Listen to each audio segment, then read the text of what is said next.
Good evening, everyone, and welcome to the final and last episode of the weekly comic wrap up for 2023. As I'm recording this, or as we are live, I'm realizing now that I actually planned in reverse. So I actually, what I should have done is probably planned for us to do our best and worst comics of the year this week or this weekend, and then have done our Christmas comics last week. But you know what? That's totally fine.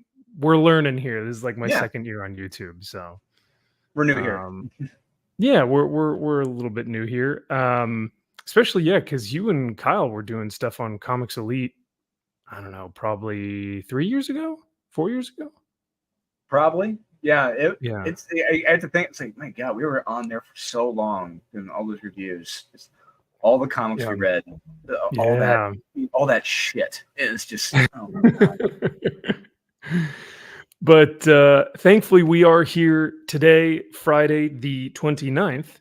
And yeah, so if you guys are watching this in the future or whatnot, just rewatch the best of the worst of 2023 and make it seem like it's actually today or whatnot. But anyway, I'm really excited to read some of these holiday Christmas specials from Marvel and DC.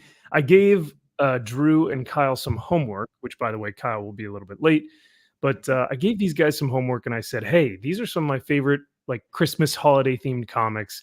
Let's take a look at them and give them a read. So, and the funny thing is too is I've not gotten your takes. I've not gotten your review on it yet, nor have I gotten Kyle's. So our initial, um, I guess, what would you call it? Our initial reviews of these, we are hearing These these for are the our first takes, our hot takes. yeah. So, and some of you guys in the chat may have seen these books before, maybe not. But yeah, this just gives us an opportunity to read some stuff from the past, to recommend some stuff, maybe not recommend some stuff, but also give you guys, all the viewers and all the subscribers and members and whatnot, an opportunity to see some holiday books that you may have never even heard of before, never even realized that they were there. So, Yep, two of which I had read before. One of oh, which cool. I did read when it came out. I remember rereading it over and over and over again because I love the art and I love the stories. They were fun. But we'll get to that. Yeah, yeah. And there was a time where Marvel and DC were like publishing holiday specials because they had like annuals. And some of them may have summer specials. I think like Punisher had like a summer special or something like that. But yeah, they were doing like Christmas specials where there were either anthology series or they were character Christmas specials. So it is really interesting that that was like something that they just did every year. But And yeah, they got we'll get talent, and they into got it. talent on them too. I mean, one in Oh, particular dude. from Marvel. You look at the names involved with that. It's like, holy crap! And it's pretty insane. It really is interesting how the anthology series that we read now, like especially Ghouls Just Want to Have Fun or Twas the Night Before Xmas or whatever it was, the DC one that just recently came out, all of these books feel like the characters, or sorry, excuse me, the creators are like all the ones that like like have never done work before and they just got Mhm. relegated to doing the anthology series. Whereas like the ones that we read this week from 1991, 1982, 1990, yeah, 1991 era, um those all feel like top of their game, Those were like legend. One in particular was an yes. absolute legend, and it's Yeah. like, holy crap, you got him to do this, and it's Yeah. yeah, it's pretty remarkable compared to today's standards. It's Yeah. remarkable the talent on these books. It really was cool to see. So but before we do that, the schedule for tonight will be we're going to be doing some show and tell from some of our Christmas gifts that we received. We will then go into some CGC news, which is kind of breaking the comic book world right now, which is so funny because to us, like as reviewers, as like readers, I didn't know anything about this. But for like speculators and like hardcore collectors, like Mhm. this is the biggest news they've received in years. Because this could Yeah, ruin their entire industry. Oh, absolutely. So I do. I know Comic Tom and Jim Mint, they did a video on this recently talking about this. And oh, did they? I didn't even see that. Okay. yeah, they just did one talking about it too. And it's not good. Let's just say it's very not good. And what these individuals did, we're going to show it later. It looks incredibly damn easy. It looks way too damn easy to do this. It's scary. Insane. Yes. Yeah. It really puts into question the integrity of these books. Yeah, absolutely. and CGC, are they really doing their due diligence? Yeah. Gosh dang. All right. So that'll be the other topic that we cover. Right after that, we'll go into our Christmas book reviews. We've got 6 of them. And then finally, we will go over some of the weekly books that we read, like Alan Scott, Green Lantern. Woo woo! Yay! Yay! Yay! We do this for you. We got the hugging and loving Spectre, who and may not believe in this stuff. It's just God. So, but he's the rightful vengeance of God on earth, right? Drew? He is. Yeah, yes, he is the right hand of God. He is the vengeance. He is. I mean, to dumb it down, he is the Freddy Krueger of the DC universe for God. He does the ironic, pun-worthy death for criminals, and that's what makes him amazing. It's one of the cool things about him. But he made his enemies. Yeah, he made his enemies blades of grass so he could mow them, like mowing a lawn. That's just one of them. Another one. I remember one of them. Yeah, I think he had some drug dealers. He turned them into needles. He turned them actually into hypodermic needles. Oh my god! It was pretty crazy what the Spectre would do. It's like like I said, he is the wrath of God. Yeah. That's what do you expect? Nice, sweet. What do you expect them to be hugging people? They would never do that. Come on. No, of course not. Oh wait. It's 2023, and of course they're going to have him. Yeah. Oh, yeah. Everyone in the audience just. So finally, the last portion of our live stream, we'll go over some more of the modern books that we've read, and then I think Duke came out, but I didn't get a chance to read Duke, but I've heard some amazing things. So let's just kick this off with some show and tell. Drew, I think you have a package that you have received from the United States Postal Service. Oh, that's right. Yeah, that you have to open. So I'm going to save the big one for last, because that was from a certain individual here on the panel. We're going to work our way to the big stuff. So I'm going to small one first. By the way, while you're opening that, how was your Christmas? It was really good. So Christmas morning, Kyle and I. We went to the gym. He got in a good workout. I knocked out I think I ran a 10K that morning, and we just after that went home, showered, worked out again for a bit, then we went over to Kyle's house, and we just pigged out, watched football, opened presents, played around with Jack. It was a good day, really good day. That's awesome, man. Yeah. Hell yeah. And Kyle was sore the rest of the day. He was taking naps. He put in a whole circuit. He hadn't worked out in so long. So oh my God, pretty funny. So what do we have here? So the first one that we got here is so I'm a fan of the character called Miracle Man, or in England called Marvel Man. Yeah. And I bought Miracle Man number 10 Marvel reprint. It's the Miko Soyen variant. Ooh, very nice.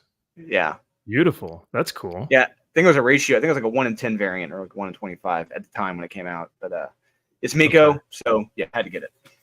Hell yeah, man. That's dope. Yeah, we actually saw a Miracle Man in one of the books we read this week, but he's very different than our Miracle Man. So. Yes. Yes. What's so funny? You said that you and Kyle worked out. There are only a few people that I know that actually like go for a jog or like go to the gym like on Christmas morning, and that to me is so wild, because like first thing first for my family and I, we're opening presents. Like it's 8:00, we've got coffee in our hands and we are opening presents. So and we've got like Die Hard on, or we've got Santa Claus or something. So yeah, that's pretty interesting that you guys went and worked out. But that's great. I'm glad you took Kyle because yeah, he's just a fat. Oh, well, sorry. What? Hey. Oh, I didn't mean I invoked Kyle when I said fat and not working out much. No, I'm kidding. Wow. Cut to the So- core. PHAT. Oh, Yeah. Yeah. So speaking of which, I heard you got a workout in. I Christmas did. morning. Yeah, it was good. It was a good workout. Yeah. Drew, did you? Oh, what's that? I was just gonna ask, did you like run him through a circuit, or he already have? Oh, I have my own. He had his own, but like, so we did that. So where I work, I have access to a gym, it's a private gym, and we were the only two in there that morning, so it was pretty damn awesome. And that is actually really cool. Yeah. So we had like on Iron Man, and we're watching Thor on our huge like 65-inch TV. Yeah. And got in a good 10K, and he was doing a circuit, and Kyle was taking naps and in pain the rest of the day. Yeah, it was. Dude, it's wild how like I'll go 1 week, maybe 2 weeks without training like a certain body part or without like running or something. And the next time I do it, I'm sore for the next week. Like you feel like you haven't done it in years. It's incredible how much your body can atrophy. Oh. So It was awful. but hey, what a way to start Christmas morning. That was great. It was mainly my arms. My legs are. I've always had strong legs. I don't know why. But my arms and my shoulders just that fucking killed. Yeah. What do we have that here? looks familiar. Yeah, buddy. There we go, right there. Very nice. Oh, yes. Look at Love that. it. Faust. That is And going when to you be add- my office. So that is Oh, outstanding. cool, man. Cool. Yeah, when you add coffee to it or an alcoholic beverage, the name that he signed on there lights up. No, I'm kidding. But that would be cool. that would be awesome if it did. Glass breaks. Oh, wonderful. Oh, it's unbreakable. Yeah. The signature is actually removed whenever you add like, liquid to it. The signature just wears off. Any liquid at all. Yeah. Yeah. We got one more here. Yeah. So I was also going to say, about the private gym. Do you think you're going to start up in 2024? New year, new me resolution? Kyle on his weight loss journey, or was that just kind of a one? I need to. There's a gym. So, where we're living at now, there's the city has like been revitalized and it's up and coming, and they've added a lot of cool areas. Yeah, they've gentrified it, but it's a really cool like fitness, like bigger than a gym. Hey, that looks familiar. It is. Yes. Very nice. Oh man, look at that on the back. That is awesome. So awesome. Love it. Thank you, Max. Thank you so much. Dude, oh my gosh, my pleasure. There's, like I said, it's the least I can do for you guys, but I did also have to buy myself that red cover as well because just some of the artwork in that, and it's so rad because it's got like the American flag letters, and it's just it's perfect. Yeah, great, such a cool book. Man. But yeah, so you said that there are a couple gyms that are in your area that are like larger huge. than a gym. It's more of like a warehouse. Like they've got tons of indoor track. They got an indoor track. They got basketball courts. They got pickleball. They got all kinds inside this huge facility. And so that's something my wife and I are looking into, especially with little man being 6 months old now. He's 6 months. He's going to be walking pretty soon. He's going to be close to crawling. We're almost there, but it's going to be one of those things. Like it could be cool to get everything kind of get a bundle, and we can start going on a more regular basis. Because having a Peloton here, it's nice, but being able to bike. But I need like free weights, and I need something with some resistance. And it's but yeah, that's something we'll look into for sure. And honestly, when I was doing training, like, so my major for my undergrad was in exercise science. So like right after college started personal training. And what I always told my clients was like, I could push you for like an hour and it'll feel awful and you're, going to be burnt out. But honestly, if you want to lose more weight, we should probably go to the weight room. And it feels counterintuitive because everyone feels like, oh my God, I'm going to put on all this weight. And it's like, it is so hard to put on muscle. But when you put on more muscle, that muscle burns a lot of fat. Right. And so that's why I would always take my clients to the weight room. Now, of course, we're not fucking squatting 600 pounds thing. Like we're obviously training to a different, skill set. But yeah, I think the weight room, you can build muscle, you can lean out, you can bulk up, you can do so many different things with weights. So No, it's true, and that's something in high school when I swam. I wish there was just more science around that because we were told to stay away from the weight room when you were swimming. Interesting. We were like, stay away from the weight room. Our coach, she did not want us to be in the weight room lifting weights. It's like we're going to be doing circuits, we're going to be doing stretch cords, we're going to be doing nothing but push-ups, sit-ups, running, like all of that. Like we want lean people in here. We don't want people bulking up in the weight room. But it's like, sure, I could have benefited from that for sure. But again, you don't shit you didn't know back in the early 2000s when we were doing this stuff. But yeah, that's fair. And yeah, it's so funny because like even when I was in college and like we were reading articles and we would have to present articles to the class and speak about certain things and say, this is an article I researched about human growth hormone or steroids or like different, muscle building programs and stuff. And we'd always talk about like, certain things within the news. You could take those articles and look at them now, and it's what, 8 years ago, and they'd be completely obsolete. Everything from those would be like nothing would be the same. Like, and I could look at an article today, and then tomorrow there would be an article, saying that what I just read is completely nonsense. So the fitness world is really interesting. You can find all sorts of really different things, but it really depends on your body, unfortunately. Yeah, kind of that's the thing. Oh, sorry, Drew. What were you going to say? Everybody's body is different. Yes, 100%. Yeah. Yeah, sorry. Fucking gay. It's not as bad as you think. It's just actually no, sorry, excuse me. I'll say awful. the people that say it's like vegans, right? You don't even ask them, but they're like, "Oh, I do CrossFit. Oh, I'm a vegan." It's like, thanks. Being in the police academy and having to do CrossFit on top of getting smoked every day. Fuck CrossFit. Yeah. No thanks. Well, that's why it's good. It's tough as hell. Like you have to be strong. You have to be like fast. You have to have endurance. Like you have to have all kinds of crazy stuff. Yeah, it all sucks. Hey Drew, I'm getting some feedback from your brother, so I'm just gonna. Okay. Hold on a second. What is that? I don't know what it was. The That's second. Better. Yeah, it was the second he turned off his camera. I felt like there was a lot of feedback, but we lost him. Good. All right, now he started. He shall come back.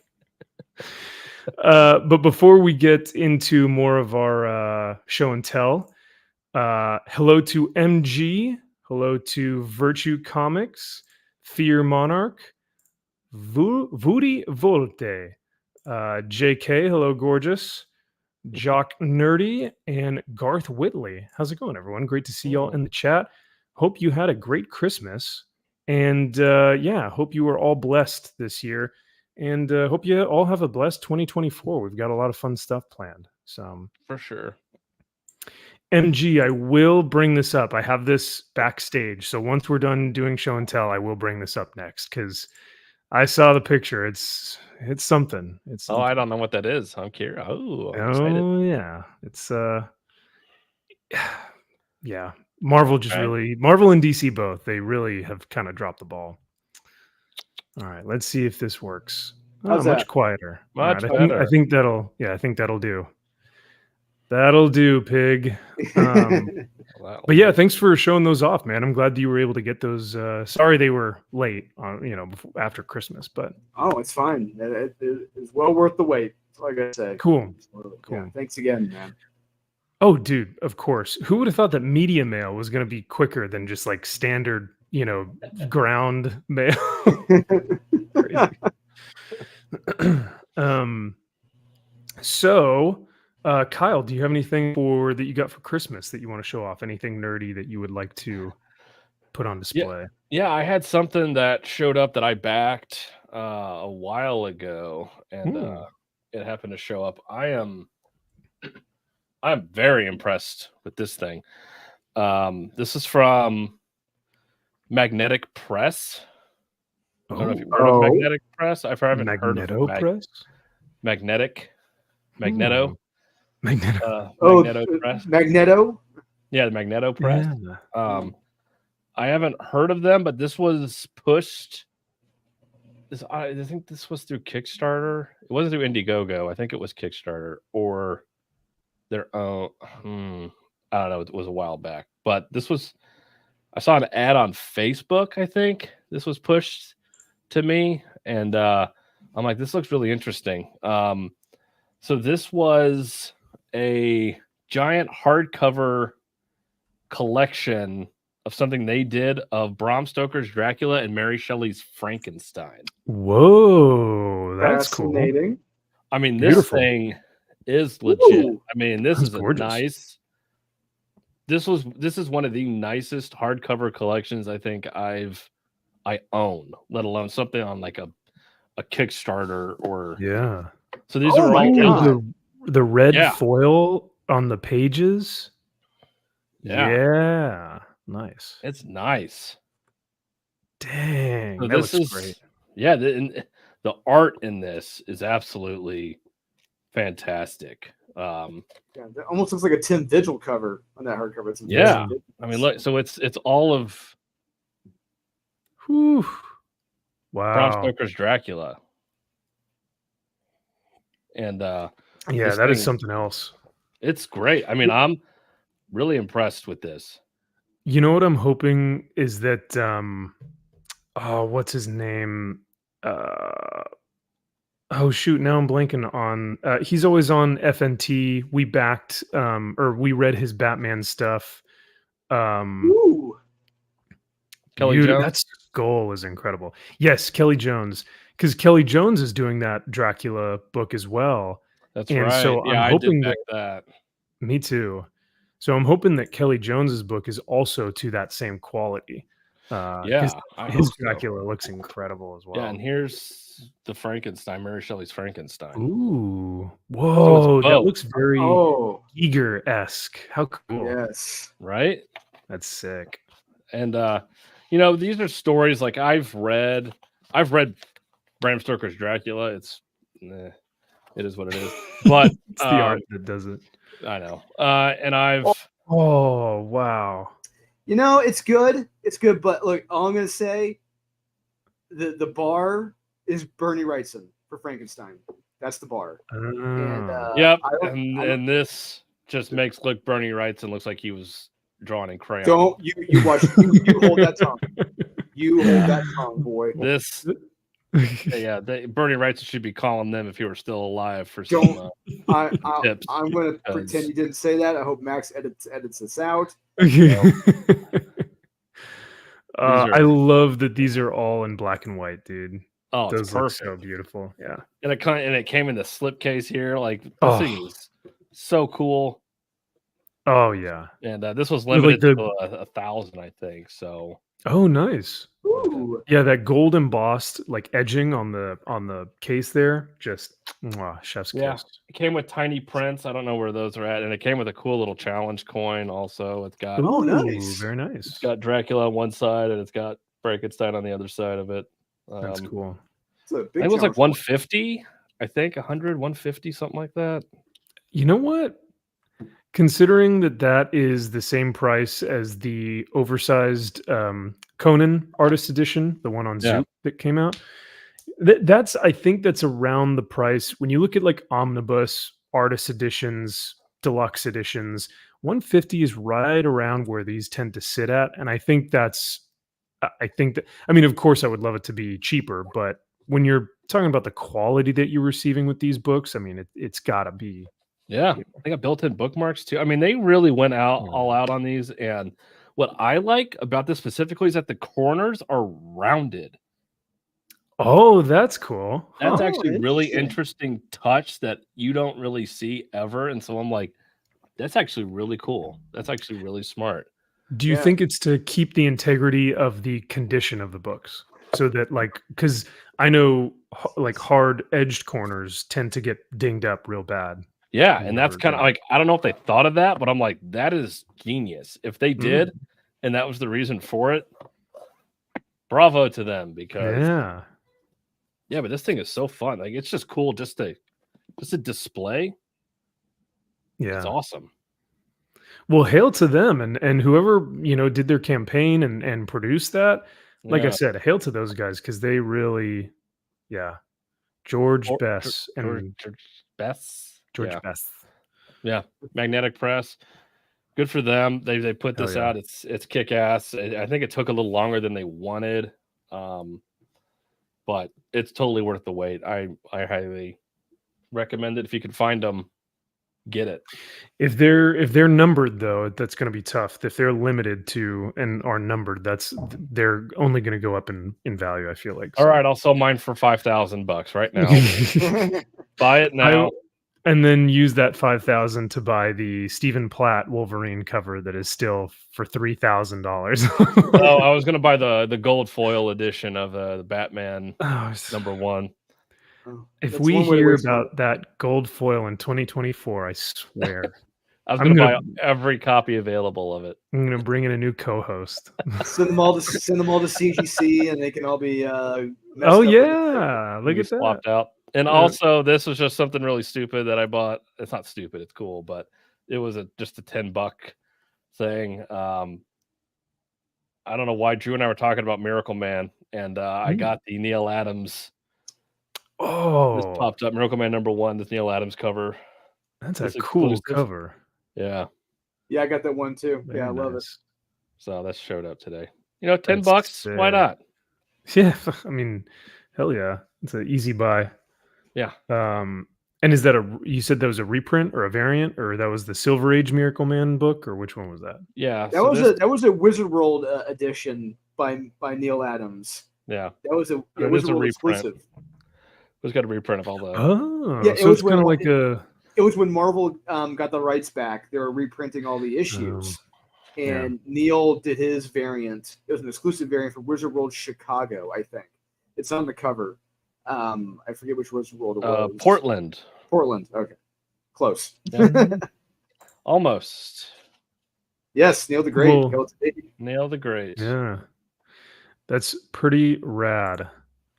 And looks like a couple other people back that. JK. There you go. As well.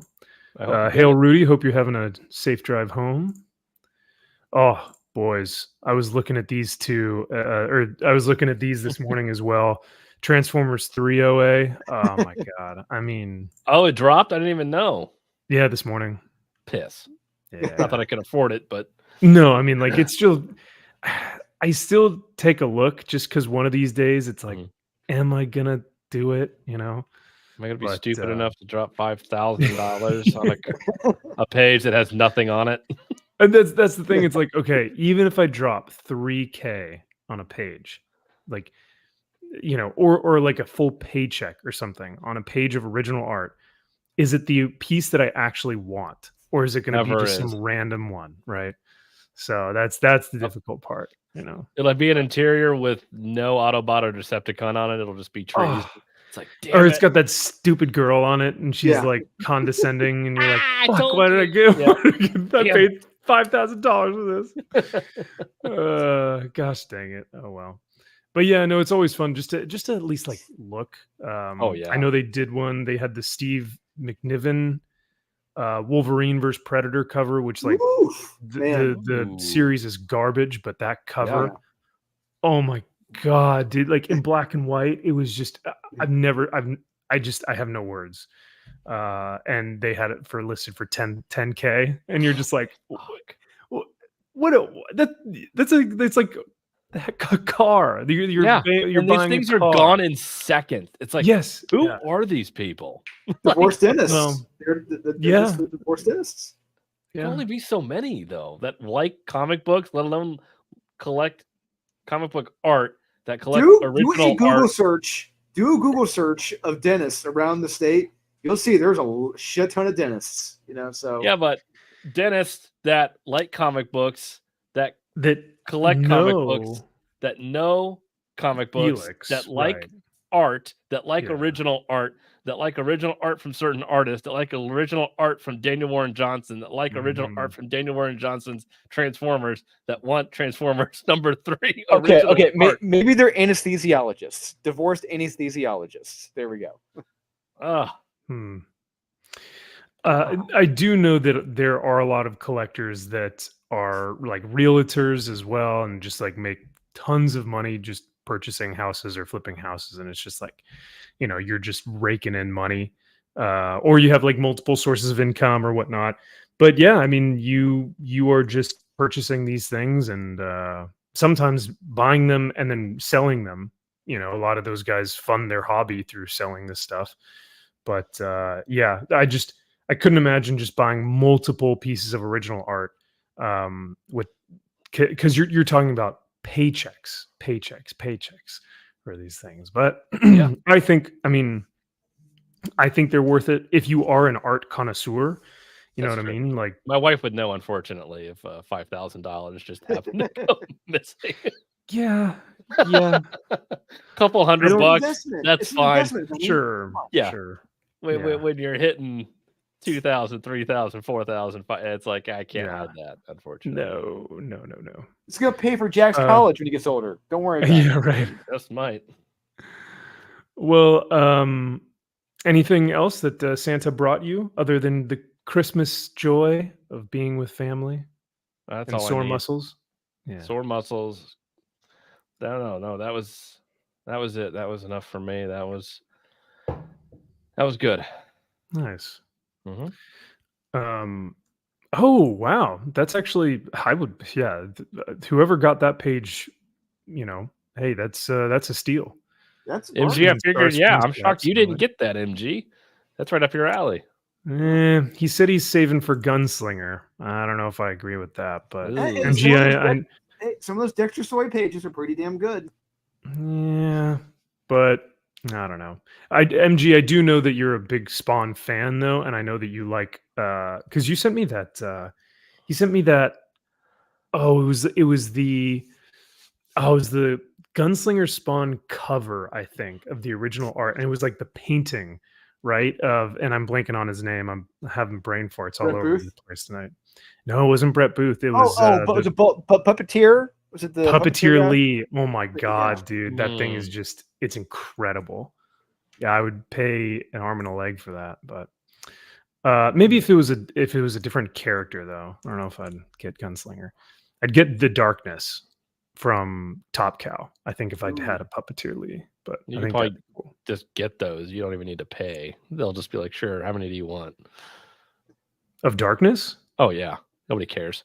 Well, no one cares about Darkness, but I'm talking about an original piece from Puppeteer Lee. Oh yeah. Oh yeah, they don't. Oh, okay. You want him to do Yes. okay. Yeah. I thought you meant from the original series, the Dark. Oh, yeah, they'll give you that. No. Shit. How many do you want? Yeah. I've got the almost the entire Darkness series. Those books, like they would literally, like, if I went to a comic shop and I was like, hey, I found a ton of these, and they'd just be like, take them. Like, we don't want Please. them.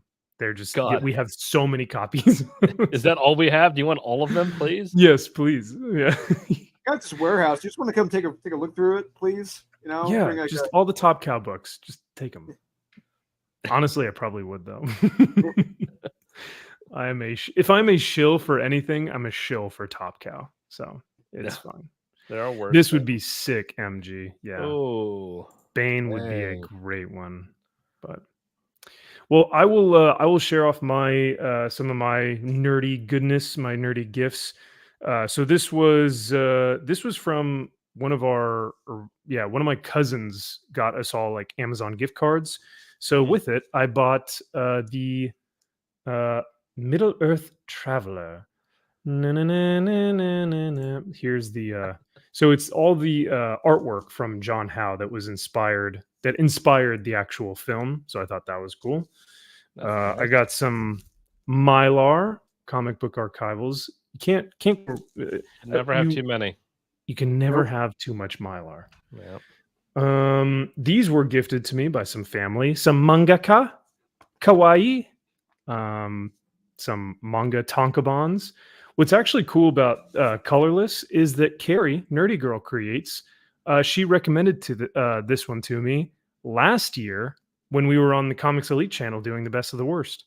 So she was like, "Yeah, I really love this," and so I was like, "Oh, okay." So I put it on my list. Sure enough, and then I think Wes actually recommended this one. He said that this is really good. So I was like, "I'll check." Yep. I know that you guys just love the Warhammer 40K universe, which is why I got an entire combat patrol of new miniatures to build and Got paint. the Colonial Marines. Nice. These are actually, yeah. You know what? Those in the chat who know them, they will understand. But Wait, yeah, how many they're are not- in there? So they're little models? Yeah. So I have so these you have to build these. So these all come in pieces: arms, hands, weapons, heads. and But you they're put them all tiny, together. right? Oh yeah. How They're the like fuck do you put a little tiny arm on something like that? you got to have dexterity, vision, patience. God damn it. Kyle's like, I don't have any of those things. I got what? No, I just want it done. Volume 2 of Elric, Michael Moorcock's Elric, Stormbringer. Nice. And then this one was actually really dope. I've never, ever seen this before. But my mom and I, and my dad, actually, we are all massive, massive fans of this film. It is my favorite film of all time. They're making a sequel to it in 2024, which fuck off with that. The sequel to Kazam? It's amazing. Wow. But I've never seen the behind the scenes making of the film Gladiator, and it's all documented in this book. So, like I said, I had never seen this before. How like even down to like the blueprints of the trebuchets, some historical like relevance, all the storyboarding and costume design, production design. I mean, it's incredible. So I'm really looking forward to this.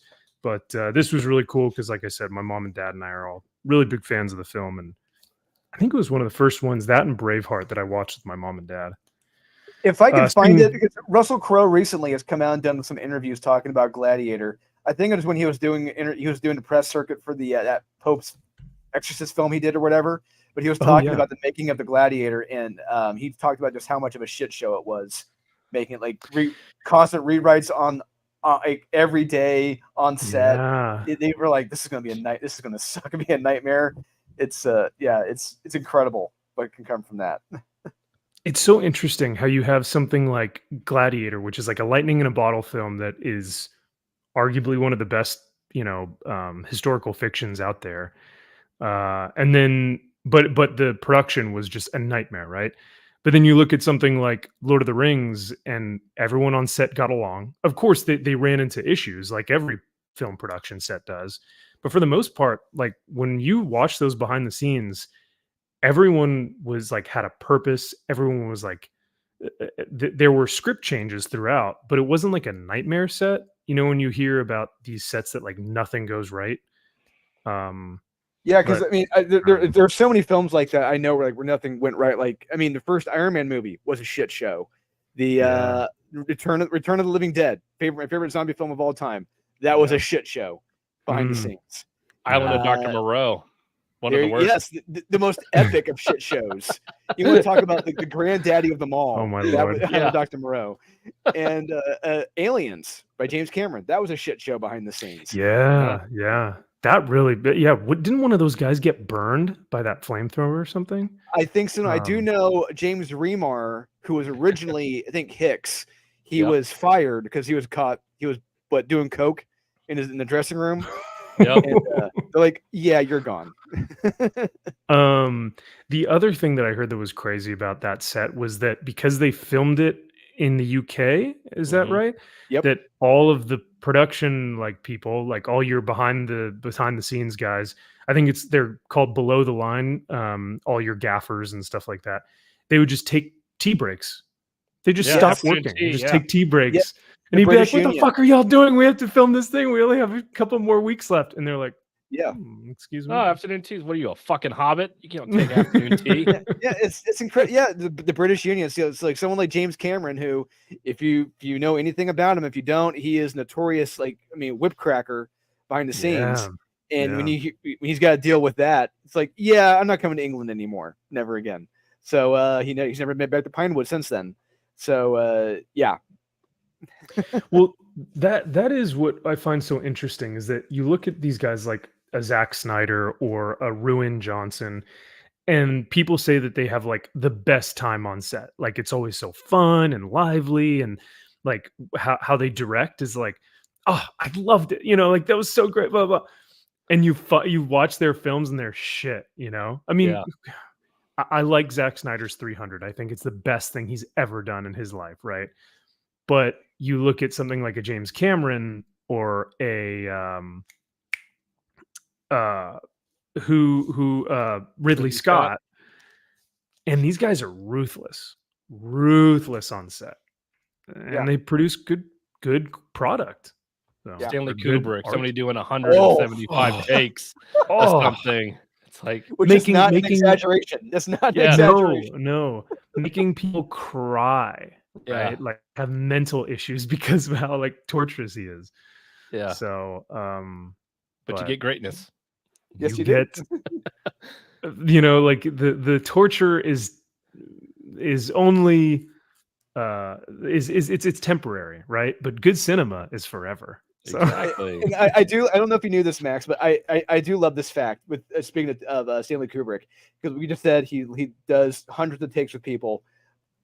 Full Metal Jacket, the one guy ever in all of his films he only did like one or two takes with was Arlie Ermy during the drill instructor scenes. You can't replicate that No, ever. Right. Once, because he did that in real life. So for them to just film him, he's just living his life. Like that's how he would do it. So Yeah. And even all my friends that were like, Marines were like, there are aspects of that movie that are very real. So I bet. it's very similar to me, but the officer candidate side, the officer boot camp was a little bit different, and it wasn't. There were different aspects that we had. Yeah, they had the similar. buffets, they had the salons. Hey, the joke for us is that we had to make our beds every morning, every night. Our racks were always, we had to make sure that they were squared away. Our joke was always like, the Air Force ain't doing this shit. They get their beds made for them. So that was our joke in boot camp. Yes, MG, the Gladiator book. If you look on Amazon for that bad boy in like good condition, we're talking $500. It's very expensive because they're just it's just not made. Like it was made and then like no one knew about it. So I think they're either limited quality or maybe it's out of print. Yeah, wow. It's just out of print. Yeah. So this is a library copy, which is why my mom was able to get it for a decent price. But yeah, man, for good condition, we're talking $500. Yeah, and speaking of which, like this secondary market for not just for books, but for like graphic novel like hardcovers, the secondary market for that stuff is ridiculous because it's out of print.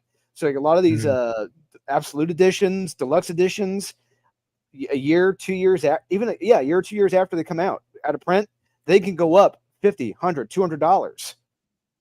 Dude, I have an omnibus that's titled Spider-Man Venom or Venom and Spider-Man. Spider-Man versus Venom. and it's Mhm. it's like the collected edition. It's like the omnibus of all of their run-ins. It's not just a Spider-Man book or not just a Venom book. It's like every single tie-in or like book or whatever that is out of print, and that's like $500 on eBay or something. So Wow. the stuff that, yeah, like you said, gets out of print, just it goes up like crazy. Which should not be the case. I'm fully in the camp of like, I think Marvel should be producing, reprinting, and publishing books constantly every year. New books, new books, new books. Yep. Get these comics into people's hands for a decent price. Because it's stupid that if a kid wants to read all of the Venom and Spider-Man stuff, he has to pay $500. Come on. Especially the good stuff. Yeah, right. They're not reprinting the good stuff. All the dog shit that nobody wants. They're like, oh, we're gonna reprint or we're gonna put a trade paperback of like Squirrel Girl. And it's like no one's buying that, dude. Come on. So yeah, and they're not evergreen. Like, you know, Squirrel Girl is not evergreen. The Spider-Man Venom crossovers will always be evergreen. They'll always be great. What's up, Flaccid? Great to see you, brother. Speaking of Braveheart and Gladiator, Braveheart is not better than Gladiator, I will say. But if we are talking about Braveheart, I don't know about that. Whoa, like objectively, I think even though I may like Braveheart more, objectively, Gladiator is a better made film. Braveheart has a lot of flaws. Like if you look in the background, I will say what makes Braveheart great is that most of that, if not all of it, is practical on that film. Whereas you watch Gladiator, there's a good segment of that where like a lot of it's kind of CG. There's a lot of CG stuff in there, and it's like, well, they're recreating Rome. You have to make like the CG crowds, the CG Colosseum, like how they did the tigers and putting Russell Crowe in there. I thought looked seamless, but. We'll have this discussion at a later date because a good debate. I know I'm right, but it's okay. I love Braveheart, and I know I'm right. So yeah. Oh, now we have two people saying they know they're right. But yeah, speaking of Scotsman and Braveheart, Punisher: Blood on the Moors. I have never read this before. I have. And there are so many Punisher trades made in the 80s. So many sort like I'm just now kind of discovering some of these, and that's one of them I have never heard of. Yeah, right. I've never heard of that either. Yeah, it's like such an interesting concept. Alan Grant, John Wagner, Cam Kennedy, but it's like it's just such a fresh. I feel like it's such an interesting take on it.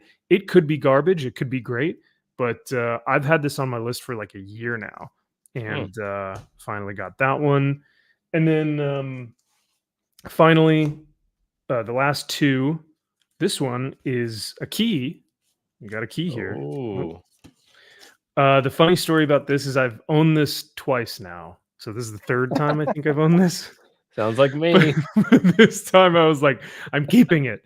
I don't want to be a speculator. It's dumb. I'm not getting any money from this. It's just not worth it. I'd rather be a collector and a reader. So first appearance of Omega Red. Omega Red. Well, I'm going to be the Simpsons comic book geek here right now. Technically speaking, it's X-Men #1 in the gatefold cover when he's in the middle in a pulled-out poster where Omega Red shows up, which is technically his first appearance. So now pick up the pants and split. I do have that issue, but it's CGC graded, so now I don't know if it's the same issue or not. I don't know if I actually have that book. But yes, I do. I do have that gatefold one. So, well, the market dictates that's the first appearance, so that's what the first appearance is. There you go. Yes, there was a push there like 2 years ago, year or so ago, where people were saying like, no, technically it's X-Men #1, the gatefold cover where he first appears. But that kind of has 800 copies of it, all CGC 9/8. Like, please, God. If that's the case, then Drew, then Foom issue 5 is the first Wolverine. First Wolverine, yeah. There you go. Yep. If that's how we're playing that game, absolutely. And Foom, yeah. These are the old prospectors playing this game. I don't. Yes. Yeah. 100%. I love this, Curzon. Joss Whedon made Ray Fisher cry on set. Good. That's all I have to say about So that. did Jeff Johns. Yeah. Because he wouldn't everybody fucking did. say booyah. The most so dumb. And he Well, wouldn't he explain needed to to him know why if he the did the cyborg penis. had his penis or not. Yeah.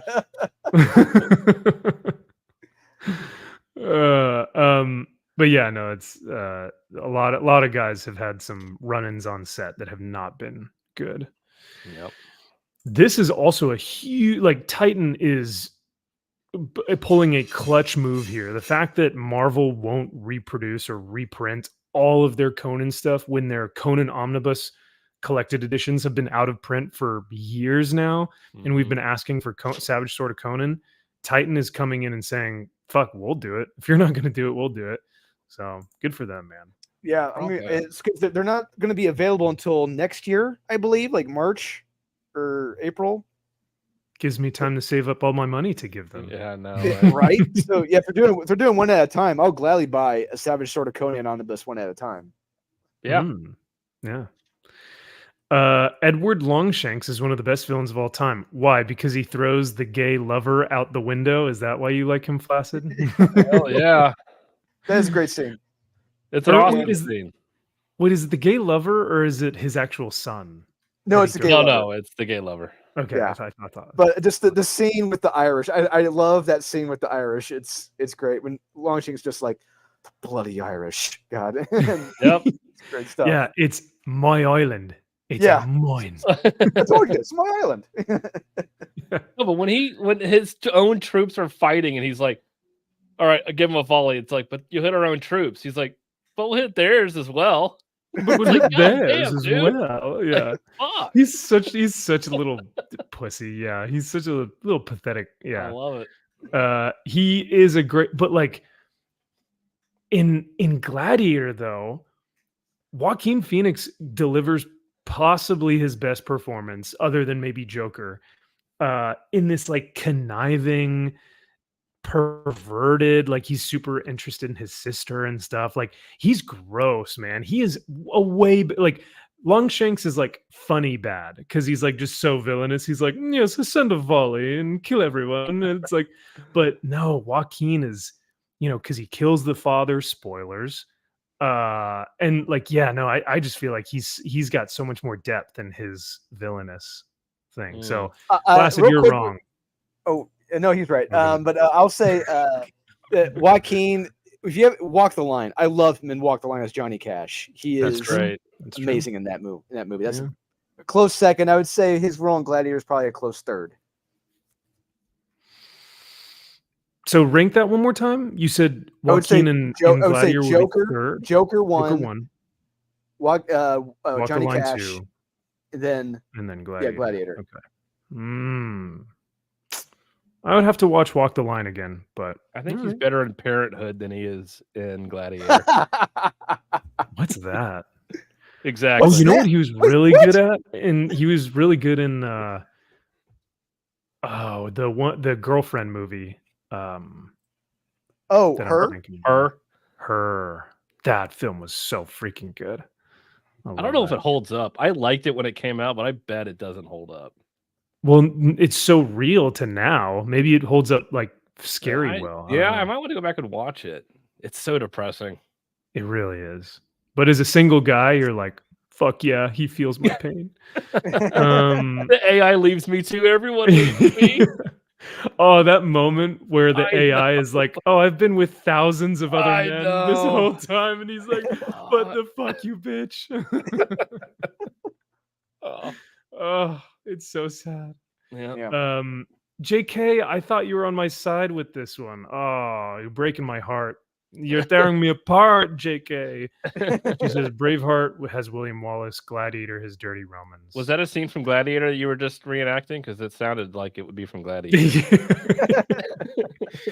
You know what is the true sequel? Or actually, yes, the true sequel to Braveheart is the film from Netflix, Outlaw King, with Chris Pine. Man, that movie is good and potentially even more accurate than Braveheart. Braveheart was 100% accurate. There's nothing. There's no creative liberties that the None. It director was took, 100% factual.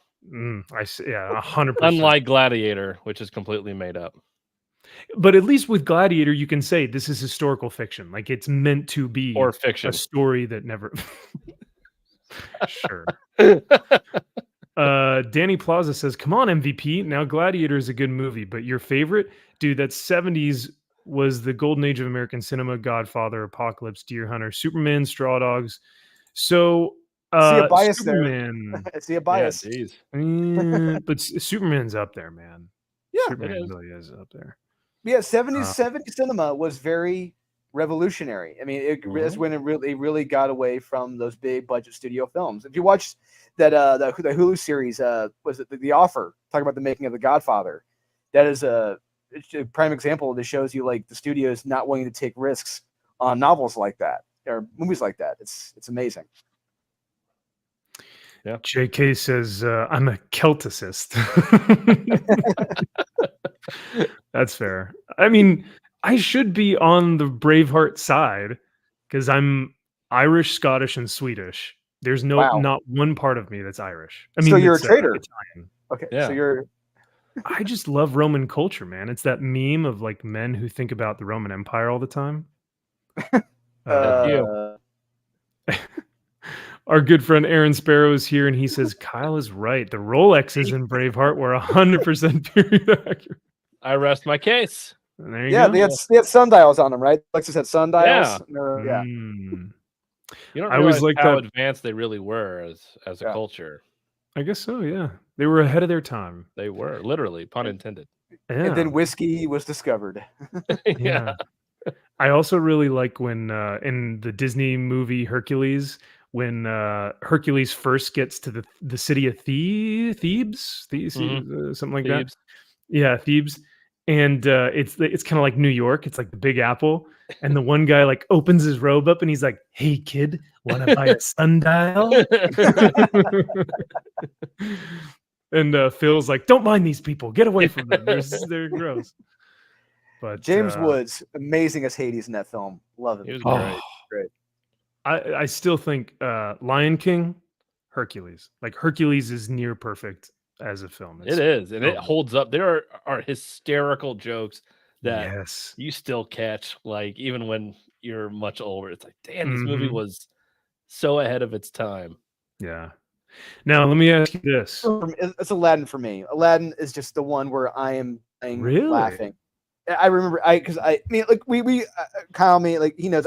We saw all these films in the theater growing up. Had them on VHS, but Aladdin, that first one, even today, I am dying laughing. It's just Robin Williams from Jump Street playing the guy like selling the stuff. Unbreakable, it broke. Just it's great stuff, and that's not my favorite Disney movie, but it's one I watch all the time. Like Robin Hood is probably my favorite one, I would say. Oh, okay. Robin Hood. Yes. No. John. I think Drew. I think maybe it also maybe a sign of the times, but I think the large reason why Aladdin works, Rob Williams. That's it. Absolutely. I think he makes the film. Without Rob Williams and without the soundtrack too, A Whole New World, that movie is not huge, but because of those two things, like Rob Williams is just playing himself, which is so great. A coked up Robin Williams just improving everything. Yes, yeah. Even his jokes are like, the genie's jokes are just Rob Williams. He just someone said, like, I forget, I was watching the Inside the Actor Studio with Robin Williams, and like they said like he had created like I forget how many hundreds, if not like 1,000 different characters for that film. Like all these different voices. Like it was something ridiculous. Yeah, I think there's a whole movie you could make just on the outtakes of him alone in the sound booth for that movie. That's cool. Yeah, they have that much footage, I think, of him just riffing. You know what? And I believe it. Supposedly out there as well, there is like an extra 4 hours of footage from the Two Towers at Helm's Deep that I'm like, please release that. You got us to release a Snyder cut we need to see the Jackson cut. Yes. Like, give us We need more nap time. Yes, absolutely. yes. We need to get Drew off the show, and then we can watch Yes. more Then we'll of watch the it. Two Towers. It's Slavic one. I didn't know that I was going to have to throw hands tonight with this take. Oh my god!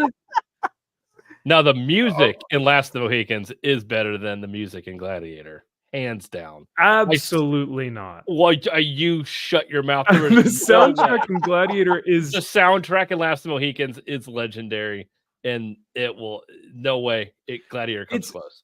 it's still I mean, it's legendary, but Gladiator dun, dun, dun, dun, it's very like it's Pirates of the Caribbean almost. It's so generic. so iconic.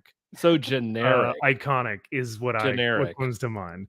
I can't think of the Last of the Mohicans like, theme don't right you now. stop it right now. Yes, you can. But yeah, Slavic one, damn, we're gonna have to throw down on this. Shoot. What's up, Josh? You came in right as we were arguing some nerd shit. We need your take on this. The Sword and the Stone. That's another good one. With so when Kyle had told us in our family, we have a family phone plan, and we have access to the Disney app, and I didn't know this entire time for years. I had no clue we had access to it. So I created an account, and I've been rewatching all the old Disney films from the 60s and 70s. One week I was watching, Robin Hood, Sword and the Stone, Fox and the Hound. Like I am grinning from ear to ear as a kid. Just and the Great Mouse Detective, or Basil on Baker Street, as it was originally called. But nothing comes close to these films. They're incredible. Rescuers, we'll have to Down do. Under. Oh, Rescuers Down Under. John Candy. John Candy. I'm thinking like Oliver and Company. If we're talking like, films that are kind of obscure, Oliver and Company was fun. But Rescuers? Oh, yeah. That's man stuff. Funny. You're not ready for that yet. It's okay. Oh yeah, we're talking about kids' cartoons. Okay. In the new year, we will have to most likely do our top. Remember how we did a tier list with our horror films? Maybe we'll have to do that with Disney and Pixar. Maybe do it like the summer or whatever. Yeah, that'd be fun. Yeah. We will throw down with those movies. Toy Story, Lion King, Hercules, S tier. You know what I mean? You're lucky you're not in California because, man. Those are some harsh words there. JK says, really though, Braveheart was as fictional as that a lot of liberties. Wow. I ensure Prima Nocta. Prima Nocta. I will put Prima Nocta on this stream. Anytime we get a new guest on, I have to make sure invoke Prima Nocta. Yes, invoke Prima Nocta. What was there was something else. Oh yeah, they made a Hades comic book. I didn't read it, but it was bad. It was not good. I read it because, like I said, I love Hades, James Woods, and I read it. I'm like, no, it didn't work for me.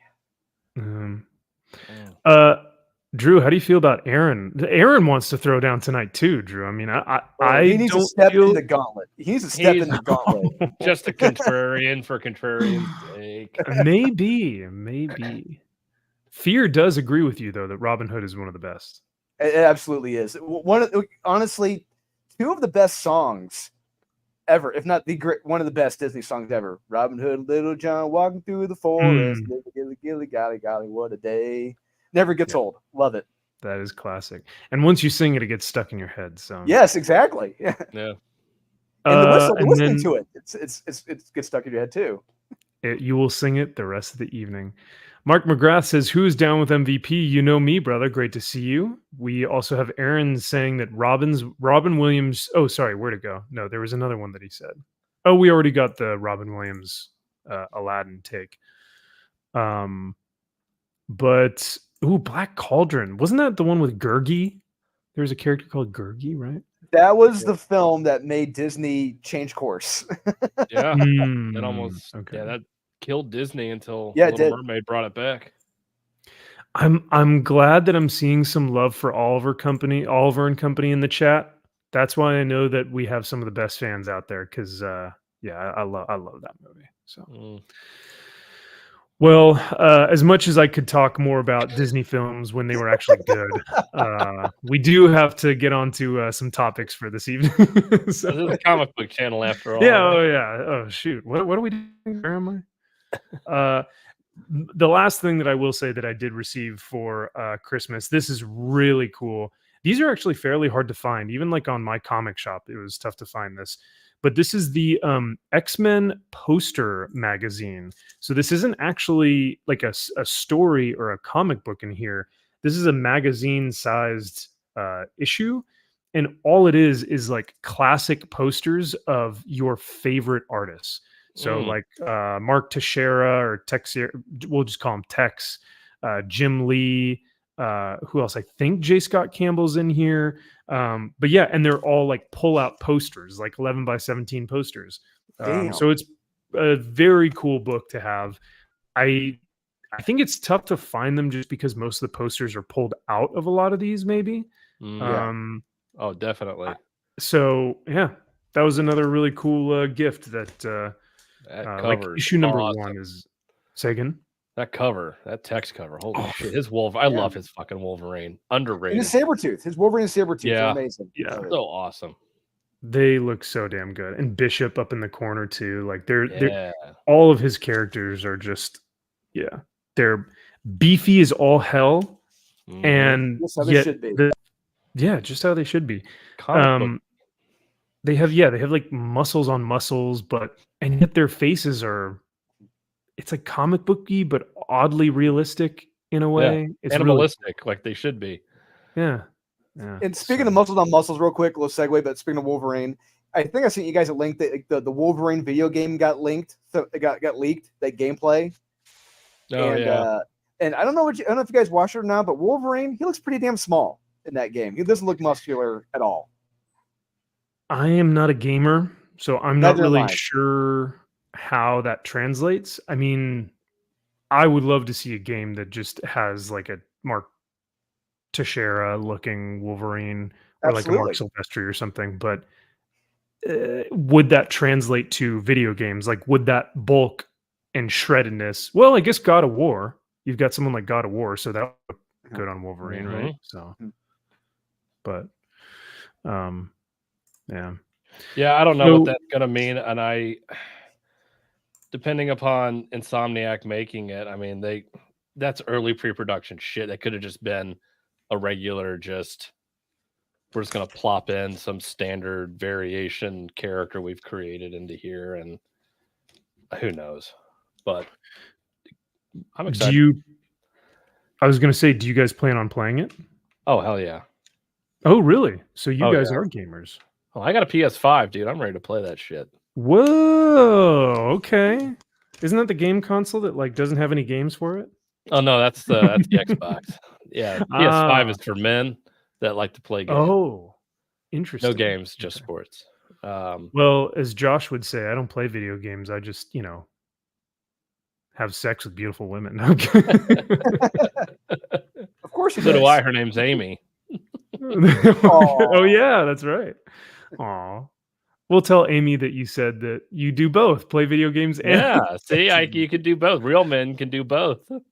Amen. On X-Men Wolverine Origins Uncaged Edition. That game was so awesome. X-Men Orange's Yes. Wolverine. That movie Yes, is it dog was. shit, but that video game was the fucking video Yeah, game. the game is what the movie should have been. Yes. yes. That's funny. Hey, this is the first time we got Deadpool, the Merc without a, or the Merc with a mouth without a mouth. Yeah.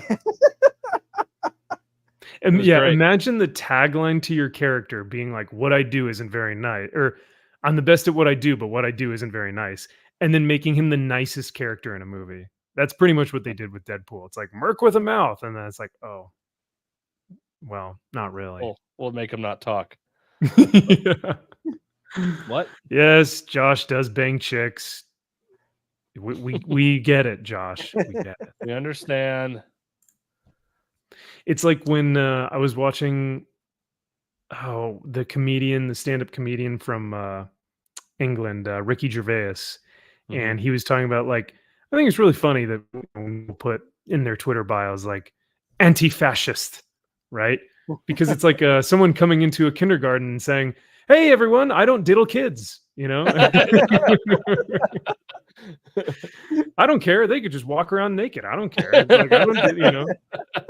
It's like this. It's this, you know, proclamation of like, Yeah. hey, I hate fascists, right? Don't we all hate fascists? And it's like, yeah, of course, dude. Like, why are you protest a little? Doth protest a little You too much here? Just too It's like, much, right?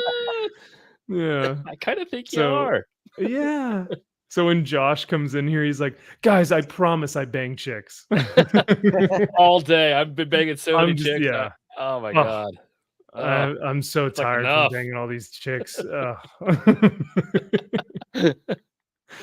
Whew, that's funny. Love you, Josh. Thanks for being here. And look who it is. Nerdy Girl Creates. Nerdy Girl, we were just Hey! actually talking about you Hey. because thanks to you and Wes, boom, I got this cool little manga book called Colorless. And You had ironically, it has recommended it color. to me. Actually, it's not. No. Actually, the Oh, no, of course insides, it's the not. interiors are black and white. Oh, Dude, you want to talk about art? My God, these artists are, it's like every page is Daniel Warren Johnson. It's incredible. Like there's so much action packed. It's so rad. So many girls with big eyes just going, oh.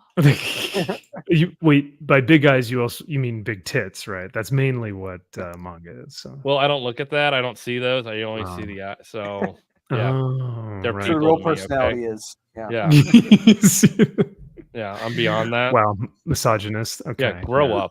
All right. Slavic, that is one of the best Sunny episodes. Yes. It's really when they do the child pageant show. We got to do a song where we say, no one's diddling kids, we don't diddle kids, and you know. So funny. Oh. Well, you know who is diddling us though? Is one of the greatest comic book grading companies currently in the game. The greatest. The greatest. There's no disputing that. No other. They are undisputed. They are the champs. They are the best. Nobody beats them. They are the whiz. Can do no wrong. Yeah. Never wrong. Never wrong, apparently. But in this most recent news from CGC, so for those who don't know, CGC is a grading company that grades your comic books. You send in a raw comic, just like this, and they will grade it. That you have to pay a price or a monthly fee. You have to be a subscriber or whatnot or a member. You send in your book, they grade it, and it comes back anywhere from what's like the lowest grade, like a 0.5. 0 or no grade. NG. Yeah, 0. No yeah. It's paper. It's not even a no, there cover. is an NG. There is a no grade. Oh, interesting. Okay. Yeah. So you do have that, and it goes all the way up to 10. But and CGC for now the longest time has been the definitive grading company in the game, more so than CBCS, more so than EGS, more so than a lot of other grading companies. I think it's because of just how it looks, and the market determined that they are the ones with the most value, the highest value. So, but as of late, the speculator comic book collecting community has kind of gone nuts over this, rightfully so, because this is a game changer. I mean, everyone that owns a CGC graded comic book right now is doubting their purchase. Would you guys disagree with that statement? No. No. Everything that they have done now makes it all questionable because of this. Yeah. Yeah, if you own a high dollar book, now that's not to say your Dark Hawk number ones are going to be. Oh no, they swapped that out for a different one. I swear to God, they did. It's like no, if you own a high dollar book, your Hulk 181s, your anything made in the Silver Age, any of those big books, it's like, yeah, I would be if I bought one recently, I would be very worried. Is this complete? Like, Yes, yeah, It's- Kyle, you it's- hit the nail. Yeah. yeah. What the big thing is that some of these books back in the 70s and 80s, hell, in the 60s, a lot of them had coupons, mail-aways, tattoos, like in them. But unfortunately, some of them had them taken out. So what some jackasses have done over time is that they've bought those coupons like alone by themselves, found those books that were incomplete, and creatively and craftily, put those coupons back into the comics and gotten them graded. When I first heard about this, because you're talking about like the Mark Jewelers inserts, right? Drew? Mark Jewelers, and like there's like a tattoo thing, like one of the books, I think it's like the first Hobgoblin for the Amazing Spider-Man. There's like a tattoo edition in there. Like people were taking them out, but people were putting them back into the book afterwards. Okay. So yeah, when I first heard about this, I was like, man, that seems like a lot of work for like, so basically what you're saying is that I have a graded book. Amazing Spider-Man, whatever issue this is, right? At a 9.8. I get that Mark Jewelers insert or that coupon. I take the book out of the slab. I put the insert back into the book, and then I put it back into the slab and I send it to CGC and I say, hey, can you regrade this or reslab this? Because this was a mistake and it's actually a Mark Jewelers copy. Does that all sound right so far? Correct. Yeah, that's the scam. Or it'd be a Hulk 181 without the value stamp in it. They'll buy a green label book that's significantly less, half the price of a regular Hulk 181. A quarter of the price, yeah. Yeah. They'll take it out. They'll ask for a reholder. They'll put it in another slab and say, hey, this wasn't graded. I need a reholder this. They'll put it in there, and then they'll get a higher graded copy back and then sell it for double, triple the price. Well, so yeah, because one of these videos that I was watching actually said that if you have a Mark Jewelers, talking about $15K for a 9.8 Mark Jewelers copy of one of these books. So at first, I was like, man, that's a lot of work. But then when one of these guys said that one of these books sold for $15K as opposed to like $1,500, I was like, oh my God. Okay, now I understand why so many people are going through with this scam.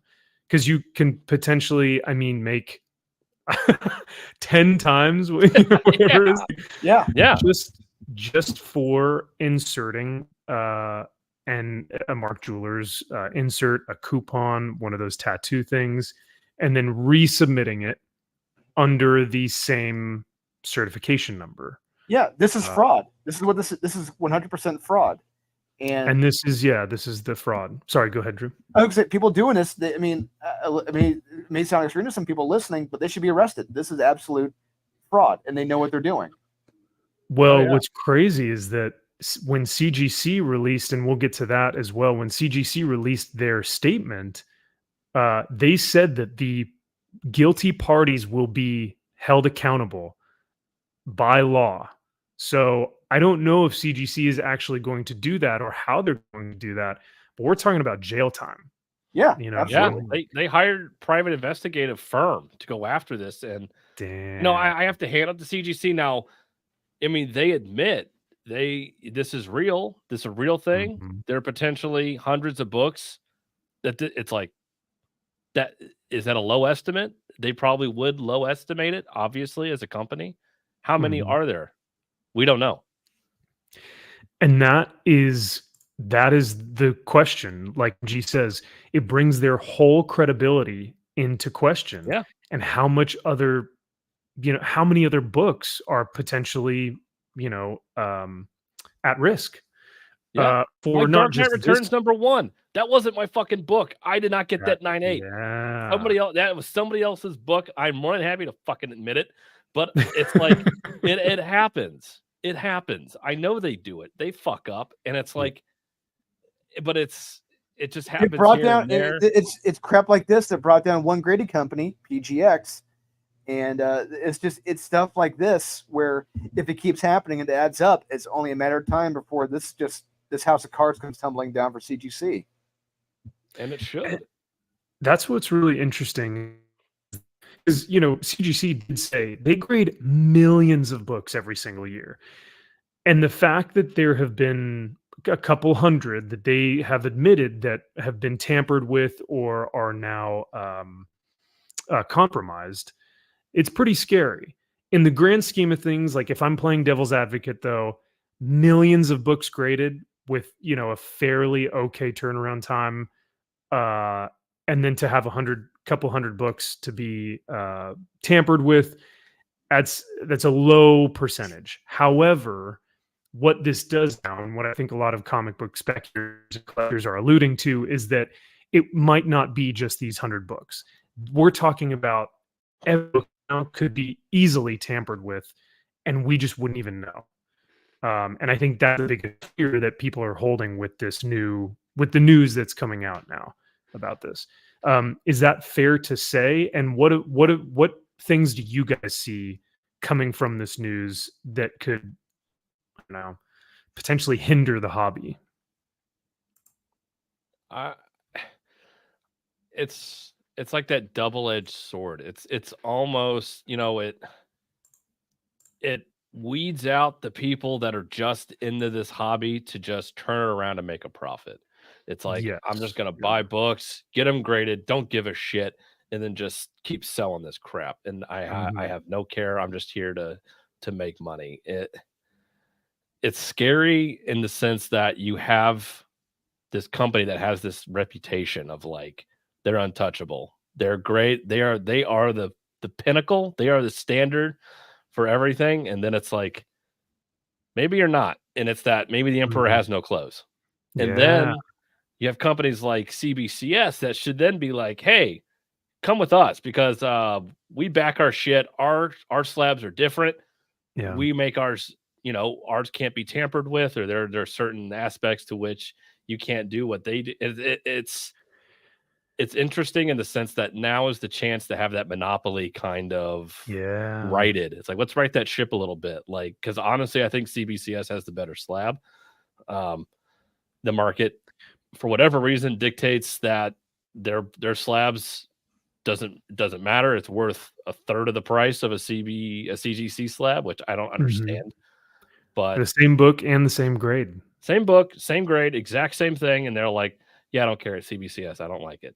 It's like, why though? But yeah, Kyle, you're right. I mean, this is CBCS's moment to really capture, like, to take the spotlight and be like, hey, our stuff can't be tampered with. We 100% guarantee our stuff.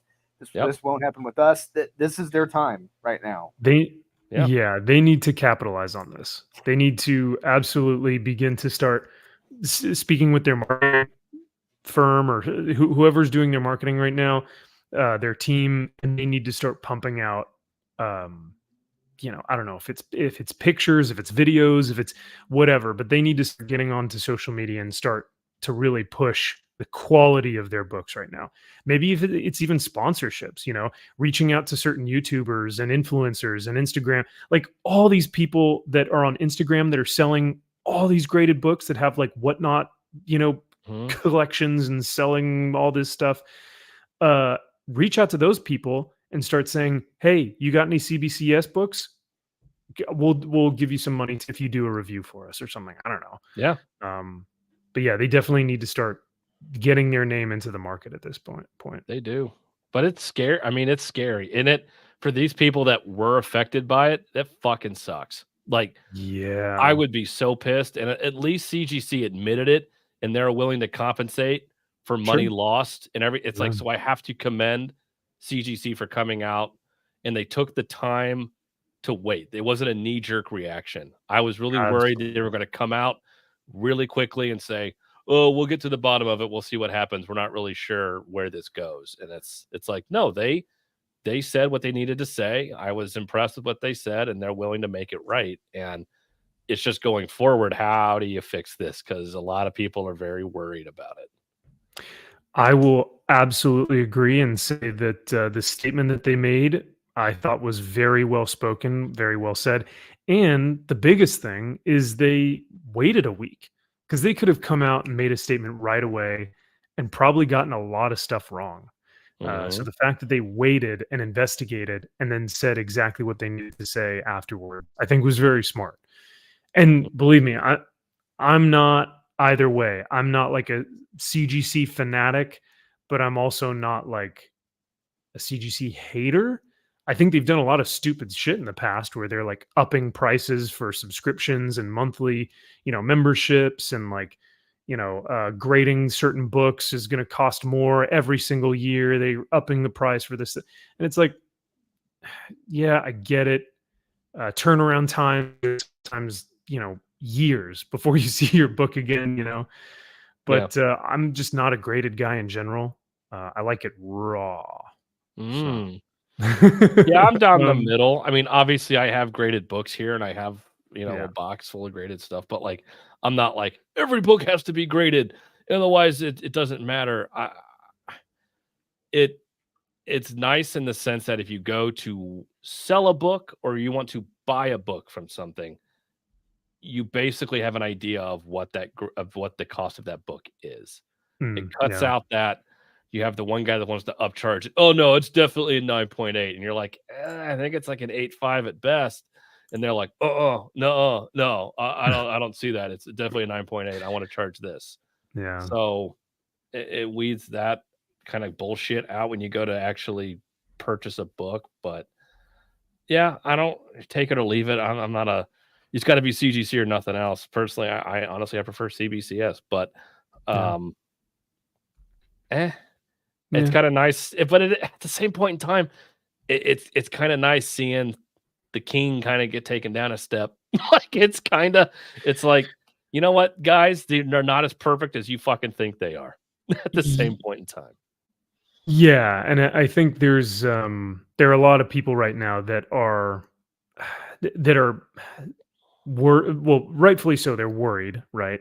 But I think they're also, it kind of humbles them to say like, you know what, maybe we do need a balance in this industry. Maybe we need a balance of like, unfortunately it had to happen this way, right? It couldn't be the market just kind of correcting itself and being like CGC, CBS, and EGS will all be standardized, like as just kind of preference, but they will all be the same price.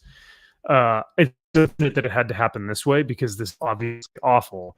Because we're about to see slabs get tampered with this video. And hail real quick to Immaculate Comics. This dude, the fact that this dude was able to do this in less than 10 minutes, I mean, come on, man. This guy is a real. He is doing the Lord's work here by showing what he was able to do just a few minutes. I wouldn't have even thought of this. Like, who thinks of this shit? I'm just like, God, what are you doing? Like, you know what? I think I'm gonna burn the side of this thing and see if I can open it up. It's like, what? Yeah. Why? This dude is like right? Or I feel like a contractor or construction worker. Like he's got all the tools. He knows how to do all this stuff. Like he's very proficient with this, I feel like. Yeah, he's very engineering. Like what would an engineer do to reverse engineer this? Yes, 100%. Even down to like glue. He's like, the glue that I'm using is clear. So when you seal it back up, it's like clear. Oh, it's crazy. So yeah. But let's see. I do want to get to this. This from MG. He says CBC is damaged. Ooh, my Berserker #1 in 1,000 variant. Ooh. Couldn't verify the signature and graded it at 5.5. Oh my god. Oh, dude, I'm so sorry. And that's the scary risk of dealing with grading companies, man. That's wild. A 5.5. Yeah. Like, what is that? Like multiple spine ticks, bent corners, like spine rolls. Yeah, maybe like probably like a 1/4 inch missing from the cover, or just 5.5 is it's like someone spilling coffee on your comic and being dang. like, MG's throwing shade at CBCS when he fucked up his own books and then claims it's CBCS's fault. Damn. Wow. Yikes. That is bold. Wow. Man, can't take accountability for your own actions. Wow. Yikes. Man. I also want to highlight DJ Smith for $10. Dude, thank you so much, DJ. Great to see you in here. He says, Max, I need just one gaming stream in 2024. There's a Warhammer 40K strategy game on PC called Dawn of War. I know you're not a gamer, but it's worth checking out. You know, DJ Smith, I was interested in getting back into WoW because they just did the new expansion or whatever for World of Warcraft. And it's like vanilla WoW or something, but it's a new. Yeah, I don't know what it is. Nice. They include white men, and I was gonna do that, but I just have had no time, unfortunately. But I already have so many hobbies. It's like I can't include gaming. He's got to paint his little figures. Exactly. And plus, DJ, I'm really not a good gamer. So you would laugh at how bad I am. I would just die. But I have heard of Dawn of War, and I hear that it's very, very good. So, but thank you for the 10, brother. I greatly appreciate it, and always good seeing you. If I don't know if you're talking about maybe the flashing of the camera, I'm not sure what that is, MG. But if it's something with the internet, let me know, guys. Hopefully, everyone can hear me okay. Just a little robot-y sometimes. You're going in and out a little bit. Oh, every really? now and again. Yeah, that's really odd. Okay. I was going to say maybe I can hop out and come back in, but leaving you guys in charge of the stream. Oh. The takeover will begin. Yep. Maniacal laugh. This is a good point. Still worth more than the Batman. Bullshit. We'll see who gets the last laugh. This is a good question. Do you think this is more of a reseller scam, or do you think CGC can also be guilty of also not grading correctly? Both. Absolutely. No, both. Yeah. CGC clearly doesn't care. They'll get a book in for a reholder, not even look at the fucking book, and just put a new label on it. That is, I wonder if it's a time thing or a laziness thing. You know, like I wonder if they just like they take the top and they just look and see, got a little insert. Okay, yep. Both. And like you said, Max, think about the volume of items they have to grade in that amount of time. Yeah, millions. Yeah. Especially like if people ask for the on-site grading at a convention, you have those long lines of people dropping off tens, hundreds of copies of books. Like I did once, you know, for Comics Elite at C2E2, like back in 2017, 2018. Yeah, they're under pressure to get those graded, and they'll just be like, yeah, that was good. Yeah, that's good. Yeah, that's good. They just get in a rut. Yeah, I'm curious. So the fallout from this, so they're obviously going to have to reconfigure their slabs. Obviously, that's going to have to change. And when they do, I'm willing to bet dollars to donuts they're going to up the price of grading because it's going to be a better slab. Do you think that's going to happen? Hey, we got a new and improved slab. Case? You want the tamper-proof case? Right. It'll be extra money. Damn tamper-proof. Oh. Or do you want to tamper? That's what's the fucking point then? So you can be a peasant and buy the one that's, you know, lower. Yeah. And it's probably tampered with and compromised. Or you can pay more, and this one we ensure is high quality. It's like, what the fuck? Yeah. But no, you're absolutely right. Yeah, it's crazy the amount of books that these guys are getting in constantly. Because like you guys said, if CGC is the gold standard, everyone will want to send their stuff into them. So this is a big deal. I'm going to let you guys talk a little bit more about this real quick. I'm going to hop out and hop back in because I'm so sorry that I've been robot-y, but yeah, let me see if I can fix that. So I shall return. But yeah, Kyle and I, we've been in the grading circuit now since 2018, 2017 or so. Yeah. We've been dealing with the stuff. I remember I got my first stuff graded back in, I think, 2014, 2015. I got my first appearance of the Crow graded, and the first issue of Wolverine graded, and regret selling those when those were way too not that expensive. But yeah, it already took down PGX. We talked about like it was a company where, hey, you paid the right price. Yep, it's a perfect book. Don't worry about it. And here, if these people are able to crack these books open in just a matter of time, add in these missing pieces, and send them in to get reslabbed, it honestly, it really puts everything into question.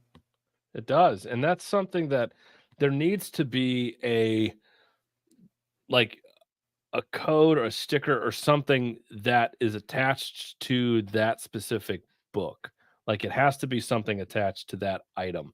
It can't just be here's a label with a number on it. It's like, no, it's got to be on the book somehow, something attached to it, so that way this can't happen when it gets reholdered. And it's like, man, if I would have known this, I would have been doing this shit long time ago. What the hell? But it goes into, it's like CGC doesn't just grade comic books.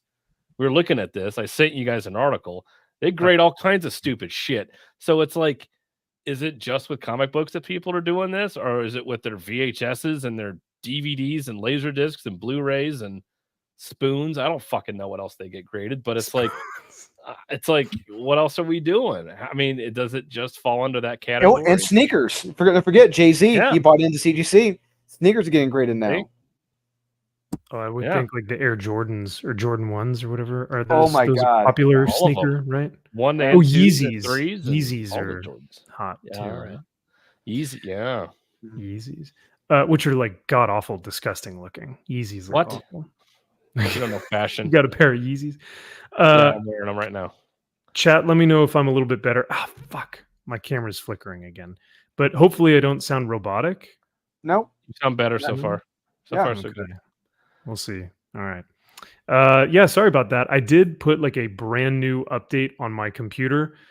So it may be something with the update, but hopefully that doesn't persist during the live stream. So yeah, because I have to do a New Year's Eve live stream Sunday evening for Max's Man Cave. So if you guys are around, come by, have fun. We'll drink, we'll laugh. What's the there's a quote from Hercules, right? When he says, "Oh yeah, we dance, we smooch, we dance, we kiss, we smooch." Something like that. I forget. Yeah. I'll have to look it up. This was Acetate Gate was wild, man. That was one of the craziest stories of the year, with that book going nutso. Yep. But that was and really... you want to talk about the fallout? No pun intended from that book. Jesus Christ! That you want? I hate taking Lord's name in vain, but in this case, what happened to that owner and Clayton Crane and his wife? Yeah. Whew, man, book should have been green labeled. You attach a cover to a cover, that's restored. That's a green label. Yeah, that was a whole other issue. That was a whole other and just they're treating them like they're brand new books. Like bullshit. Yeah. No, they're not. For those of you who don't know in the chat, Acetate Gate was when there was a cover. So Ultimate Fallout 4 is the first appearance of Miles Morales. And it was, needless to say, it's been reprinted and copied multiple times, different facsimiles. And the book has only been out for what, like 10 years? Yeah, about 20? that, yeah. 10 years? I'd say 10, 15, yeah. Yeah. And they're already doing all kinds of different books. And so they reprinted it, the Ultimate Fallout 4, but with a different cover, a Clayton Crane cover. It was a variant cover. But then they made that cover a variant cover by attaching an acetate cover over it. And they said it's a brand new book. And they sent that into CGC and got that graded, even with 4 staple marks. So it's like if I took a random book, I attached a brand new acetate cover to it, sent to CGC, and then they said, looks good. And then just graded the book like that with 2 new staples in it. And there were 10 10s and 9 9s and all blue labeled. It's like, nah, I don't think so. I don't think that's how that works. Sounds like it was an So, inside job. But Yeah. those are now the new rules for CGC. They changed their damn rules for that flipping book. And Wow. Damn. yes, I never forget that, covering their own asses. And that's what's the other thing. I mean, look, CGC, they like I said, they're not afraid to change their own rules when it benefits them, to cover their asses. Sure. So, I mean, honestly, I wouldn't see them. I mean, clearly, with a situation like this today, where we're talking about, and like that, it just shows CGC will do what they can to cover their asses. And so I'm very curious to see what they can do and what they're going to do in a situation like this. And it is odd, right? Because we see them do like really great things, like when they issue statements like this, and you read these statements and you're like, damn, I appreciate that. Like, this sounds good, right? But actions mean more than words, and we will find out eventually if they end up, pulling through with a lot of this stuff. But yeah, CGC has done some really odd things, odd to say in the least, really questionable things this past year. But this statement, I think, was a step in the right direction. We'll see if they pull through with it. So Yeah. But I have edged you guys for too long. Let's actually take a look at this video and see exactly how this is done. Well, we can speculate, right? Right. This is probably the most reasonable or clear way that someone has done this before. Yeah, it's the most So, effective way. sure. Once again, huge shout out to Immaculate Comics, who this is his video, and he basically shows his viewers how he believes, like you said, Kyle, he reversed engineered this bad boy to say, if I were to do this, this is how I would do it. Yeah. The first time around with this slab, you can see the sides were all cracked, Yeah. so that's a good sign. If you're just trying to muscle it open, it's not going to work. Yep. It's going to look like shit. Yeah. Even the inside casing that holds the actual comic book is not going to look good. Which I've done. So that's. I've had to take a book out of a slab. Oh, have Scary. you really? Oh yeah. Yep. What was the reasoning? I wanted it Pressed. Yeah, and regraded. And I think I was like, I might save it and get it signed or something like that. But I had cracked it out of a slab, and it's the inner well one, the inner piece. You have to X-Acto knife around it to get it out. Man, that's scary. So yeah, my man's got a grind. He's making this thing like He's grinding it. He's like this is a scalpel. You know what I mean?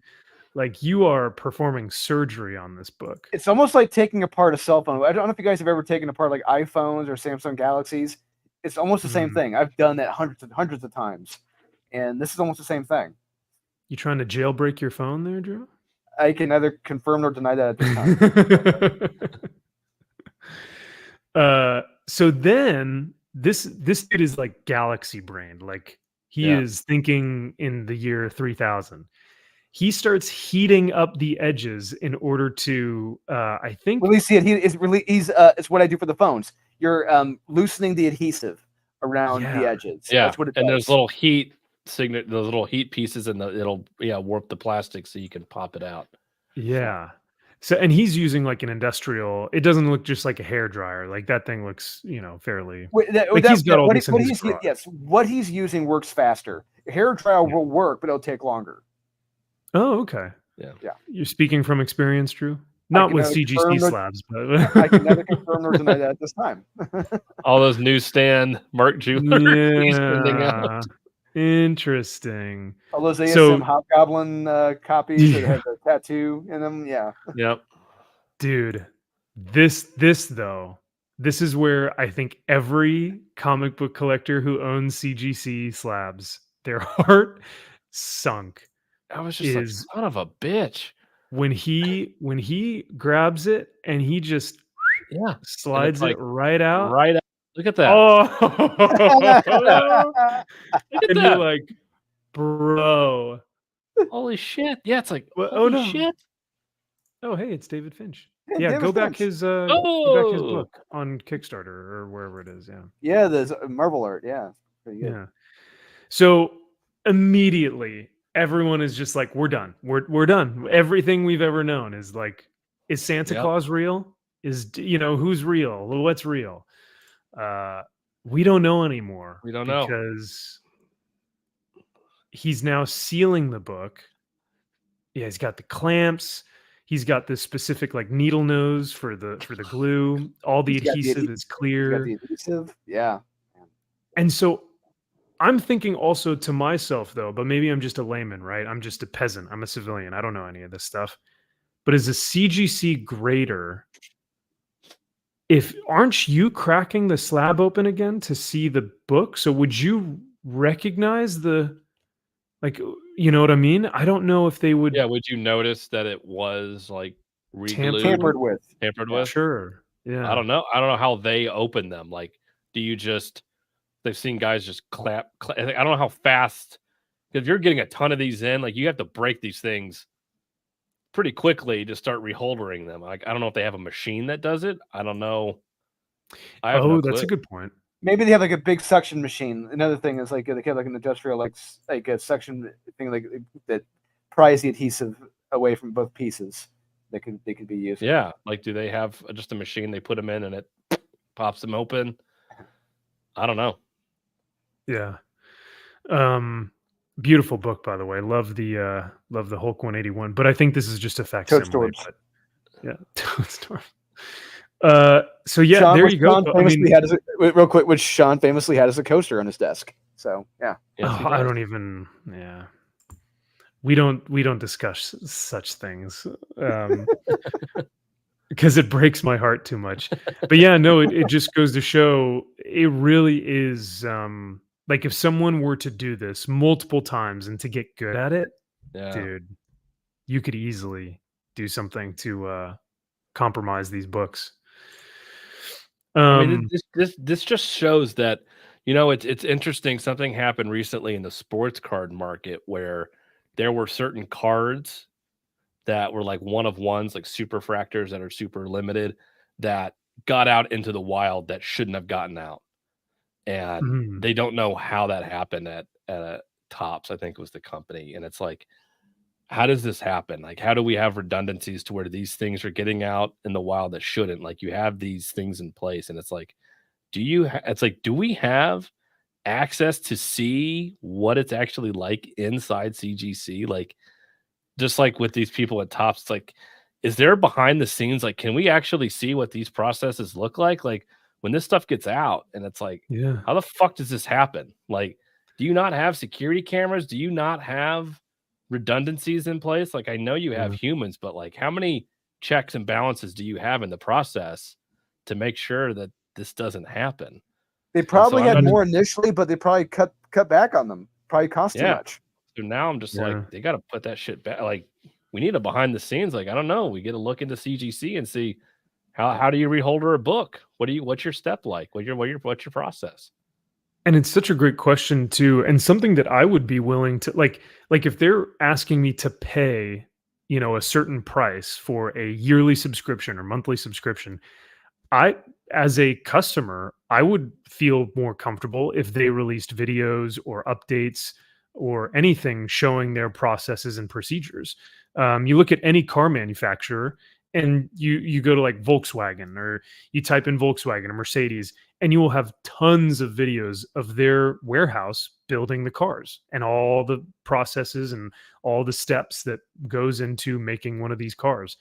So the fact that we've never really seen that from CGC, and that's what's so weird about the comic book industry is like you can go to the theaters, you can see how many sales there are on a movie. You go to any clothing store, you can see how many sales are on certain products or certain designers. But with comic books, we don't have sales charts, or at least we don't anymore. Right. With CGC, we don't see any of those processes and procedures, those standard operating procedures. None of that stuff. Right. Like, how hard would it be to? No, I mean, it would be difficult, but like something in the lines of, you have your shipping when you ship a book off to CGC. Like, I have my shipping label. You can see the book on CGC's website. You can see it being processed, received in this Right. process. It's like, why can't there be a short little like 5-second video or clip of your book being sent to the next process? Here is it it is at the next process, because they're taking high res photos now at the end, I think, of the books, which does help, but Absolutely. still, it would just be like, oh, I can see my book actually going through a reholder process. Oh, there's them cracking it out there, so I can see like, oh, that is my book. Okay, they're doing the steps and it's done. I can see it being done. That gives me that peace of mind that I sent a book in for a J. Scott Campbell signing. I still don't have it fucking back, and it's been, Jesus Christ, that signing was back in October. Oh wow, yeah. I sent it in a month before that, and I still don't have it. So like it's supposed to be a 4 to 6 week turnaround. Damn, yeah, that's wild, man. Yeah. 4 to 6 weeks. Oh gosh. Yeah, I suspect that you may not see that book for another few months, but it's like, why though? Yeah, and that's the what thing. is it like, at? Did it not get signed? Did you lose it? Is it sitting somewhere and you're like, oh fuck, I forgot, we got to bring him back out here, we got to fly him out again? Has he even done it yet? Exactly. Was he drunk the day and he fucked up? Like, did he destroy my book while signing it? Like, I don't know. Yeah. There's a really it is also interesting. It's like, what books go first, right? Like, I know they have an order of operations, right? Or like, you know, what do you call it? Yeah, like basically these types of books, bronze or silver or gold, these get graded first, and then these get graded last, or like, so if you have send in a modern book, you're looking at like a year before you get it back because all these other books are before you. But yeah, does that J. Scott Campbell thing, does that go before other books? And like, so it's just it's a mess. It's a nightmare. So it is, and there's no easy answer. There's no like, well, clearly if we do this one thing, it'll solve all of our problems. It's like, no, it's going to take a lot of different things, and it's something that they can solve overnight. Like, it's going to take a long time to figure this out. Well, like you said, this is the peek behind the curtain. This is the moment where the emperor has no clothes. And at this point, for the next few years, it's going to take them a while to figure out what is it that we are going to do to ensure quality again. And this is actually a good point too, though, Rudy. And I didn't think about this, but it's kind of like copycat killers, where it's like, oh, if you're showing the process, then other people will see that and go, oh, well, now I know how to reverse this, or now how I know how to create this, or I don't know. That well, but that's everything. It's like you can play that. It's like I get it, but there needs to be some transparent. Like, there has to be something. You can't just be like, oh, it's super secret. You can't look behind the curtain, but just trust us that it's getting done. It's like, not anymore. Yeah. Oh no, definitely not. Yeah. Where are all the employees? Have we ever gotten an interview from an employee to say like, so what's it like being on the ground floor in CGC sort of headquarters? What they put out themselves? I've never heard of. Nope. You'd have to talk to one at a convention. That's probably the best place. Yeah. Talk to them. Yeah. You know, it's funny because we were talking about acetate gate, and now this CGC thing, all the kind of different topics that have been around comic books this year.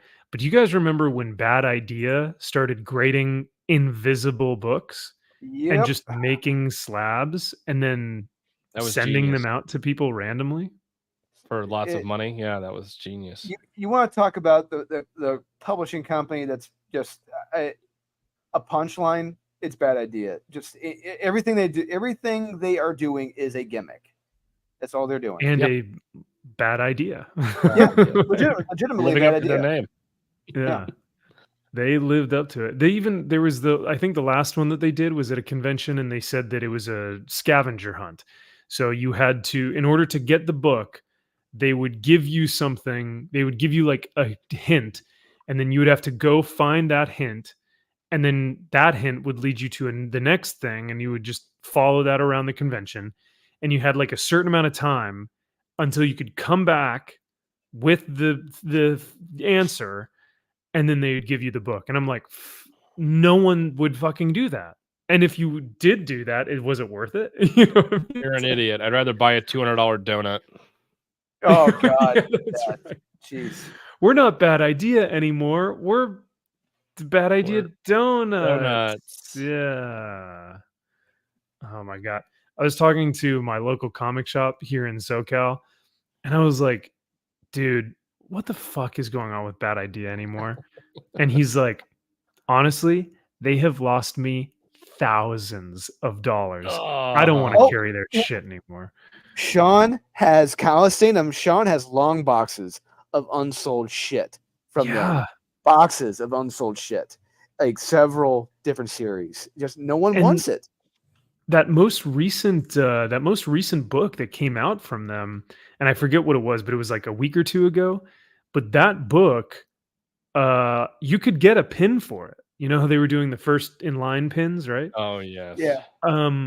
So I actually have like 2 or 3 of those pins, but it was so funny because I remember getting the ENIAC one, and I had to get there like 6 in the morning. Got there That's pretty worth some early. money. That pit. Yeah. That pin. Well, for the ENIAC? ENIAC book and the ENIAC pin, yes, they're worth quite a lot. But so I got that pin. But the funny thing is, like last week or 2 weeks ago, when I got my books for the week, I came in at like 5 o'clock in the afternoon, and the guy who I buy from, he was like, "Do you want the pin?" And I was like, "What the fuck? You guys still have it?" And he's like, "No one's bought any Bad Idea books." And I was like, "No way." And he's like, "Yeah, just I can't give this pin away. No one even knows what it is." Oh no, I'm so sorry. Sorry. He was like, "I'm sorry. so done with Bad Idea. I'm never buying them again." So I feel know, like a right? chump. Yeah, no, you feel bamboozled. Yeah, So, hoodwinked. hoodwinked even. So this was just an absolute yeah, it was very enlightening to see that this could be done so easily. I did, and then of course, if you guys want to read what CGC actually said about this whole scam, it's up on their Instagram, and I think they were saying something to the effect of that this is confirmed that there are quite like 100 books or so that they know of, and that they're going to lead in a private investigative service and all that stuff for these books, and that the guilty party will be held accountable. But I thought this was interesting. So my friend Journo over at Journo's Comics, I was almost about to say his first name, and then I was like, is he cool with me saying his first name? I don't know. Ooh, Call him Joe Yeah, John. sometimes Joe John. yeah, sometimes you never know. you But do. he had made a video that I thought was pretty interesting, because in his video, he basically said he will never buy a CGC thing again until they have proof of quality. Whoa. And he was very adamant about saying this will destroy CGC, that there is no trust in them, and that their public perception is lost. So what do you think that's too harsh, or do you think that is a fairly accurate statement by Journo? That seems fair. It doesn't seem unreasonable. No, Sure. it's not. At this point, it's not unreasonable at all. No, Yeah. I'm completely okay with that. People being like, listen, until they fix this shit, I'm not buying another CGC book. I don't want to send any books into CGC. I don't trust them. Perfectly fair. Nothing wrong with that at all. And but at the same time, I do know, I am well aware. We go to conventions in 2024. Max, I guarantee you at Dallas, the CGC line, we're gonna see people wrapped around that sucker who don't give two shits about this. Turning in their books to get graded. So you actually think that this won't hinder sales for them at all? You still think Not people are much. just gonna really? Yeah, I think Okay. for the older books, yes. Newer books, absolutely not. They're not going to care. I really think at conventions they're still going to have those same lines because people just don't care. They want to get their stuff graded. Yeah. Yeah. I mean, I guess yeah. Hmm. It's tough to say. I get It we is. will, I guess, eventually see it at Dallas, but yeah, and this is just what this is the first week of really kind of getting a response from CGC. We have the video of the guy actually cracking open a slab and pulling it out. We have videos of Comic Tom, Gem Mint, Swaggle House, Journos, like all these guys, all these like comic book collectors making videos on this. But this is really only the first or second week of this news. So this will progress and we will see eventually what happens. But this is just the beginning, is what I'm trying to say. But. It is. And, you know, it's different for me personally, because I don't have any big books, so it's not like it affects me all that much. It's not like I'm sitting in all this expensive shit. So like, I don't really know. It'd be curious to see guys that have that stuff. Like if they were getting ready to submit it to CGC, if this came out and they're like, oh fuck. Yeah. What do I do with my X-Men 1? Like, what do I do with my it's like, what do I do? I was getting ready to send it in. Do I submit that shit or do I wait? I think the other interesting thing too is all my graded books, I have like maybe 10. I've bought secondary market. I've never sent books in and then received them back from CGC. So potentially, like if I'm really being, you know, goofy here, all my CGC graded books could be fake, you know, or like inserts of something else. Yep. Mine too. Damn. So, but like I said, I don't have that many and they're not very expensive. I would say probably the most expensive one I have is maybe $300, which is still expensive, but in the grand scheme of things, I mean, like we're talking about some of these books that can be $10K, you know, plus on a low day, right? Yeah, my Batman 608 second print signed by Jim Lee. Yeah, that thing is at least a $40,000 book, and it $40K. Would you say that is more than the gold foil variant of Batman #1? No, of course not. But it's pretty close. I would say it's equal in value, and I know that one's legit because I know. Definitely wasn't some guy in his basement like Jim Lee signing. Definitely it. not. Yeah. All I know is that's the only one that's legit, and that's the only one I care about. No, well, yeah. Well, just sell all your other books. Yeah. What do you care? Replace all those top ones with stupid Tick books or something. I don't know what you like. Wow. Oh, Rocketeer. That's it. what you like. Rocketeer. Get it right. Like, no, the character that like no one reads. What? Only true comic book fans read. Only true comic fans would know. It's no Top Cow and it's no Warhammer, but I mean, those are for the sophisticated of us. Yeah, that's it. The one of you. Yeah, you're right. The art snobs of the industry. Dr. Rachel, thank you so much. Happy New Year to you, and I hope that you had a great 2023. Looking forward to hopefully seeing you in 2024 at one of the meetups. So MG had requested that we take a look at this. So before we get into our comic book reviews, he was saying that this is the David Nakayama cover. For Spider-Woman #2.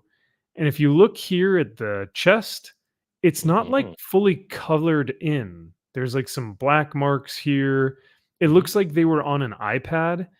And they like on one of the layers, they just didn't color it in all the way. I mean, if this was the actual cover that was published, that doesn't look great. MG, you'll have to give us some more backstory on this, but yeah, you can see some white on the top here and then some black marks here. But I mean, I love David Nakayama's work. I think he's got some really great stuff. I wonder if this was just a editorial thing that they didn't catch. I don't know. Artistic choice. What am I missing? So if maybe you can pull it because it's really hard to see on here just because it's very like it's probably a smaller screen. But the head and the chest triangles of the Spider-Woman like costume logo are not fully filled in with yellow. There's like a white there's a white background and then some black like overhang that it looks like someone who was doing this on an iPad or Photoshop or something just didn't fill it in all the way. Maybe that's David Nakayama with it's like some of the snow on the logo and it's like kind of distressed triangle from her using the sports bra quite a bit. Light is reflecting off of her chesticles. Maybe. I would like my face to reflect off of her chesticles, but Wouldn't we all? I mean, wouldn't we all? Uh, yeah. So hit Control and scroll up on the mouse. Oh, to zoom in. Yeah. And I thought it was maybe this one as well, but it only looks like it's the other variant. Yeah, this one. So, but yeah, I can definitely see what you're talking about, MG. I don't know. When you really do look at it, it's kind of like not just the quality of the art, but also just the quality of the comics, the storytelling that's in these. It's like we've been noticing the quality dropping for years now. They all can't blazing. be as fantastic as those X-Force covers by John Cassidy. Nothing can match, that quality. X-Force by John Cassidy. Which ones are those? Oh, come on. It's the Wolverine and Beast cover. Yeah. Oh no. Okay, I have to pull that up. X-Force. Which issue is Oh that? Do you God, remember? no! I don't want to see it again. Oh, come on. Well, I I'll even pull up have that cover for you. I have to look at this just because it's so baffling to me. Oh, So baffling. I I don't know oh my how this God. happens. I don't know how this happens. And the fact that like, when I forget who, someone posted it on Facebook and they rightfully said like this looks like shit, and like people Yeah. commenting saying it looks fine, it looks good. Are you Oh, out of your come fucking on. mind? Are you out of your Compared to this, what? this is John Cassidy. John Cassidy. Compare this to anything else he's done in the past. Anything else. This was like Yeah. a sixth grader did it. Yep. Oh No, my like God. legitimately, like when I would try and sketch Wolverine, that's how my like the arm and the face, like everything. Of course, it's all wrong. Everything is wrong. It doesn't make sense. It's really bad. Yeah. Yeah, it looks fine. It looks fine. Oh man, it's like, and to those people who are like, "Oh, it's fine," it's okay to criticize things. Like, Yes. it's not that we hate John Cassidy. Like, No. he's a brilliant artist. He has a But standard. This does not meet his standard. This is not. This is editorial being like, just give us whatever the fuck you have, and like him You got just 2 sending. hours. Yeah, like this is not, and then just being them, just being like, okay, yeah, it's good enough, right? Or even him being like, I wonder if I could get this past editorial. He would. I almost wonder if he's like these motherfuckers, right? Yeah. He's Like- like, do you think they'd care? Like, if I spent 5 minutes on this, do you think he's like, I bet I could get it through, and I bet I could make it a cover. Yeah, actually, that's really fun. I think that might actually be the true culprit here. If he just wanted to troll the Marvel Yep. editorial team and be like, "You guys don't give a shit what I give you, do you?" He's like, I'll bet you I could make this shitty cover a cover for Marvel. And they're like, no, you won't. And he's like, bet. Dude, and imagine him turning this in and then being like, this looks great. Yeah. Thanks. You know, like them like having to say, "Oh, this looks so good," and he's like, "No, it doesn't. It He's like, doesn't I look know good." it's shit. You know, you pieces of shit. Yeah, you pieces of shit. You know this is terrible. That's like oh dude, I would buy Oh this my OA in a God. heart. Do you know how culturally significant this would be to This have thing in will your go for collection? so much money, stupidly. Like, I mean, it'll just, oh my God, if this is out just there. to show, like, as like a party favor. Like, people Oh. come over, you have like a dinner party, and you go like, "Yeah, do you guys want to see my original art collection?" And they're like, "Oh, sure." And you go, "Yeah, this one's James Stokoe, and this one's Daniel Warren Johnson, and this one, we all know John Cassidy." And they're like, Yeah. "Is this for real?" That's when you say this is Like- art. Yeah. This Get is it? art. Yeah. From Ted. Yeah. It's art. Get it? Oh, dude, Cap Kits. I would like. Yeah, when he's doing this number. Hell yeah, I would. That buy sold Cap Kits in that a sold a heartbeat. heritage for like I think like $40,000. That image he Oh, did. Easy. That's I ridiculous. thought it was Yeah. going to be like 20K, but 40. Yeah, I don't doubt it. Rob Liefeld with one of the funniest covers created. It wasn't even a cover. It was just a promo image. That's the funny thing. Oh, that's right. Yeah, I thought it was maybe like a wizard cover, but yeah, no. But this bad boy will fetch some green for sure. Whew, yeah. It's even funnier when it's got like this modern shitty 2023 X-Force logo on the top. Just It's a good representation. pasted in. Yeah, it's just like, yep, we didn't even really try. It's so bad. The nose and the perspective of the side profile of Beast's face is like totally wrong. Like the eye is actually the best part. The eye looks fine.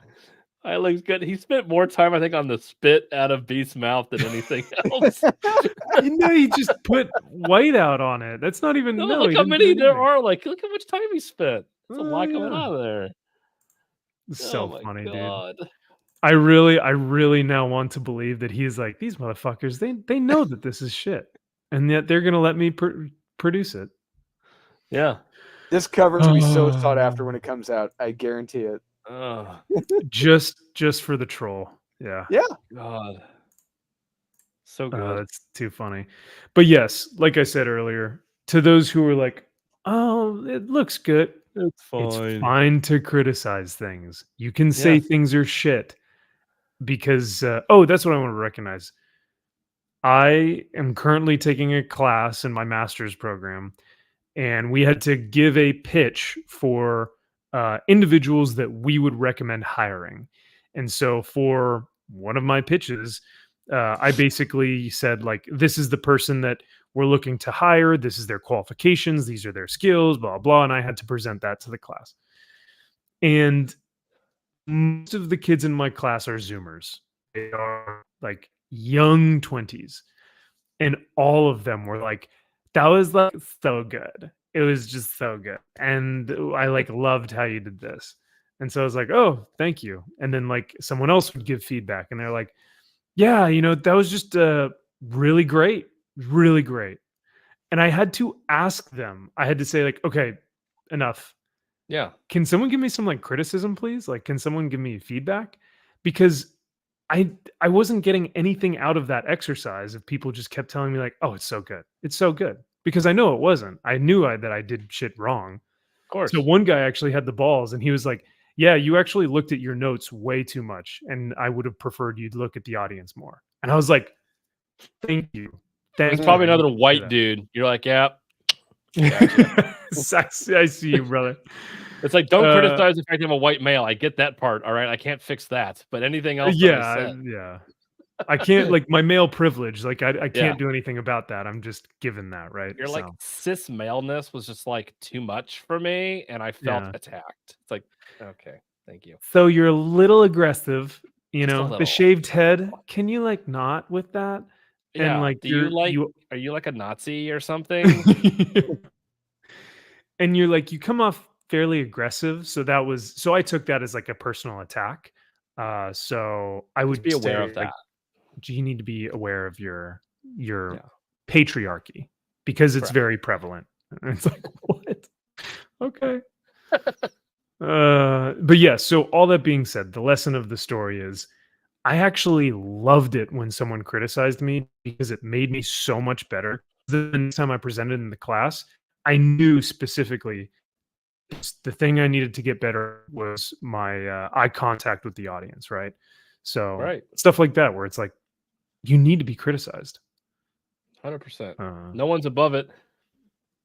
Yeah. That's one thing I learned in the Airman Leadership School. It's like kind of like what a politician does. Just look them right in the eye. And it's look right in the eye with the confidence. You'll notice at the conventions, I look at people right in the eye when I'm talking to them. And some people, it's funny, just are very turned off by it. They will not look you in the eyes if you look at them in the eye. Yeah. I think it was always something that my mom and dad taught me. It's like the first thing you do when you meet someone is you shake their hand, you look at them in the eye and you say, hi, my name is so-and-so or whatever, right? Mm-hmm. It's very, professional. You come across as like very well-spoken and confident.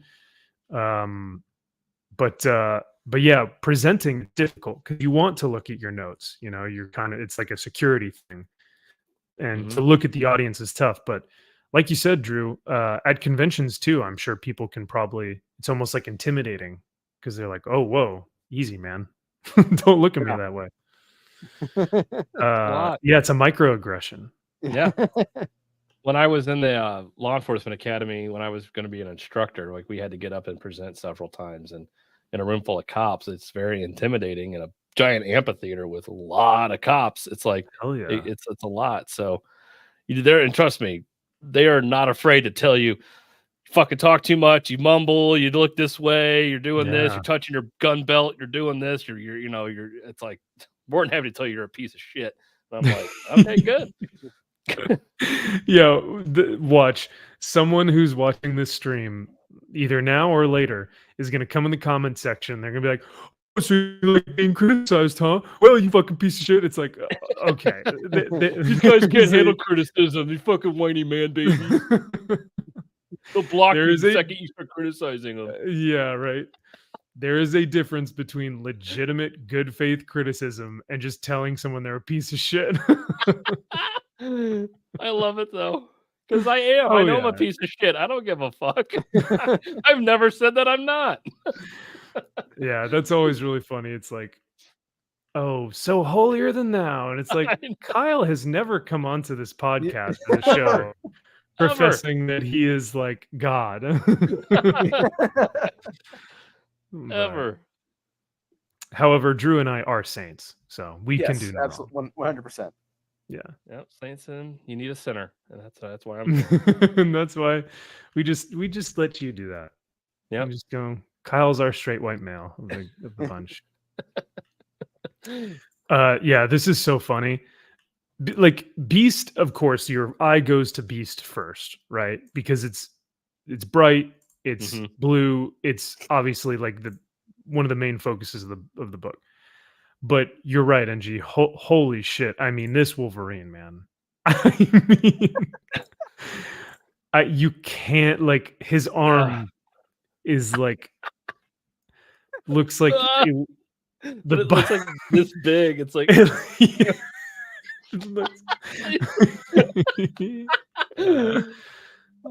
And then like this one just kind of looks like the hand is attached to the bicep on the bottom of the bicep. It's like right here.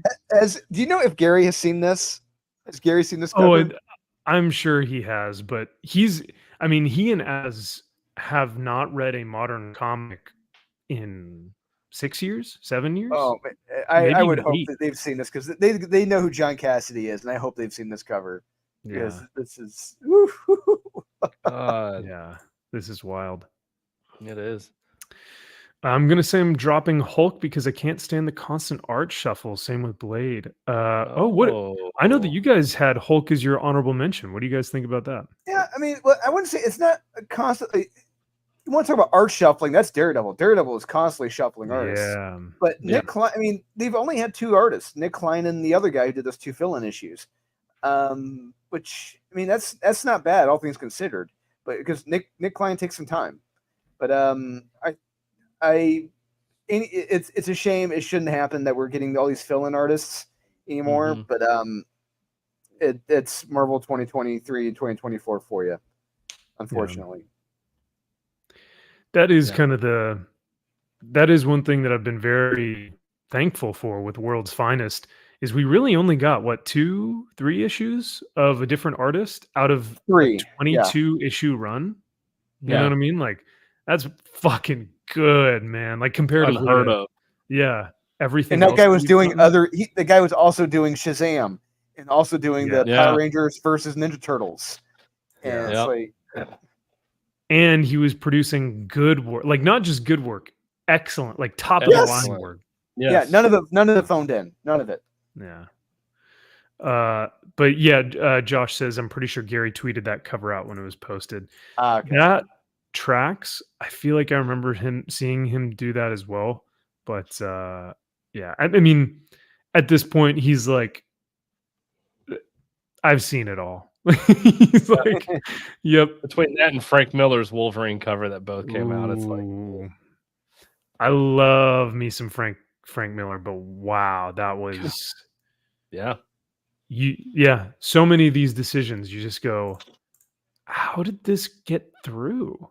Yeah. But at least with Frank's, that's his style. That's what he does. And terrible. Yeah. hey, watch it. Terrible. Some Watch hey, because some of the other ones he's done for Marvel recently are good. Like I love the Loki cover he did. That's beautiful. That and the Moon Knight he did. That's really good too. But the Wolverine, terrible Wolverine cover. I wouldn't say terrible. It's not terrible. It's terrible. No. John Cassidy is terrible. They're both terrible. No. Terrible. Man, they're terrible. Terrible. And you're a knucklehead if you don't think that's terrible. Terrible. All right, Drew. What comic shall we talk about first?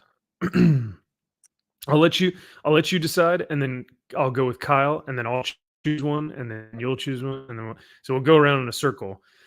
Basically, chat, I gave these two gentlemen homework, and I said, let's read 3 Christmas holiday special comic books, and we did so, and I do not know which ones they liked, which ones they hated, but I just said, let's read these, and we'll give them a review. We'll give it a shot. So yeah, Drew, whichever one you want to talk about first. Oh, we're going to talk about the one that we got to talk about this straight out the gate. We got to. Marvel 2-in-1, number 8. We got to talk about this. We got to talk about this. Oh boy, I love the cover.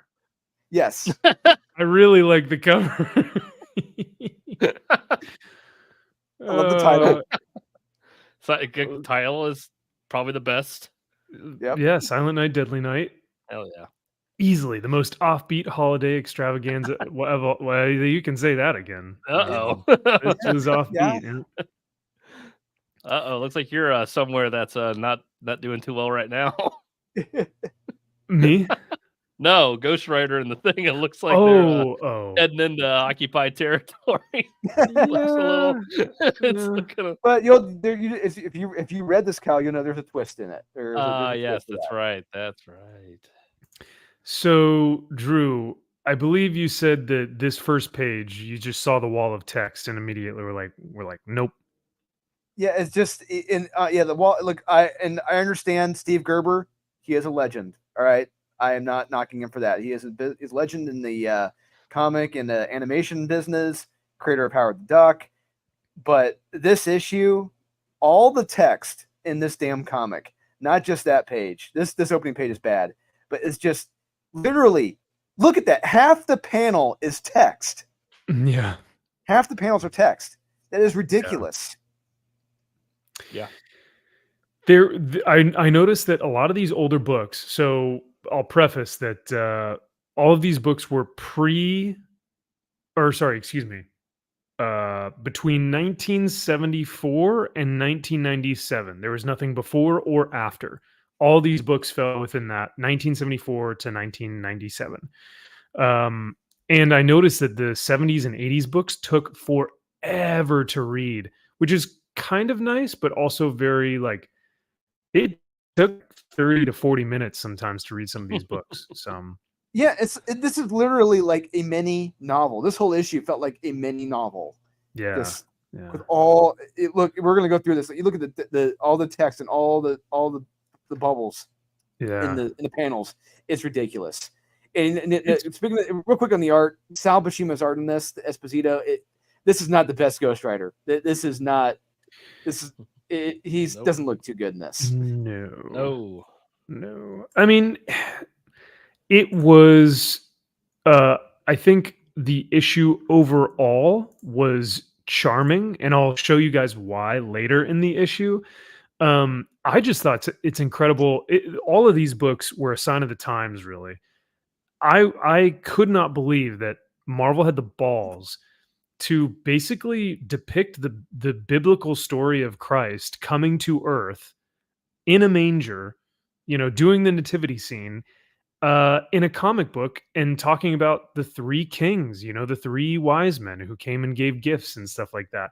Like, this is not just Christmas. This is like Christian biblical Christmas, right? Yeah. They even talk about the North Star and stuff. Like, you would never see that within the past 10, 20 years. No. Yeah, a good 20 years would not get this. Yeah. Yeah. So that was one thing that I was like, oh, this is a sign of the times. Like, this is really interesting. But for the most part, it's a bit kooky. Ghost Rider runs into these three kings on their way to quote unquote Jerusalem, right? But it's like Arizona. Yeah, Jerusalem, And- Arizona. Yeah. Yeah. And in Jerusalem, because they see the North Star or the, all this stuff. In Jerusalem, in Arizona, there is a Native American reservation that they are going to. So this is where I think we just introduced the big factor in this, Max, because I think this is a big proponent of Mormonism, because the Native Americans were seen as the new Israelites and new Jewish people, according to really? according to Mormon Church. Whoa. Yeah, I think this is a silent push for Mormonism. Or I could be wrong. Well, yeah, because even Ghost Rider, he's like, oh, these are not Jewish people; these are American Indians or Native Americans. I'm not sure which is politically correct, but Both. Both are correct. He gets denied a room at the inn, and then he goes and sees the manger. And it's like, oh, okay, I see what's going on. Sounds so familiar. It's so familiar. I've read this before. It feels like Somewhere. The B plot, which is also kind of fun, is Reed Richards. I like this story. This was fun. Reed Richards is working way too hard. And even during Christmas, he's trying to get Ben to like help him out with like, you gotta help me build this and build that. And Ben is like, dude, spend time with your family. Like, it is Christmas. We should be spending time with everyone in the mansion. I love Johnny Blaze and or not Johnny Blaze, Johnny Human Torch, Johnny Storm, and Medusa. She's like giving him a smooch. Yeah. And yeah, it's just like, this was pretty interesting. Just a typical American Christmas are the exact words in the dialogue. That's racist. That's controversial, isn't it? Yeah. I don't believe in that. But yeah, the Ben Grimm story I thought was kind of fun. Ghost Rider gets whisked away by a stranger. We find out who that is a little bit later. Ben then goes to find. He's above all. He is the god. It's like, whoa, wait, what? Oh, yeah, the guy who kind of whisks Ghost Rider away. He's like, I am who I am, right? He's like very godly. He's like, I am the word. I am the light. I am the way. Sent by he who is called I am. Yeah. Yeah. Work for Moses. Oh, we find out that he's a. He is not who he says he is. Yeah. And Ben and Ghost Rider end up dressing up three kids. I love it. This was a cool panel. I was like, that's a wild. We're in a nativity scene with Ghost Rider and yes, I now want to see an artist. I want to see a professional comic book artist reproduce that with Ghost Rider and the Thing with Mary, Joseph, and the baby in the manger. Oh my god, that wild, man. So this to me, this is where the book got its charm. This is Miracle Man. What? Miracle Man? He has a comically villain mustache where it's twirled. It's a nice mustache. A mustache. And the Widow's Peak. Don't forget that. And the Widow's Peak. And the Widow's Peak, yeah. But I wanted to read some of this dialogue for you guys. There's so much of it. How can you pick? Yeah, it's a lot of dialogue. Like I said, half the panel is dialogue. It's a lot, yeah. But this is classic villain. Like, this is I was smiling ear to ear. The comic is not great. It's a sign of the times. But this villain dialogue, I want villain dialogue like this more often. He says, and then you dull-witted earthbound lice, you loathsome maggot-brained dirt-eating worms. you sons of a motherless goat. Yeah, right. made a shambles of the perfection I'd created. You must pay. Like, it's so comical. Wow, that doesn't sound like Miracle Man that I know. Yeah, No. right. The Miracle Man I know is a little bit different. Interesting. You who should be on your knees, crawling to me, begging to kiss my cloak of your lord and Oh. master. Very Wish it was Cloak. Skeletor-esque. Interesting. Yeah. And then he burns the whole thing to the ground. Whoa, he kills Jesus? Whoa. Oh, Well, Kills a baby? was it Jesus? I don't know. Definitely was. no, it was Jesus. It was Jesus. Oh, gotcha. So yeah, they fight. Ben and Ghost Rider bring the baby back to their Native American town, and all is well. Oh. So yeah, it was not much of a Christmas story per se. In a sense. In a sense. I'm What would more you of a guys think? Christ- If this came out this week, would you recommend, skip it, or meh? I would wholeheartedly recommend it if it came out this week. Really? Okay. Oh, it's all a right. definite meh at best. Like, No, Okay, okay. because honestly, like you just said, you said earlier, Max, there is no way Marvel or DC would do a comic book like this in Mhm. 2024 ever, never ever. And if Marvel did today with this, a reenact, but with clearly, if we had like a better artist, working on it, and I could not be happier than to recommend it because it showed they had balls, and I would have been laughing because like this is so ridiculous. This is completely ridiculous. Yeah, there's a part of me that's like, I would, for the absurdity of it, I would skip it. But then there's also a part of me that's like, it actually has a lot of charm. And at points, like the dialogue is well written. There's a lot of it, but it's well written. So then I was like, no, you know what? I would recommend this comic. So I'm like back and forth. I can't really decide. I think why it's a ultimately I meh. would give it a meh. Yeah. Cause I don't know. I just can't really. Yeah.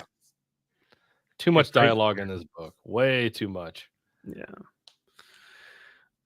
Kyle, what's the next one that you want to go over? Hellboy, Lobo, Marvel's Holiday Special, Brave and the Bold, or Batman Legends? I think I got to go with my favorite one, hands down.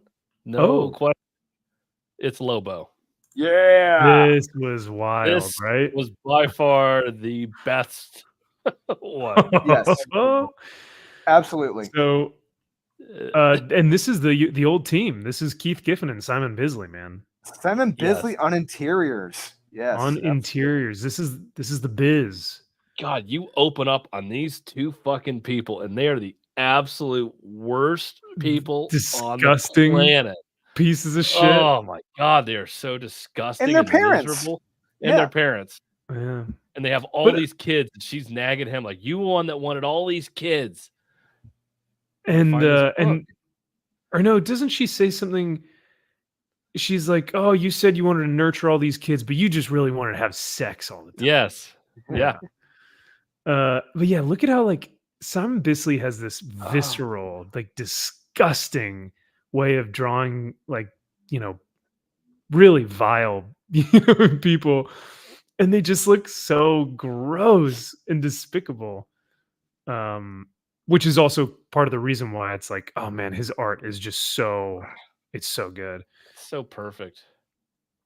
But these these two terrible people find this book outside during the Christmas time, or the Christmas holiday season, and inside is what would you guys call it? It's like the flyer for Beetlejuice, kind of. Yeah, very much so. That's actually a great. No, I like that. Yeah. It's like, you have no job, no prospects, no dick, no anything. It's like, hey, here, don't worry about it. Lobo can save you. This backed by our cast iron guarantee. Yeah. And so these two, terrible parents are just like, I mean, we might as well give it a shot. Let's keep reading. Let's, see if this guy will pull through. Sure enough, dude, this shot is so rad. He looks so damn good. Such a dude. Like, look at that fucking guy. Yeah. There was also a dog. that had taken following him around. I love it. Oh, Oh then we yeah, get- like he looks so damn good in this, man. Sid is here to meet somebody, and it's the Wouldn't you Easter know Bunny. it? The Easter Bunny. Who's Who's a like drunk. a drunk and miserable. He's And just he's like, I need you to kill Santa Claus because he's taking everything away from everybody else. He's Yep. like, Oh, look at this! Look at this face shot. Look at this portrait of Simon Bisley's Lobo. There, it's just so damn good. This all, I mean, it looks like this was pen and ink. That's what it looks like. I could Yeah, be wrong, but I mean, how accurate the accuracy of the facial structure, it all looks like it had been pen and ink. yeah. But yeah, like you said, Easter Bunny says that we need you guys to we need you to take out Santa. And he goes, yeah, I never really liked Christmas. I never really got anything I asked for. It's like, yeah, okay, that tracks. Probably got Alright. coal. Yep. Oh man, look at the Look at that. motorcycle and these shots and as he's walking out of the bar.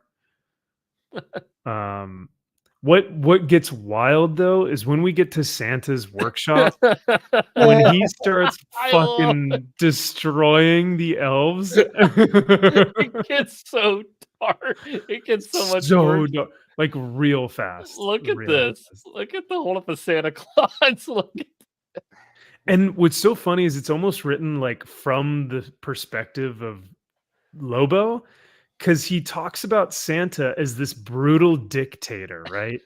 He's like, repeatedly slammed by Amnesty International. He ran his empire with an iron fist. He's like shit talking Santa. and malnutrition kept his army small and stiff. Ye- That's why they're so small. Yep. God In a damn. once a year charity splurge, kept his image smooth with the public. So just this one night where he's like, yeah, I'll do this great thing. But his slaves knew him better as Crusher Kringle. Oh, So he's doing a stakeout, ruins these little dudes. And that's that's nothing. Because once we get inside, whew. God. So he finds his way inside, sees all the little elves and all the toys that they're making. I love it. So they go to like DEFCON 5 and they start getting all their weapons and they're like, we gotta Roger that, sir. We gotta get this bomb, do that thing. It's like that scene in Scrooged, the very beginning, the night the Yes. reindeer died. Oh god. And they finally find the main man. Clack, and they all start Oh. cocking their shotguns back and got him. everything. He's And dead. he's like, oh shit. And he's like, it's Midget. you cannot say this in 2023, I boy. love it. It's a midget fairy convention. This is why Lobo cannot be written, for modern audiences. Nope. But he's pretty much caught red-handed trying to get into their Santa's workshop, and they're telling him to put your guns down. Oh, wait a second. That's not how it should have gone. Turns out all their guns are just pop toys with the little quirks. Aw. It's like the little fiddly wings from Ice Cream Man or whatever. Yeah. Yeah. Oh, yeah. They're shooting marshmallows. Yeah. Yeah. Oh, ain't that they just so cute? And just I could just slaughter the little fraggers. This is maybe I think my favorite image in the book. So awesome. Because Oh, you see God. like the blasts from the gun like going upwards or like Yeah. down, it's just so rad. Eat hot lead, you unnatural dwarf geek suckers. The insults in these books are just amazing. So this is when it gets dark. Oh man. Dark. Like the blood is black. Like Oh, they can't do red, right? So it's just like blacked out ink. And these dudes are God. getting slaughtered. No. And he's just singing Christmas carols Yeah. as Lobo would do. God, and the Biz is just showing Oh. off. He's just showing every bit of his talent here. Even the dog got to eat a Love little bit. Shell casings and bullet holes. Like it's just that's all you I see. love it. Oh my god. Finally finds Santa. What did you guys think of the depiction of Santa? I dug love it. it. The I love gorilla it. thing was weird. It's like, what the hell is Yeah. with the fucking What is he? gorilla? Yeah. It's like, oh, his roommate Kong. It's like, what the fuck? Okay. Yeah. No, I think this is great. The cigar. He's like balding too. Yeah, He doesn't have a full head of perfect. hair. He's like fat but jacked. It's Yeah. like the weird, it's that weird kind of combo where it's like a power lifter where they're fat. Like but, a kingpin almost. yeah.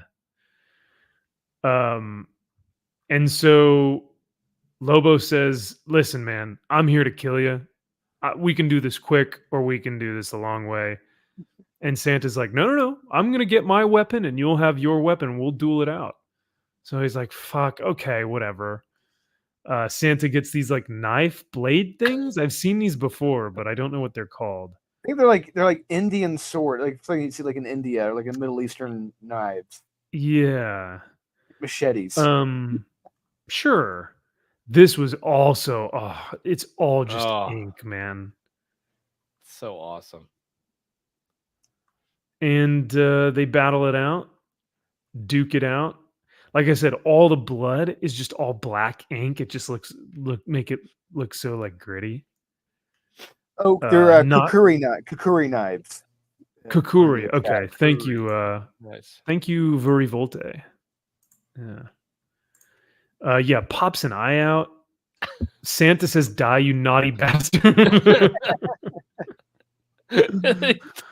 I just God, the season's eyes. greetings, fats. God damn, look at Look this at that. art, man. Damn. So good. Just headless splur, like it's still spurting out. Killed Santa Claus. You killed Santa Claus. The idiot might have stood a chance against anyone else, but they don't call me Mr. Machete for nothing. Mr. Machete. Machete. So after that, I was like, "Oh man, that was a great book." But it keeps going. It's still going. He goes to their like workshop and he starts to construct bombs from like all the materials he's got. All these little penguins are just watching him. And he gets to goes to the North Pole, gets all the reindeer, has all the bombs in there. And I like how one of them is like, are we about to do this? And he's like, "Dude, shut the fuck up. Like, stop, just do it. Are you tired of living?" Yeah. Let's get this show on the road, baby. And he just starts. This is gonna be the best Xmas ever. Oh, did you show It what just was in starts- Santa Claus's closet? Did you show like in the body like when you were in Oh, did I? Where was that? I think it's back when he killed Santa, where he was in his room. There it is, right there. That last Oh panel. yeah. The Dominatrix. A blow-up doll that's deflated. Yeah. Like drag queen boots. Was that for the gorilla or was that for him? I don't know. Oh, know. that's a good question. Yeah. Could be anyone in this. Maybe both. Yeah. And so sure enough, our main man just starts dropping bombs. And that's how he spends his Christmas. But this last part of these When you think it can't get any darker. these despicable, like just disgusting looking parents think that they're saved and they like read the book and they're like, "Oh yeah, what can we do next?" And then this book is only good for one read. Gotcha, sucker. Oh, all right. And then he says, "I'll say goodnight to the kids To the for you." kids. Okay, good. Oh, that's nice. He's gonna say goodnight. Oh, sure. Jesus God, he's gonna shoot them all. Okay. That's like Jesus Christ. Oh man. Oh This book is not for the weak-hearted or weak-minded. no, it is not. If you have This is a fucking significant amount of soy brutal. in your body, this is not for you. Yeah. Oh my god, this is so fucking awesome. Like this is Uh, metal. Like this is fucking just very. I would yeah. say if you're enjoying current day Marvel and DC, you will not like this. Oh, absolutely not. You will think this is contrived and unnatural and violent and offensive. You will not like this. oh But my god. the it's so good. the reason why this book is so good is the absurdity of it. Like, Yes, the over the it's top. because of it. yes, it's so over the top. That's why it's so good. Yeah. But Oh, my favorite by far, hands down. yeah. Yes. Yeah. And This was the the best. art is by far maybe the best that Yes. we read out of the 6. Absolutely. So, Hands down. It fits the style, it fits the tone. It's perfect. yeah. And I will say there's a close second for the art, but it comes in a Marvel comic that we're going to talk about in a bit, probably. But other different artists involved in it. But Yes, this is, and I will agree. yeah, this is clearly the standalone from Bisley. This is, Mhm. yeah, I would love to have any of the pages from this book. They're amazing. Oh, could you Yes. imagine? Yeah. So Um, MG, when you say where are these comics right now, do you mean like are they in back issue bins, or do you mean like why is no one talking about them? or metaphorically, like where are these comics in our society right now? Maybe.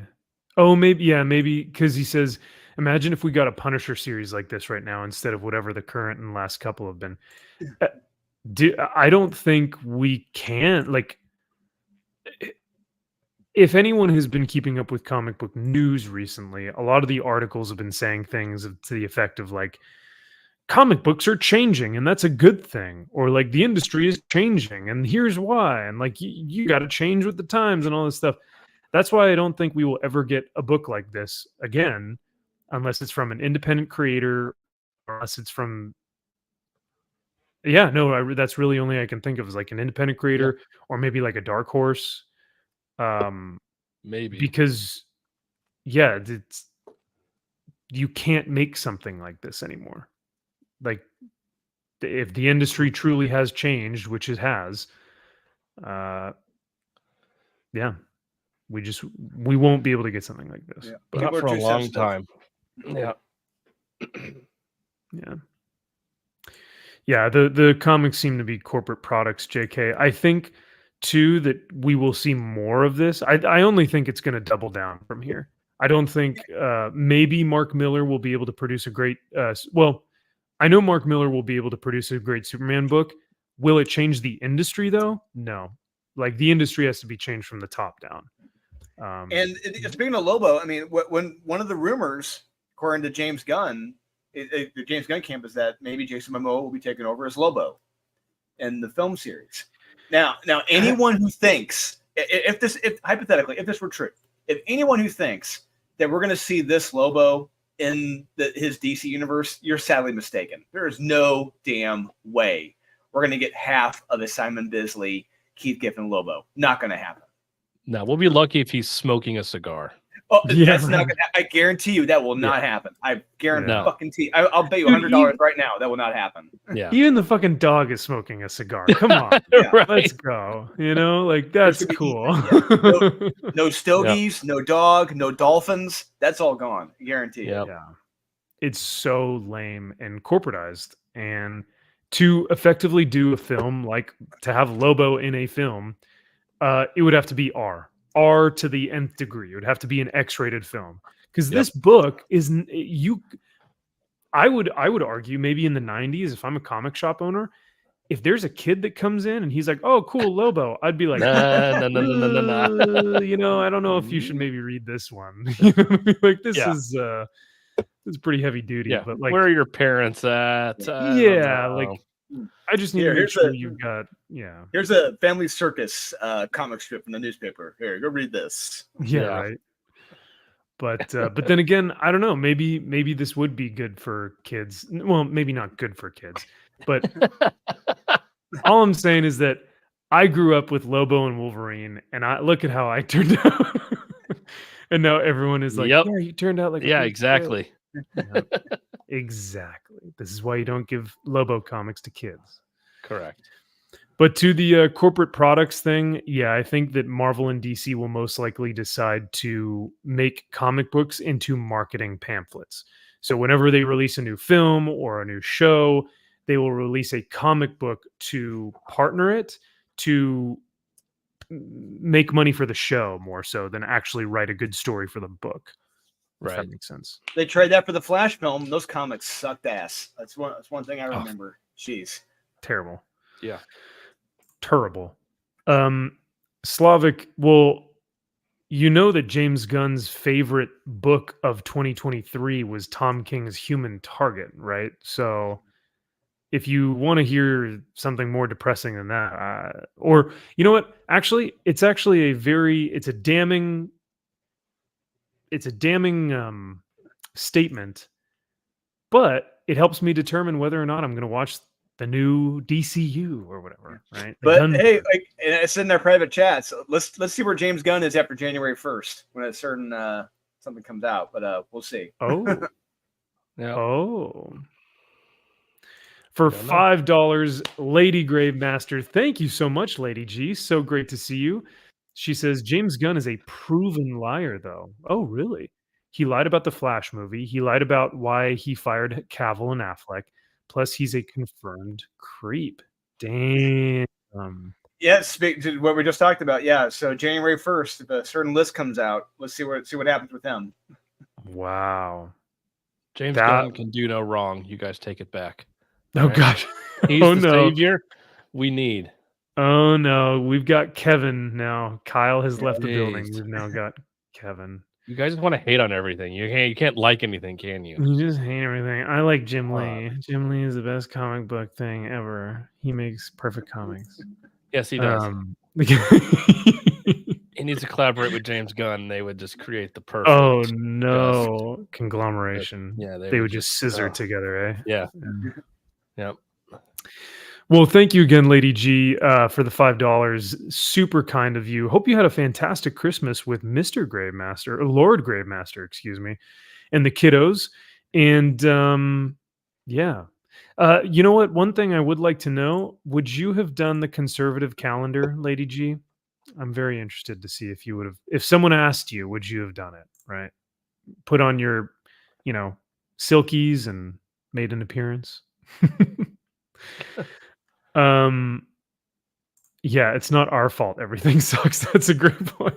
Hey, we're just delivering the news, right? We're just giving you guys, what you want in terms of these are our honest takes. Wow. Yeah, that's it. We are well-versed, well-read readers. We've been doing it. We've been reading these comics for decades. And when we call these comics out for not having the same standards that they did 10, 20, 30 years ago, we're going to say it. Yeah. True. Yeah, because here's the thing too, and I was talking to my parents about this the other day. We were, celebrating the holidays, and we were talking about political figures and YouTube figures and actors and like people with influence, right? And I was talking about how really a lot of the YouTubers that I know of, they've got nothing to lose, right? Maybe if they have a small channel or even if they have a larger channel, by speaking the truth and by just giving their honest opinion on a lot of these things, it's not like they're going to lose money. They're actually probably going to make more money because the currency of authenticity is much larger than that of, paid shills. At least I think. So for a lot of these people, they would be seen as like, oh, they're sacrificing something. Yes, they are. But at the same time, they're just being honest and truthful to themselves. And at this point, they've got nothing to lose, right? So it just kind of like when we give our reviews, like, I don't know, Kyle, Drew, you guys don't have like a YouTube channel. You got nothing to lose. You guys are just telling your honest takes, right? So, which I appreciate. Yeah. And that's like, and these shills, it's like, you can only lie for so long, just as you can crack as many slabs open as you want and change them out with shit, but it eventually will catch up with you. So you can 100%. Say this shit is great as long as you want, but eventually it's going to wear thin. And then at some point that varnish is just going to get a little tarnished. And then eventually it's going to be like, okay, I can't take it anymore. This shit sucks. Like it's gonna happen. Well, you know when it comes off, or when people start saying, "Oh, you know what? It's shit," when it's safe, because Right. then once they start realizing, "Oh, is it okay for us to say this now?" Okay, yeah, no, I didn't like this stuff either. Yeah, I wasn't a And it's fan. I like, wasn't a fan of it a long time ago, but right, and it's like, real? Oh, oh, really? Now? Oh, okay, yeah, weird. yeah, yeah. Yep. So it is pretty interesting to see how many people have come out and been like, "Yeah, I never really liked that," and it's like, really now? You sure Huh. about that? We need the John Cena scene where he pokes his head through and he's like, "Are you sure about that?" Yeah. Um, um, but yeah, praying your rosary in front of your tabernacle. I actually have a pew in my house that I pray on. So there you go, Lady G. You can buy a pew on Amazon. How wild is that? What? Yeah, like a Wow. kneeling pew where you can just it's got a cushion kneeling section and you can just yeah. So Weird. Oh, so you don't sit on them. Okay, it's a kneeler. Okay. Oh, it's a kneeler, not a sit. Got it. Okay, got it. so it's actually it's a workout. So essentially you have to stand, kneel, sit, stand, sit, kneel, and you're just kind of constantly doing that. And so you're getting a workout while also praying.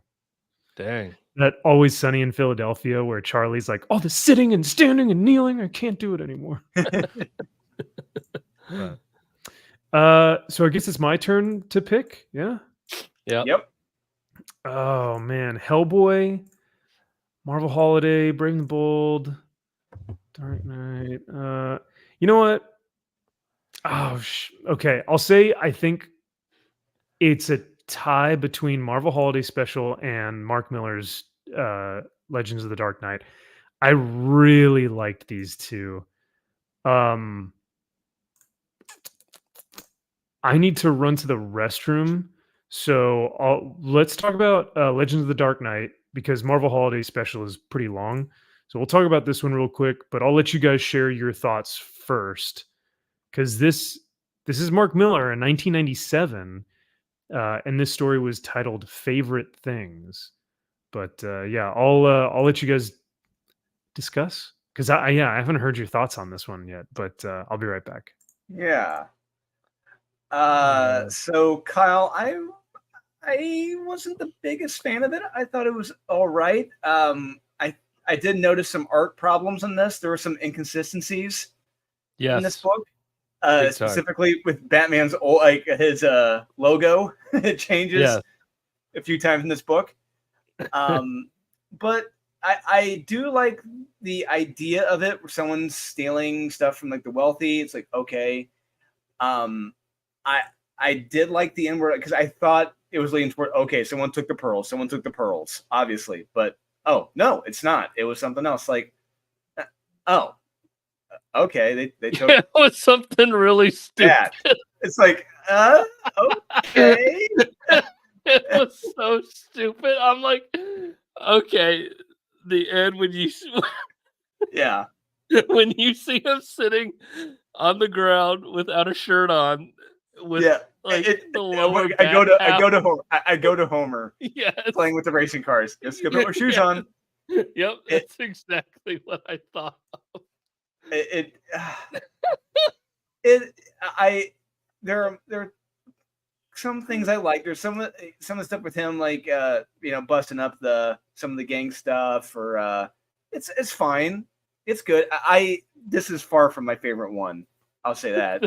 This wasn't even close to my favorite one. No. And when by the y'all time it y'all got have to no taste. Oh. Zero when taste. he's playing with a train set with no shirt on, I'm like, It's- oh my God. Just go put my It shoes is, on. So it is stupid. so meaningful. Oh, The Oh. last Will you thing that stop he was given. No. I'm going to no. die on this hill. That the last thing he was given before his parents died Oh God. was a Christmas present. That is heartfelt, and you will fucking enjoy it. Gross. All right, I gotta use the bathroom real quick. I'll be right back. Oh man. He's- I-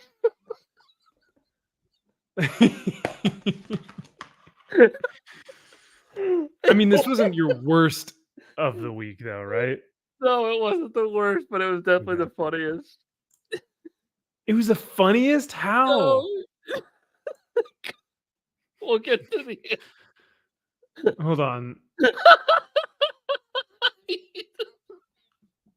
This is so sentimental, and it's because you don't have any emotions. You have no feelings or sentimentality that you can't understand the importance of this gift, Kyle. Oh, Jesus Christ. It's a toy train.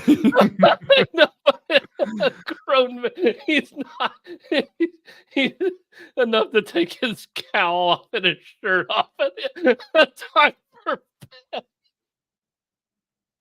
This I didn't like this though. Oh God. I didn't like the one where he's like crisscross applesauce. I didn't like that one. Alfred, will you tuck me in and get me some hot cocoa? Some warm milk.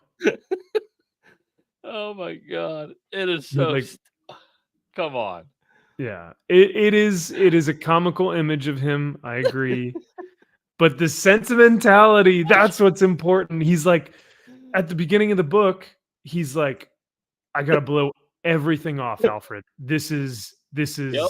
priority number one, right? They stole it. They stole it. How could they? And we're like, oh shit, what is did it? they steal? Like Drew said, is it the pearls, right? Yeah. But that's too obvious. No. You can't do the pearls. Everyone's done the pearls, right? So it has to be the last Christmas gift that was ever given to him. Oh my God. You just you have no Stop it. heart. You don't Just understand. Stop it. Dude, It could have if been anything. my parents, the last thing they gave me on Christmas before they, left this earth, I would hold that as sacred. I would put it in a frame. I would put it in a glass case. I would never touch it. But a train set? No. Alfred, they stole the train set. I need to bring it back and play with it. of course, yeah.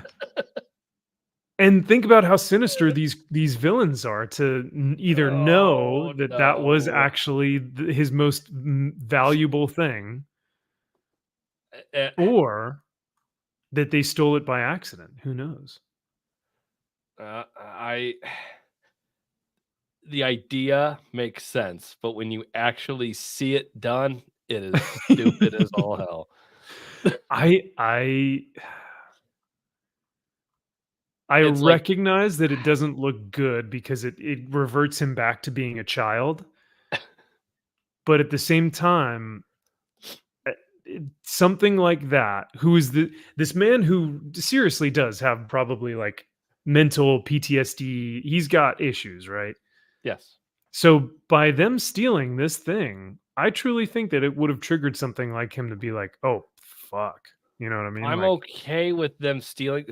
Don't make it a train set and a grown man with no shirt on playing with a train set at the end of the fucking comic book. Make it something else.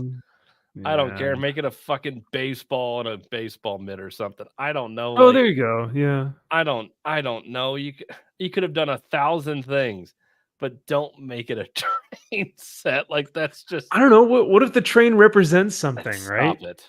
Like what is Mark Miller is higher. He's galaxy brain, dude. Stop it. He's on a higher plane of existence. No. He meant something with that train. No, He just didn't arbitrarily was like. I guarantee you he just It represents innocence. It's a Yes. train set he bought for his kid or something at the time. He's like, oh, I'll put that in there. That makes sense. It's like, no, it's Sure. stupid. Just gonna put my shoes on. Yeah, don't have that. All right, Alfred, time for bed. I'm done playing with my trains. Did you see me here? No, I didn't see you playing with your dolls again. Good. Exactly. It's so stupid. Just this line though, right? I see you. Hold on one second. I see you managed to recover it, Master. My favorite thing, the last thing they ever gave me, Alfred, the last present from my mother and father, and I almost lost it. So that the book should have ended there, I think. It would have Should've helped. just It's still been- stupid, but sure. Oh my god, what would have not made it stupid? not a train set.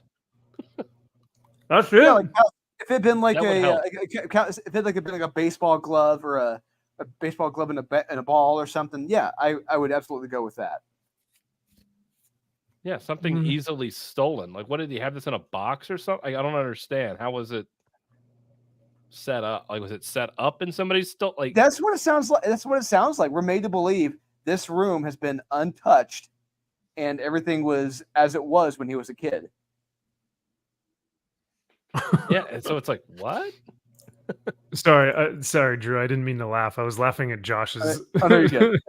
comment that he said this Joker also put Conan as his #1 book of 2023. Yeah, see, there we go. Baseball isn't really Christmas, but a train set can be more like Christmassy. Lady G says train set is perfect.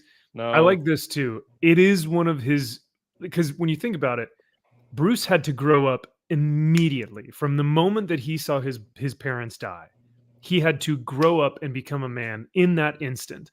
Sure. He then went to train. He became the Batman, right, at that moment. So the only piece of innocence that he has is that train set, which reverts him back to a childlike status, which probably isn't depicted well here, right? Could have been much better done there. You know Just what? put my We're shoes going to on. the next book. We're not even gonna finish the discussion. Yes, Master Bruce. Do you want me to cut the crust off your sandwiches? Yes. You joy boys, Joker. Would you like a Capri Sun? For... good art. This Did is you what put Nesquik in the milk this time, Alfred? You know I don't like Hershey syrup. Alfred, make sure that you put marshmallows in my hot cocoa. You know I like them in the shape of a bat. Did you TiVo Samurai Jack? Yes. Alfred, where are my chicky nuggies? Daddy needs his chicky nuggies. You know, the last meal they made me was chicken nuggets and chocolate milk. If I don't have that, I'm gonna go insane. Oh man. You understand we can start poking holes in this all day long if you want to. I don't. Well, just that last part. Everything else tracks. Yes. Everything else in the story tracks. Yeah. Yes, it's fine. I understand the sentimentality. I'm not knocking the sentimentality. I'm knocking the fact it's a fucking train set. It looks stupid. Change that. Everything else is fine. I get the sentiment behind it. Now, this was the better Batman book. I did enjoy this one. Really interesting. Okay. Because I was gonna say I think it's really this I think may be the first book, this Batman Legends of the Dark Knight, the Mark Miller one, where we vehemently disagree. Yes. Because most of the time when we do modern books, when we do like modern comics, we pretty much for the most part know, okay, these were obvious skip-its, these were obvious, but I'm very surprised to see that this was our first one where we disagreed. So, which I like. I mean, yeah. I want to see the comic now of Bruce the man-child walking down the mansion, having Alfred, make him chicken nuggies and tots and chocolate milk, chicken nuggies, and playing with his train sets. I want to see this now. Yeah. So like something triggers his PTSD and he gets reverted back to being a child before the death of his parents. Is that what you're saying? Yes. Oh yeah. Okay.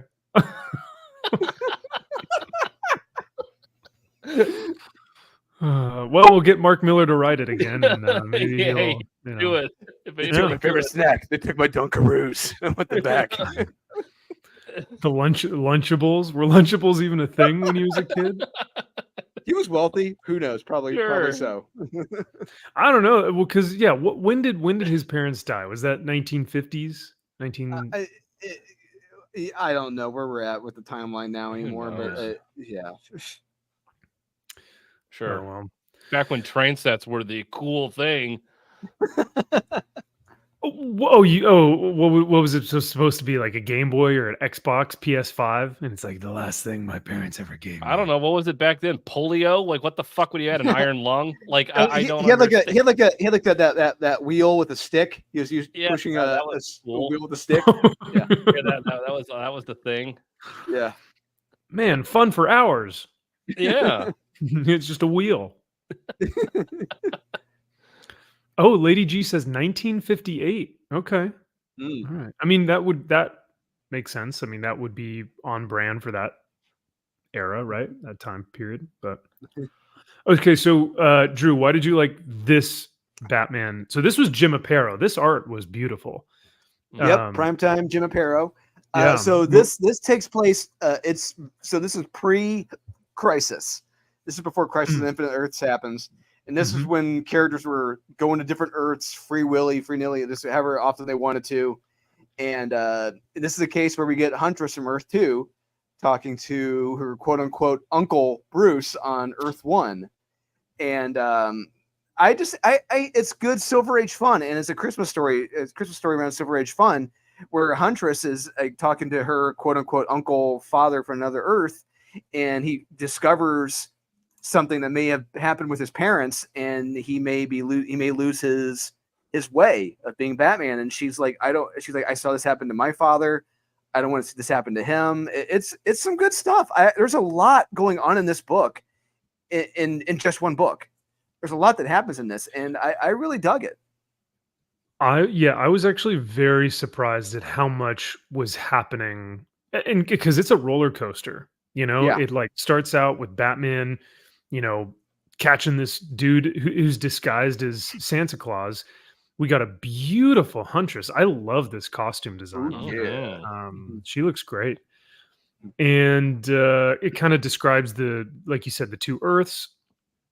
I did kind of find it funny how she's calling him Uncle Bruce, especially with how we know Helena as kind of this Punisher-esque character where like Batman does not like her in the family, right? Yeah, and it's weird. It's even weirder because after Crisis ends, she was like one of the loose ends from Crisis, where it's like, you were just kind of like a holdover from Earth 2. You were just like kind of like a mistake, and it's pretty funny. But sorry, continue.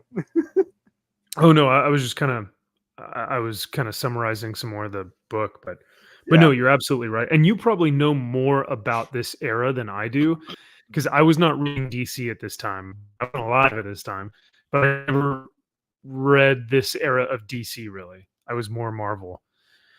But yeah, Bruce has been enlisted by Gordon to find some paperwork on one of the mob bosses, and he finds that Thomas Wayne is one of the individuals in this stack of files that has been sourcing out funds to this mob boss's war on crime, or like crime lord stuff. So yeah.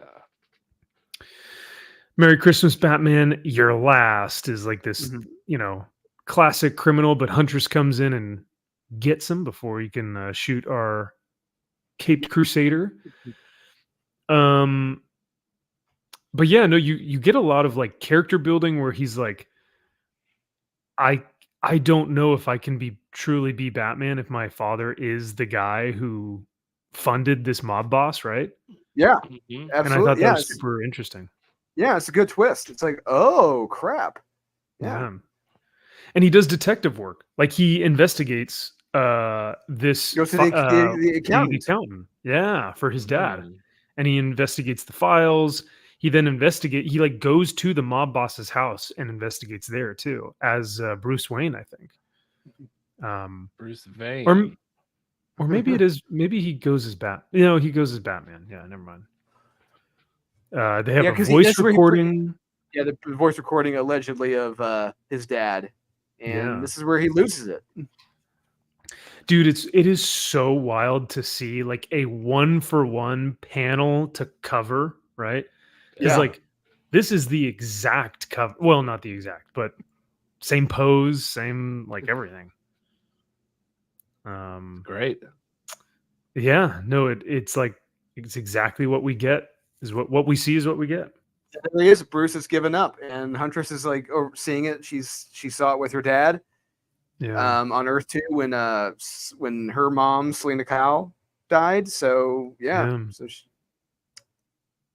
you know what was really interesting was when he finally takes up the cape and cowl again, and he's like, the reason why that kid lived tonight was because of someone like you, like a Batman, right? We don't do this just to catch criminals. Like, we also do this to save lives. And when he puts the cape and cowl back on, she like weeps openly and unashamedly like a little girl, is what the dialogue says. And I thought that was pretty interesting, that she is like so amazed or so joy filled that Batman didn't give up his status. So what a wuss. I mean, yeah, she's a little wussy in this book, when like in more recent years she's actually been a super, dope badass. But Yeah. I like a little bit of both. I like that she can be, more compassionate. Right. But I also like her kind of, Punisher nature. Yeah, and well, that you said compassionate, because this, I mean, granted she's on another Earth, but this is her dad, and she doesn't want to see her dad be defeated. Yeah. And fall like her other father on Earth too. Right. So and then I think that was it. Merry Christmas from the DC staff. I thought that was pretty cool. Yeah, and then it has all the damn everyone's names. signature. Yeah, like that was dope. Yeah. And they said Merry Christmas, not Happy Holidays. That's whoa. They're all on the naughty list. That's what this is. Yeah, they're all gonna be canceled it's on Twitter. all the naughty list guys. So but yeah, no, this is super rad to see all of these like legends on here. I wonder if, well, no, this may have been this was earlier than Chuck Dixon. This was earlier than Kelly Jones, Graham Nolan. This is pre-1986. So yeah, this is like 83, 84, I think. Maybe before that. Let me check. I wrote it down. 82. 82. Yeah, this is well before that. Yeah. So Neil Adams is about, I think, three or 4 years after he just left DC. This is kind of like the No Man's Land era of DC Comics right now, when they were kind of just cruising. They just had, there's aimless. Nothing was really going on. So would you guys then give this, if this book came out this week, would y'all give this a skip it, meh, or recommend? I'd recommend it. It's recommend. Yeah, I think it's a definite recommend. The art I love. I think for me the art stuck out in this book a lot by Jim Aparo. MG, that's pretty cool. 1982, the year you were born. Look at that. Nice. Old as fuck. It's pretty much what I'm hearing you saying, MG. So, I have the Lobo paramilitary special. I just couldn't find it. I think it's in one of my long boxes, but I actually have this issue. Oh, nice. Oh, it's not a newsstand. Well, it's worthless. Nice try. It says where the action is. So there you go. Well, CGC can make that a newsstand for you for hey, look at that low price. I can make it my own newsstand. If I crack it. And what's funny is I also have the issue that you guys hate. Of course you do. Because you're a shill for Mark. All I know is I see that issue in a lot of 25-cent bins and half-price books. That's all I'm going to say. Go. Really? No way. Mm-hmm. I've never, I've never seen this issue before, but at LA Comic Con, I was sifting through the dollar bins and it was in there. So maybe I never noticed it. But if you want to read some good Legends of the Dark Knight, read the earlier issues. Read like issues 1 through like 20 or so, 1 through 25. Yeah, those are good. Those are the really damn good ones. Like Hunter Prey. Those are that's amazing. Yeah. Speaking of which, what would you guys give this one if this one came out this week? Legend of the Dark Knight, favorite things, Mark Miller. So, like, think about this. Mark Miller has been on a winning streak.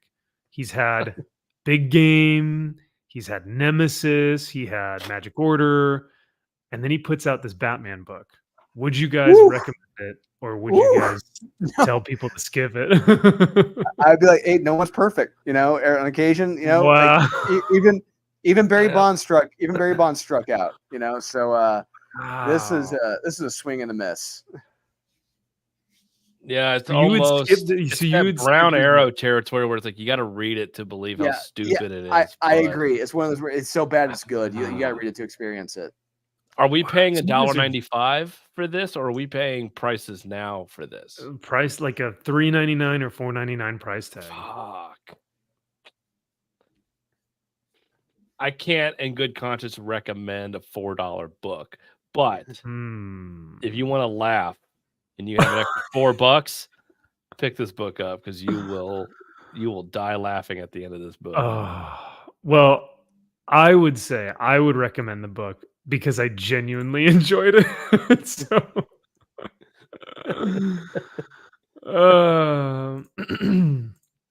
this is a good question. What if it was a $25 silver foil? Ooh. Then I pay $50 for that silver foil. Hell yeah. But, yeah. Oh, wait, you mean you would pay or you did? Oh, pay I would. 50?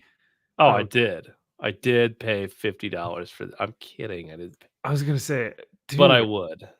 If it's a foil cover, buying it immediately because it's automatically a collector's item. Oh my God. I was like, please tell me you did not waste $50 of Waste? your hard-earned money. Waste? Waste on the Batman #1 foil. Waste? Waste, you say? Invest. Yeah, so would you recommend the book, or at least give it a meh? So, from what I'm hearing, is the gift needs to be changed, and Bruce needs to be standing next to the toy, or whatever it is that he was given. Rework the whole ending. Just redo the whole thing. It still needs to be a gift from the parents, though. That's Yes, fine. absolutely. Yes, That's the main absolutely. thing. Yeah. But And it just- needs to be a Christmas gift, though. Like, it needs to Sure. be something yes, that we gave obviously, him yes, for. to make it Christmassy, sure. Yes.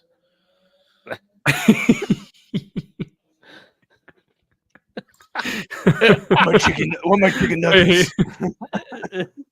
I hate this so much that I'm envisioning him saying "choo choo." Choo choo. Chicken nuggies. Choo choo. Chicken nuggies and ketchup. Woo. Yeah, I still need more chicken nuggies. Next up, bedtime. So let's go through this one because I want to save Marvel Holiday Christmas Special for last. The Hellboy Christmas Special was Boring. really different. It was Yeah. very different than the other ones.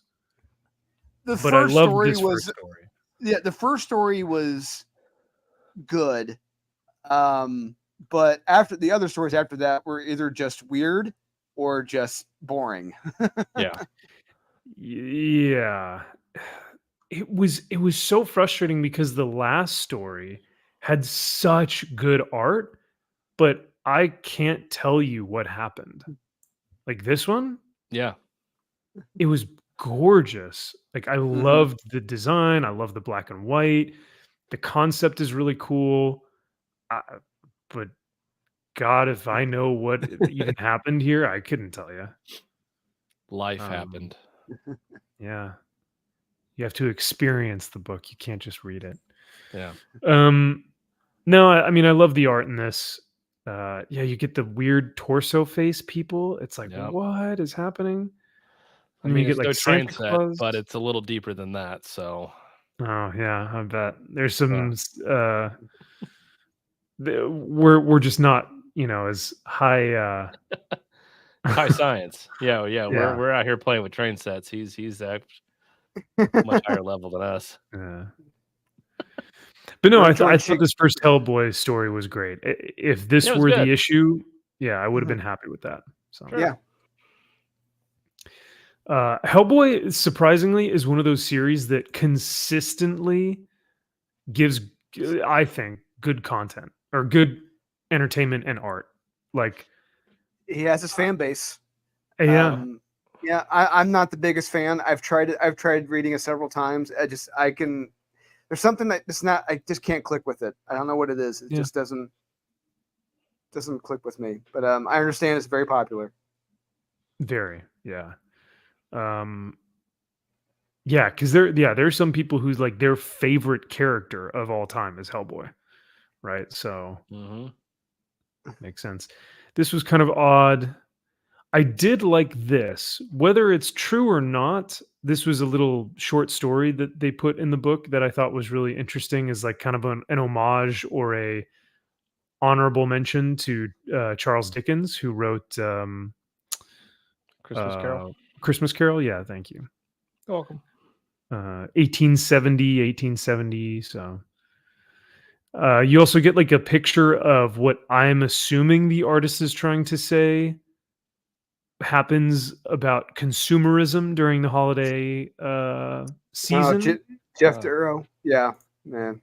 I don't know if that's what Yeah. you guys got from the It is what it is. I don't.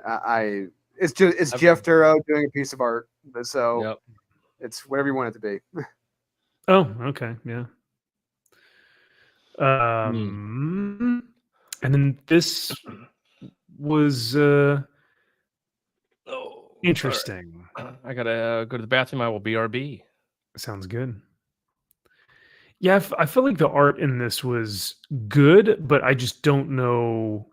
It didn't really feel like it had a place here. I don't know. Yeah, it didn't belong. I was halfway through this. I'm like, what the hell am I reading right now? We have a rat and then a spider and a Santa Claus inside the spider. It's like, what the hell is this? Yeah, it was. And then Santa emerges from the spider and he's like, oh, thank God, I've been in there for a year. And he's like, all right, back to Christmas. And it's like, oh, okay, thank you. Yeah, it was pretty wild. I could see that it felt like Tim Burton-esque, you know? Yes. Very Nightmare Before Christmas. Absolutely. Yeah.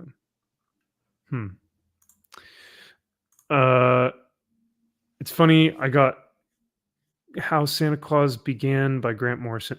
Oh, dude, Klaus is one of my favorite Christmas comics of all time, Curzon.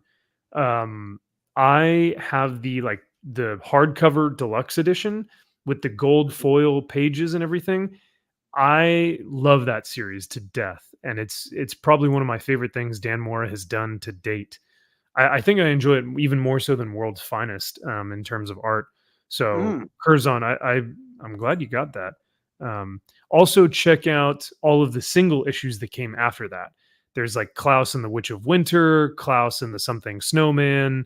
So yeah, if you guys want some really, really great Christmas stuff, Klaus by Grant Morrison and Dan Mora is chef's kiss. Absolutely. So all right, you want to start getting into the Marvel Holiday Special? Gladly. Let's talk about. I had a blast reading this. This was fun. This was fun as hell, right? Absolutely. There was probably one in this I just didn't care for, but the others, from Jump Street. So let's go back. Let's look at the names associated with this book. Oh, yeah, dude, right? So Scott Lobdell, Dave Cockrum, Joe Rubenstein, the first story. You're like, damn, that's pretty good. So you think like, oh, okay, but like after, like they just got those guys for that story, right? No, we're not done. Yeah. Walt Simonson, Art Adams, Al Milgrom. Ooh. Stephen Grant, Klaus Janson. Ooh. Tom DeFalco, Sal Buscema. Like, the hits just keep coming on this one. Captain America, Precious Gifts. That story rocked. Yes, that is by far, aside from Lobo, that was my favorite story of all of these that I read. That was so damn good, and it kept my attention the entire time, and what's crazy is that it didn't have a single panel of action in that entire story. No. And yet it has more heart and more storytelling than, I've read from Marvel in decades. Or not in Yeah. decades, in years. So It shows you how well how much of a story you can tell, how emotional a story you can tell with only it was what 5 pages, 6 pages. yeah. Damn. Yeah. It really it wasn't a lot, so No, Len Kaminsky? I've never heard of that name before, though. Ron Lim, obviously boom. know who that is. Yeah. Howard Mackey, John Hebert, Al Milgram, Scott Lobdell again, Dennis Jensen, Barb Kalberg, Danny Fingeroth, Ron Garney, Mike DiCarlo, and then you got pinups throughout the whole book as well. Oh yeah, So the Ron. My favorite pen. I think I recall. I think mine was the Ron. Yeah, I think it was the Ron Friends Thor when he's above ooh, yeah, Rockefeller Center. that was cool. But he's got the mask thing on, right? Yeah, I dig it. Yeah, I like that. I like that. Okay, I like that alright. era of Thor. Yeah, he's got the beard. He's got that mask. It's the Eric Masterson Thor. It looks like a badass. So Yeah, all right, okay. That's fair. I think I liked which whoever did the cap one, that I really liked that one where he's standing next to the Christmas tree. So, yeah, this first story was a ton of fun. We open with like, probably at this point in time the most popular team up of Marvel right now is X-Men. and not And just that. This yeah. is Dave Cockrum drawing this is 1991, drawing Yeah. the X-Men he created, most of them that he created, and this takes place right before X-Men issue, I think like 98 or 97 when they're at Rockefeller Center and before they fight the Sentinels. Yeah, And- yeah. And Mike, Dave's this is 91. His art looks flippin' amazing here. It looks so damn good. And the issue is really fun. Like all the characters sound perfect, right? They sound very accurate to their characters. Absolutely. The colors are great. All the paneling and the layouts of all the characters looks fantastic. And it's just a ton of fun. The dialogue is good. Like it's I won't say it's anything that's going to, what would you call it? It's not going to win like a prize or anything. Uh-oh. Huh? Did I lose you? Oh, No, sorry. I'm here. Oh, okay. Okay. My internet was going wonky. Okay. But yeah, But yeah, it's not something. It's not going to win Yeah. any awards or prizes. It's just fun. It is a Mhm. fun, enjoyable X-Men story that we do not get today. We're not seeing this at all today. These are the characters. We have the X-Men, the Brotherhood of Evil Mutants, written as they are, and that panel right there with Unis the Untouchable and Banshee looking at each other, I flippin' love that right there. Yeah. It just- And you're right. Having the X-Men and the Brotherhood of Mutants is right? Brotherhood of Mutants. Brotherhood of the Evil Mutants. Evil Mutants, yeah, sorry. Mhm. Yeah, it's just it's something that seems so simple, but it's just classic. Like it's just, yeah, bad guys versus good guys are fighting to find the most powerful mutant that Cerebro has ever registered.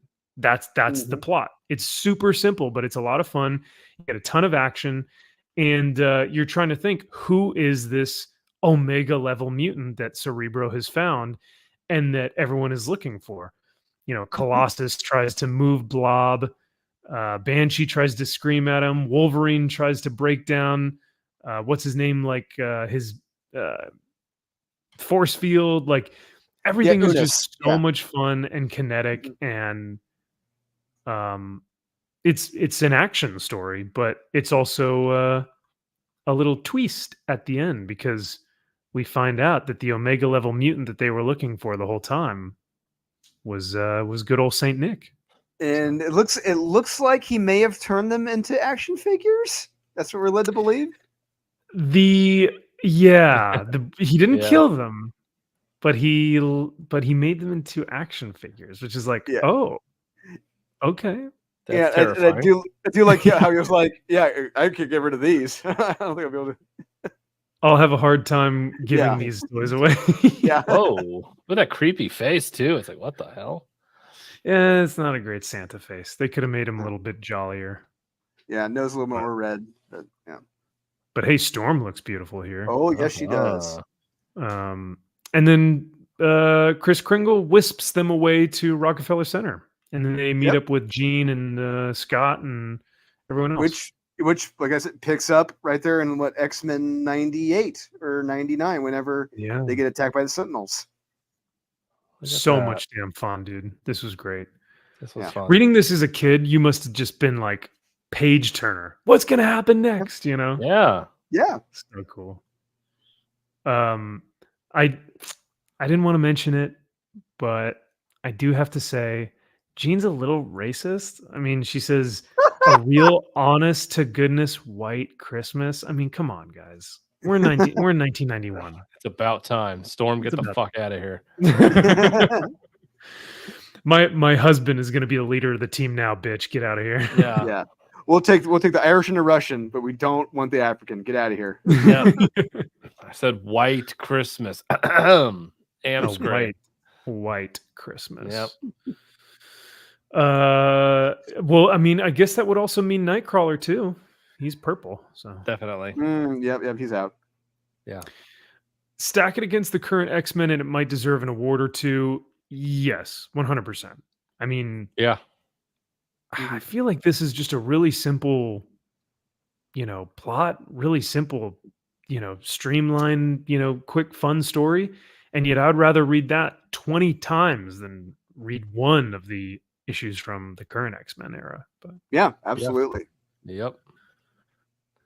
Then this is pretty interesting. I didn't know who this kid was at first. I know it's the Fantastic Four beanie, but I didn't know that this was Sue Storm.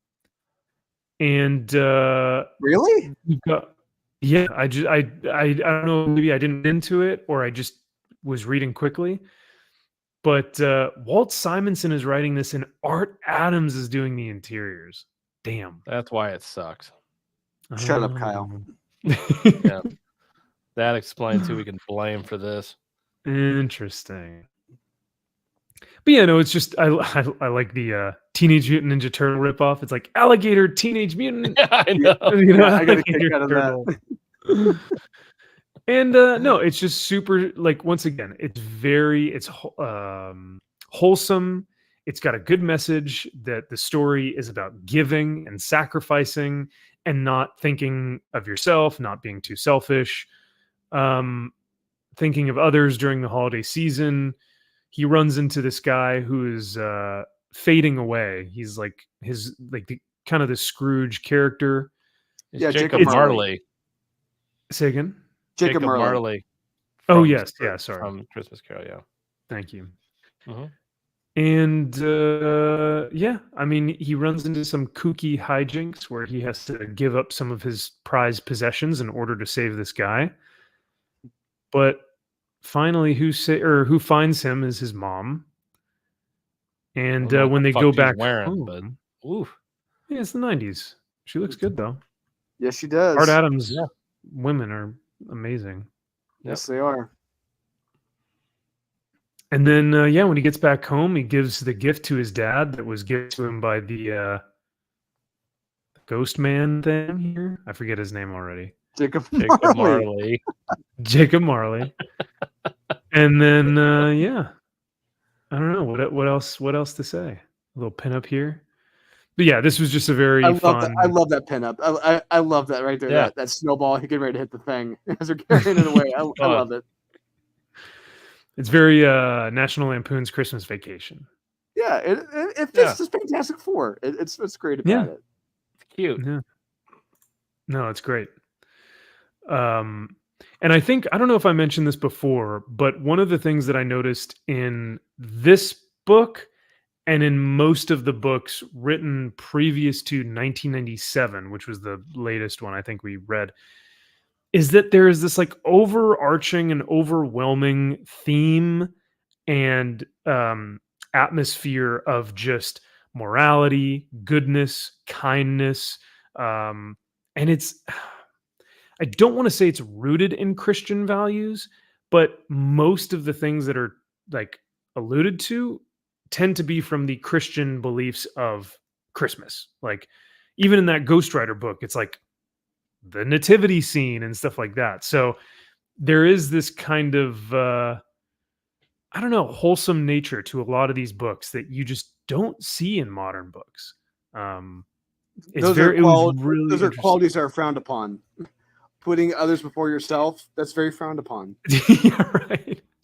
You got to be It really inclusive. is You got to talk it's very about interesting. Kwanzaa. You got to talk about Hanukkah. You got to talk about all of it. Festivus. Yeah. Yep. Oh, they wouldn't put Festivus in there.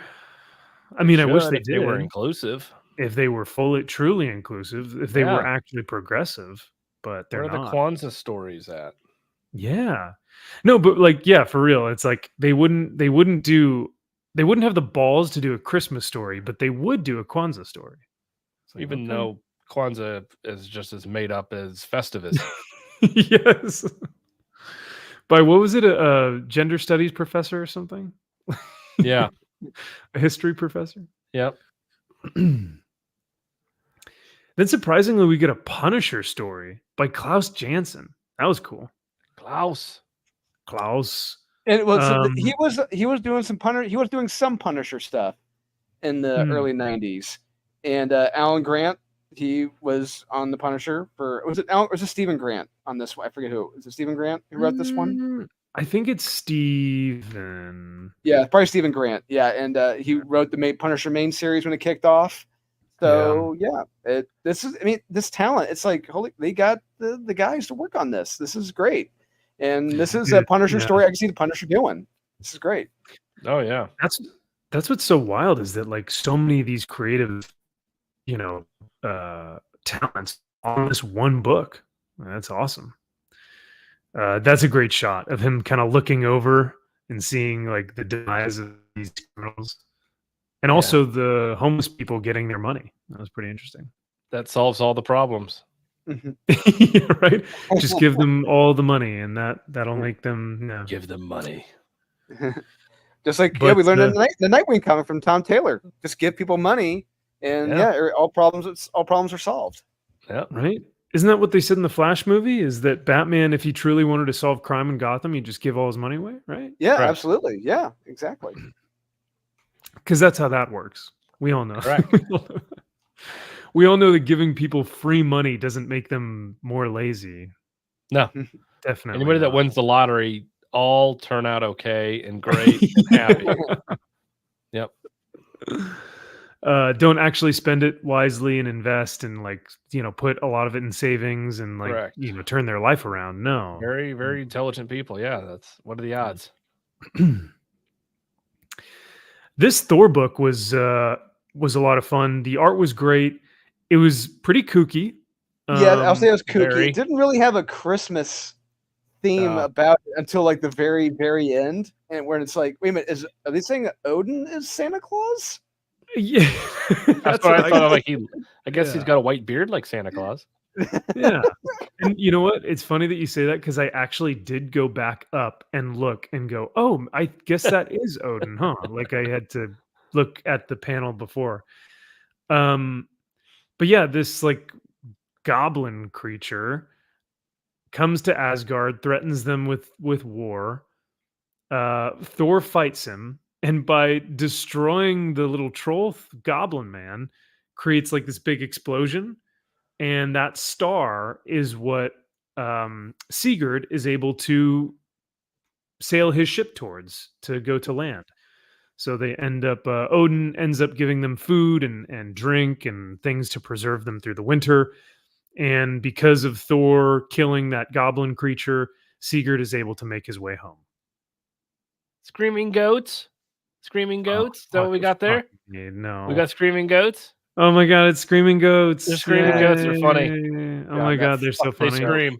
I laughed when they screamed on the 10th Yeah. time that they screamed. Yeah, did you like that when they came in and screamed? I like that part. I liked it when they came in. That and was such a screamed. good part. It was funny.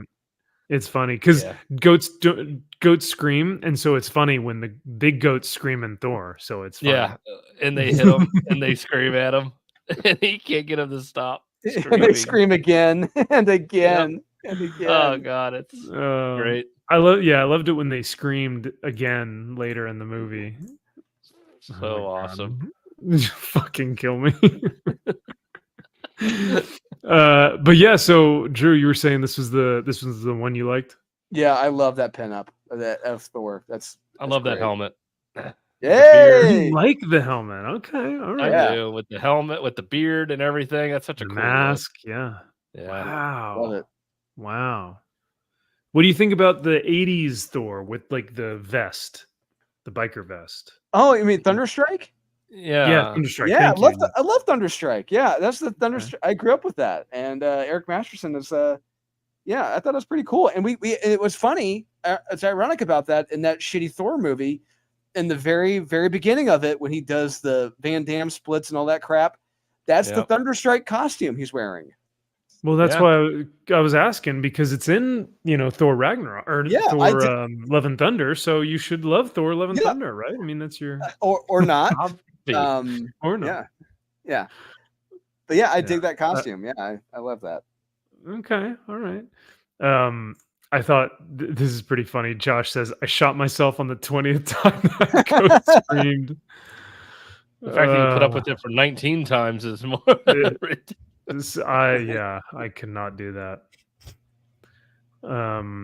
What an asshole for writing. I mean, the amount of times those fucking goats scream. Like, could you imagine being like, you know what we need in this scene? The ghost coming in and screaming. Like, and he keeps saying that in the writer's room, and you just have to sit there and be like, what a fucking asshole. Like, are you kidding me? No, well, that's the thing though, Kyle, is that they like praise him for it. Like, Yeah. know that he has like they're doing like script readings, right? And he goes, okay, and this is the part that the goat screams again. And you Yep. know that whole writer's room just fucking laughed their asses off and were like, oh, they scream again. Oh my God, I love it. We got to add in more of this. And just boosting his ego. And he's like, It would, that's right. it would just be like, again. Just one You're just guy. Italian again. And he just goes, get out. Yeah. Security grabs you and just Yep. takes you out. You're like, yep. No. All right. No, That's fair. That's fair. Get out of my office. The one guy who pushes back, he's just like, so this is the 20th time that they scream, Yeah. right? Yeah. Are we sure we're okay with Do that? you want to maybe not take one of those out? take that last Take one one. out? Yeah. They're like, no, they will scream every time I tell you to. God, makes me so mad. For our I only wish that we could add that to our like disasters of 2023, but fortunately and unfortunately, I think it was 2 years ago. So Yeah. Already? Yeah. What we can add to 2023 though is the disaster that was Ant-Man and the Wasp: Quantumania. That shit show. Yes. Never saw it. Ooh, you should at least watch it just for the cringe. Yes. Wow. Yeah. How long is it? How long is that movie? I think 2.5 hours. No, can't. No.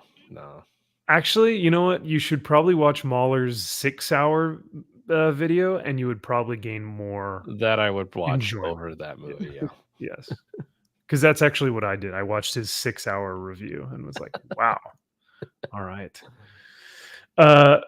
This, I think, I don't know how you felt about this, Kyle, but Drew and I were kind of talking about this while you were in the restroom. But this was by far, I think, at the top, if not one of the best stories we read this week.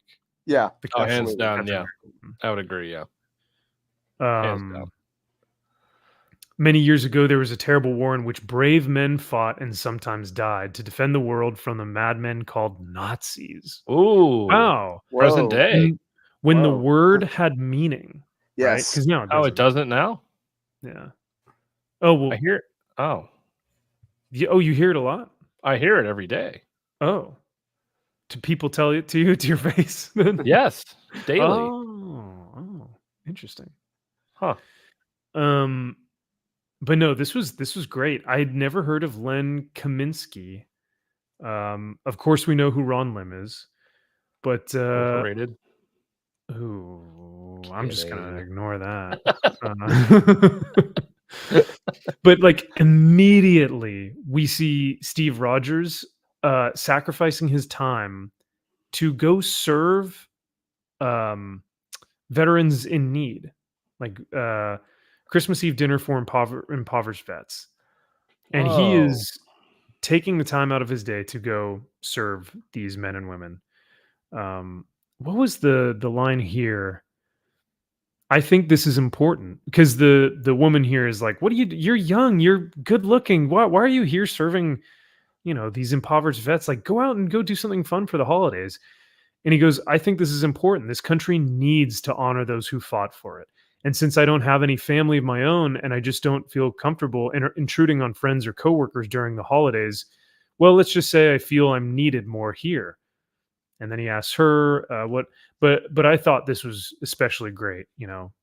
Honoring this country needs to honor those who fought for it, and thinking that it's important to serve those who, the world may think of lesser of, right? Wow. Baby killers, whatever, Yeah. monsters. Yeah. Degenerates. Screw up. Degenerates. Yep. Very degenerate. Very degenerate. Big Warmongers. degenerate. Yeah. Evil. Yeah. Yeah. Screw themselves. Yeah. And we find out that this woman is the sister of Bucky Barnes. So Steve leaves after he serves them food. He goes to Avengers headquarters, and finds that he confirms that this woman that is serving with him is actually Bucky's sister. So he puts on the suit and goes back to their home. And before we get into this, a little Please, segue. Of all the Avengers headquarters, that one in New York City, like that stone building that they had in downtown, I have always loved that headquarters. Hated. Oh. Oh. Oh. Kyle, just shut your face. And I thought it was the coolest. And when I saw the blueprints when I was a kid, I thought it was awesome. And it's a shame that now we're doing they're in a celestial body shit. And get me started, yeah. Now that makes sense. Yeah, and right. and fucking Antarctica away from everybody. That makes sense. Yeah.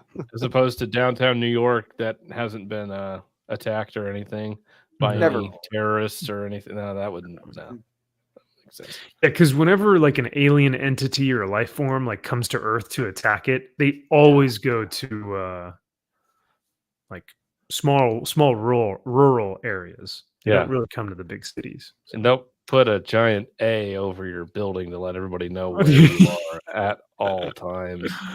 Avengers, yeah. Is that why?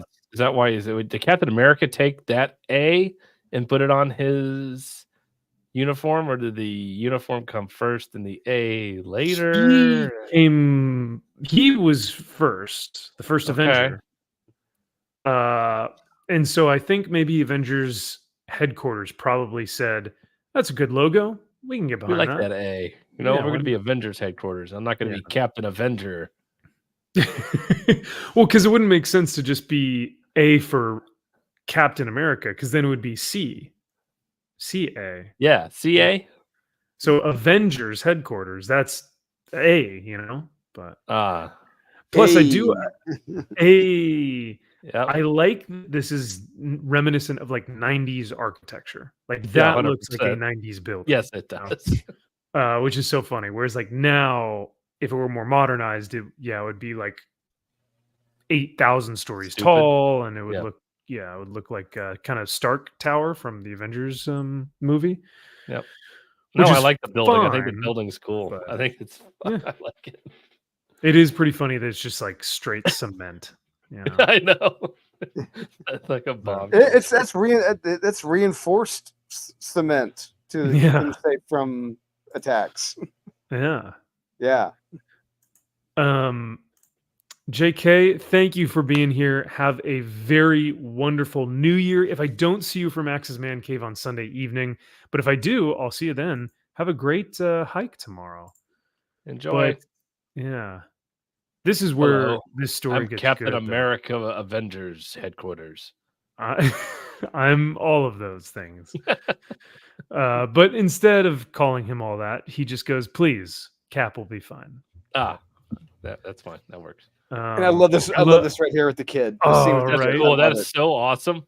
Yeah. Would you do me a favor and look after this for me? Oh, it's like, yes, yes. As a little kid, he's like, "This is the best day of my life." Yeah. Imagine if Sam Wilson was in there. You got to do better, you little white bitch. No. Yeah. See, it would have been funny. I would have loved that the kid was like dragging the shield because it's so heavy or something like that. Just, Yeah, he just like plunks it on the ground. Yeah. He's like trying to lift it. Yeah. I watched your shield real good, Mr. Cap. Ah, Mr. Captain America. Yeah, but it's just those little things that like develop the character more, where he's like, what this does for that little boy is it gives that boy purpose, it gives him meaning, it instills a memory in him that he'll grow up with for the rest of his life, that this superhero has given him the task of watching over a, like, you know, this like incredible defensive system, this symbol of hope and truth, justice, American way, you know. Just Well, that little moment is so Max, if you read Cold War by Colin Kelly and Jackson Lansing, that shield no. actually had the hidden Oh, meaning of my a secret club on the interior of it. So that Yeah. shield is It's actually a the- symbol of evil. Never mind. I'm gonna put this on my record. I'm gonna put this on the record machine, Mr. Captain America, sir, Yeah. man, and it's gonna play a song that says the we're Saints all go racist. marching in. Yeah. No, you're right, Drew. That shield is actually an image of oppression, really, more than anything, of colonization, of Oh, what is a oppression, of giant O? patriarchy. And it's oppression. The shield is an O for Yeah. Yeah. That's a stretch, but you know what? I'll allow it. I'll allow it. Oh man. But no, like, yeah, just that little panel is like, that means more to any little child, to give them that type of purpose and meaning, you know? So cool. Yeah, imagine as a kid. Could you imagine that? Like like a fucking like American hero like coming in and saying, "Hey man, you want to hold on?" It's like what that would do to you as a kid, Yeah. it would just be like, "Holy shit, like you're the hero that everyone idolizes is in here in my house right now." Yeah, it's like that. It's like that Coca-Cola commercial from the '70s where the Mean Joe Green gives the kid his jersey. It's Yeah. like, holy crap! Holy shit. So Cap and the and Bucky's sister go upstairs to kind of talk, and he tells her that this is in fact, you know, Bucky Barnes, your brother was my partner. Yeah. And so I think he gives her his patch. Is that what that was? Yeah, from one of his uniforms. Yeah. Okay. Yeah. And he goes, I know it isn't much, but, and she just interrupts him and she says, it's everything. Like, damn, dude, it's hitting you in the feels. Yeah. This is done right. It's not Captain America building a fucking housing apartment complex. What the fuck is he building still? And going into rallies, going to Nazi rallies and saying, "Stop being mean. Don't be mean, guys. We should welcome all immigrants into our country during World War II. Please, this is America. Guys. We're all together in this. Diversity is our strength, Mr. Nazi man. Come on." Yeah. But instead, no, he's like doing stuff like this, which is like, oh, this is way more meaningful and impactful. Yeah.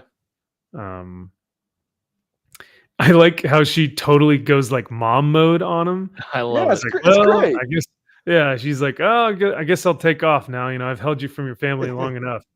And she's like, wait. Do you have someplace to go? And he's like, oh, well, you do now. Go and get washed up for dinner, young man. And I mean now. But yeah, he's like, "Oh no, no, no! I couldn't intrude, please." Um, yeah, Please and no. they, please, please no. Please no. And then from that point on, he becomes part of their family. Um, Mm. and she says, "I still don't know how I can ever thank you." And he says, "You already have." Yeah, man, it just gives you chills. You would Yeah. think that something so simple wouldn't be so impactful, but like I said, this and without an ounce of action in the entire Yeah. story, this is still probably either my favorite of the I think it's my I think it's my favorite of this issue and maybe my favorite of all the books that we read. Yeah, Um, it's a close. I mean, the Lobo special and Yeah. this, Yeah. those two are just it's tough. Same tone. I mean, they're pretty much identical.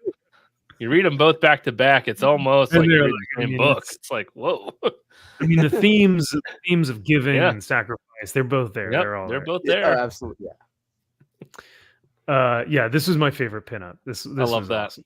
The It's so good. Arnold pinup with the Yeah. girl on the shoulder. Oh yeah. Yeah, Diamondback. And They tried to make her a thing back in the 90s. It never really took off. Remember that? They were really pushing her. Needs less clothes. Maybe that would have done For it. sure. That would definitely help. Yeah. Yeah, Vuri says, yeah, bring back Diamondback. Yeah, I agree. We Yeah. should start a hashtag on Twitter.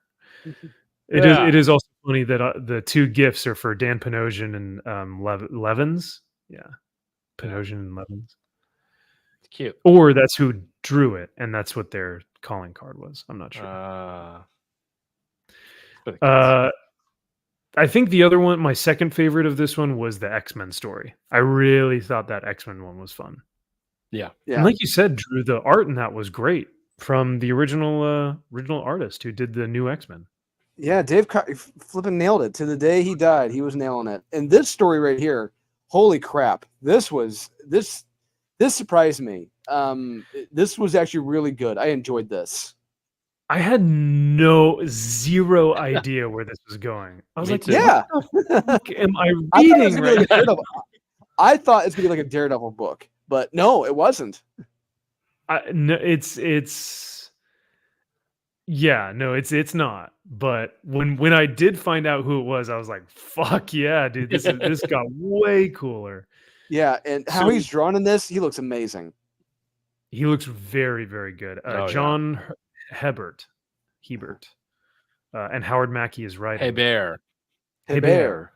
Bear. Yeah. Hey Bear. Ghosts of Christmas Present. Oh, and our character who ends up, he does one of our favorite moves that we've wanted him to do for so long, and Marvel just won't let him do it. But yeah, I saw this wall of text and I was like, ooh. I know. I'm like, not reading that. Next. Yeah. But we find out that this little girl, It's Boy. a day. who is blind, is running through the forest because these criminals tried to capture the kid for ransom for the father, because the father is very wealthy. So they wanted to take the guy's money and ransom the kid. And they said, "Hey, he's a blind kid. It'll be easy." But sure enough, he gets away and is running through the forest and ends up at a cemetery where not Santa Claus, but Mm, freaking Ghost Rider shows look up. at that. Woo! Mm. So rad. And the kid like touches his boots and he's like, "Oh, it's bells, and Yeah. you're wearing bells and you're Santa Claus." Ghost Rider's like, "Yeah, kinda." Yeah. In a sense. In a sense that it's like, I'm gonna save you type of way, but Yep. and yeah, he just fucking wrecks these dudes. Yeah, it's great. Yeah, because I mean, these dudes were like willing to kill this kid, man. Like these dudes, Kill a blind kid, and it's Yeah. like Ghost Rider brings it up. It's like you are like below you guys are below scum for doing Yeah. this. Yeah, and here we go, the penance stare. Mm. For it is time for you all to lock into for you all to lock into your very souls. Time to feel the pain you have inflicted on this child and others. time to taste the penance stare of the Ghost Rider spirit of vengeance. It's like, yeah, this is what Minutes we want, man. later. Minutes later, and found the kid. Trying to give you the penance stare, but you're blind, so it doesn't work on you. Damn it. He just keeps looking at the kid. He's like, damn it. Work, damn it. What's wrong, Santa? Nothing. Nothing, kid. Shut up. He's like, can we go on your sleigh? It's so warm. So he goes on the motorcycle and just takes off.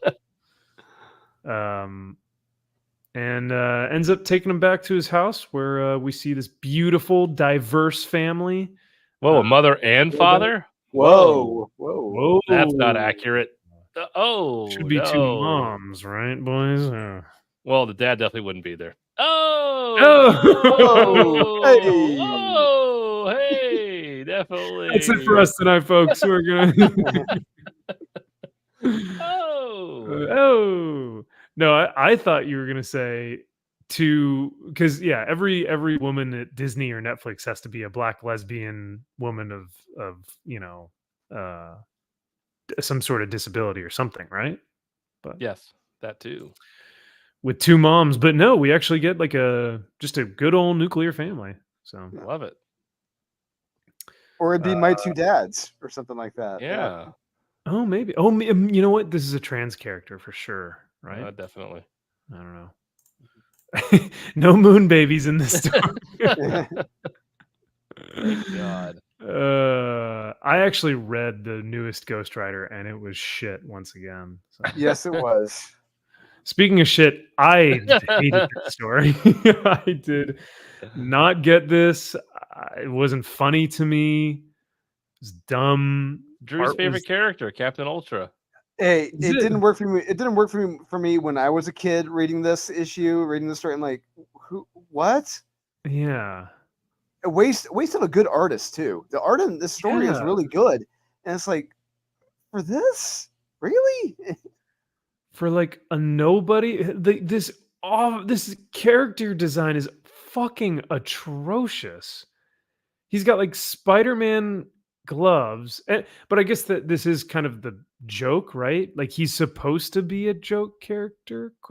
Yeah, he's the best at everything. He's the bestest ever. Best, sure. And like Christmas trees are attacking. I was like, what the fuck is happening in this book? He's funny. This was Marvel humor before it was Marvel, or excuse me, MCU humor before it was MCU humor. Yeah. This is the equivalent of Deadpool or Ambush Bug or any other obnoxious. Whoa! Who's not funny, overused, stupid. Don't you dare lump in Ambush Bug with this character. Don't you dare. They're literally the same character almost. No. Yep. They're both just as stupid and pointless. Not even close. Not even close. I don't know. I think, I may not have agreed with you guys earlier, but Kyle's got a point about Ambush Bug. Yeah. God damn it. No, I would say more so Deadpool more than anything. This just reminds me of like a shitty 2023 Deadpool comic. It's like, yep, yeah, and Ambush Bug, Inside Fire Shut and up, Kyle. And Ambush Shut up, Bug. Kyle. Hey, Spider-Man. Oh, yeah. Look, Spider-Man and MJ. Ooh, she's pulling them. Ooh, pull me. Whoa, she's pulling it. She's hot. Wait a minute, Mary Jane's hot. What the hell's going on here? Oh, one-handed pulling it. You can't have that. Wait, she's like wearing a dress? Whoa, she's showing a lot of leg there. Yeah. And she's not pulling the lever of a slot machine for a jackpot. Hey, considering that Jackpot and Mary Jane and Black Cat was your number like 7 or 8 on your worst list, like that's crazy high. But no, it is not. What are you talking about? That is comparatively to all the other shit that we had. You put Wonder Woman in your honorable mentions. Yeah, I can't. It was honorably bad. Not worse than Jackpot, or more worse than Jackpot. This first panel was awesome. I love how Spidey's drawn here. Absolutely. Oh, yeah. That is a sick like super flexible type Spidey of like pose. yeah, it's a Spidey pose. It's like yeah, those it's a McFarlane pose without McFarlane. So Yeah. There you go. Yeah, without like the crazy McFarlane webbing, but you still get a lot of the Yeah. musculature. The suit looks great on this. yes, Yeah. great, Any great Wrong. lighting, great shading. Love it. Yeah, and Ron Garney on art. So, Yeah, legend Ron Garney. Love it. legend, dude. Oh, he's got that little spider backpack too. He's got the webbing backpack. Nice. Yep. Yeah. Nice. But yeah, he goes to a hospital where I almost said Ben Urich. I'm thinking of Daredevil. J. Jonah Jameson is giving some money to the hospital to the children's wing of the hospital. So he's there to like do publicity, get some pictures, and as he's talking, he realizes that like the clown that they hired didn't show up to entertain the kids. So Spider-Man shows up and he's like, "Hey kids, I'll come hang out with you. I'll entertain you."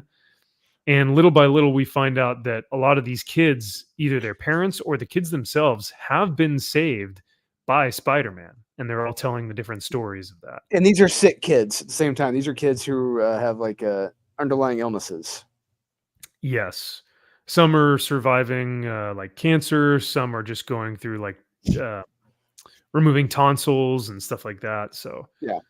Each kid is in there for a different reason, but while they are recalling all of their favorite super or Spider-Man stories, there's a group of nasty, dirty, disgusting thugs that are coming into the building.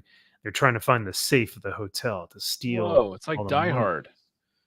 Oh, it really is actually. We just need a Hans Gruber. Yeah. Need the $350 million in bearer bonds. Mhm. Yes.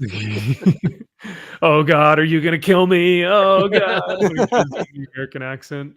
You're one of them, aren't you? Don't kill me, please, please. Yeah. Yippee-ki-yay, motherfucker. Motherfucker. Motherfucker. He's like? What does he say about cowboy? Something cowboy? Yeah, he said like you Americans are all like. Unfortunately, this time you're not going to walk off into the sunset with Grace Kelly. That's right. That's right. Like this Gary Cooper asshole. Gary Cooper asshole. Yeah. God, that movie's so damn good. I watched it again last week. So yeah, I mean, the story wasn't anything to write home about. It is fun to see all the kids recount all the best parts about Spider-Man, and J. Jonah Jameson just keep trying to put a kibosh on it. He's a menace. I cannot believe these thugs are willing to kill sick kids, bro. Kill sick kids. It's like, Yeah. Jesus. I love Say it. goodbye to your friends. Like he's about to do Lobo Damn. Paramilitary Christmas special on these kids and just go to town, dude. Hell yeah. Kids Oh deserve my- it, brat. How dare they? Yeah. He Yeah, doesn't seem too sick to me. Look, he's fighting back. he's fine. He's a faker. Yeah, he got him with a little elbow there. We got ourselves a faker. Never been more sure of anything in my life. But yeah, then Spider-Man finally comes in and takes care of business. Full spread eagle there. Ooh. Well, Mr. Jameson, now will you lay off of Spider-Man? Sure, kid. At least until next year. I got him. Because next year's only like a week away. Yeah. Oh, sorry. I just realized my cat is sitting right underneath me. So, but yeah, no, this was a really, really fun issue, and damn, there are some good stories in this. Especially the fact that this was an anthology series, like you never get that lately. So this was good. It's true. No. Especially the first appearance of Santa Claus as a Omega mutant. The key issue. It's a key. Yeah. Yeah. Yeah. Yeah, he is the Omega mutant. Like Yeah. Cerebro had never seen another mutant this powerful. I Correct. think is what like the Yeah. like, from what I remember, they were like, this The most powerful mutant Yeah. ever registered. Registered. Holy shit. Bear in mind, this takes place before Phoenix and everyone showed up, so this would track. Oh. Yeah. Okay. Yeah, I guess so. Yep. But yeah, that's pretty funny that Santa Claus is like fucking most powerful mutant on Earth Yep. ever registered. It's gonna kill us all. Yeah, MG, what kind of person writes a story about villains doing villain things who would kill children? An evil person who hangs out with CG. It's true. That's right. Because if your evil villain character does evil things, that means that you are writing them from a place of evil. Evil. Every villain is lemons. It's true. But oh yeah, because what happened was all the Twitter weirdos were getting on Mark Miller because they were like, oh, well, this is coming from the guy who wrote Nemesis. And it's like, yeah, that book Yeah, rocked. the book's fucking awesome. What are you talking Yeah, about? You're welcome. Yeah, it's a nearly perfect 4-issue miniseries or 5-issue mini. Like that shit is one of the best little miniseries I've ever read in comic books. And they're like, oh, well, he does despicable things. And it's like, yep. Yeah, he does. Same with Lobo. Same with even Wolverine's done some pretty heinous shit, you know? Yeah. And Like but- the, on so that it cover. it really tracks these arguments with these creators today who don't understand the basic fundamentals of good, evil, being a hero, being a villain. They don't understand. Those philosophies are lost on them completely. Yeah, which is why, like I said, when I was reading through these 6 issues, it really felt, whether they were good or bad, I really felt a sense of overarching morality, and just goodness, like this kind of Christmassy, it didn't feel like people were easily offended, or it didn't feel like there was this constant struggle of, this side versus that side. It didn't feel like a divide. It felt like everyone was really unified. I don't know. It felt very wholesome. Right. But also at the same point to that, it's right now everything feels like, especially out of the X office, it's all the same bullshit. Yeah. Like it is just bare minimum, write the same fucking story. Nobody cares. Whereas this one, these stories that we read were all individual, and you could pick out, oh, that's definitely Simon Bisley. That's definitely this. That's definitely it's like they each had their stamp on what they think Christmas is to these characters. Yeah, and it's like they were all very different, but they were all perfect in the world in which they were writing in, as opposed to now where it's like it all feels like the same bullshit, no matter who they're fucking writing for, because it's all what they think these characters would be if I was them. And because that office has so many similar beliefs or political views or ideologies, most of the characters sound the same. Most of the stories are the same. Yep. Oh, we're all going to fight Nazis again. Oh, we're all going to fight against fascists again. Oh, we're all going to, like, it's always just that, right? I swear, when I read that Thunderbolts #1 book by Dumb and Dumber, I wanted to rip it in half. I'm like, are you? I try not to swear, but like, are you fucking kidding me right now? We're hunting Nazis, and it's like, oh god, it makes my brain want to explode when I read stories like that. It just try harder. And I hate to, no, you're right. It's so cliche at this point that it's like, oh my God, dude, have an original thought. Like have something. This is so, it's almost offensive with how stupid and bland it is to just, oh, Nazis again, But yeah, and I don't mean to say this in a trolly way, because I normally say the word diverse. I always try and use something different than that, like unique or eclectic or something, because diverse has lost its meaning now. Diverse just sounds like, Yes, diverse. Yeah, diverse.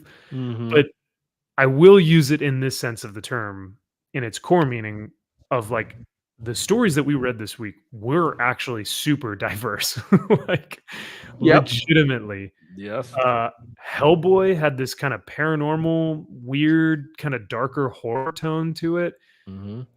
Lobo was like action, crazy, like badassery, like motorcycle But aspect. like cynical, evil, Oh. vile. It's like even during Christmas time, it's like Santa's a piece of shit. The Easter Bunny is a drunken asshole. Yeah. Like these people hate their kids. It's like everything is deplorable, but like that's the universe in which Lobo lives in. Yeah. And notice how in the entire book, there was never an actual full spelling of Christmas. It was always Xmas. Right. Like even the subtlety of that, where it was like, I'm not fucking spelling Christmas, right? It's just Yeah. and I know for some people they're gonna be like, oh, that doesn't mean anything. But I guarantee you that was a creative choice that they deliberately said. Lobo would not spell this out, to something like the Marvel Christmas special, which is like hopefulness and joy and like fun and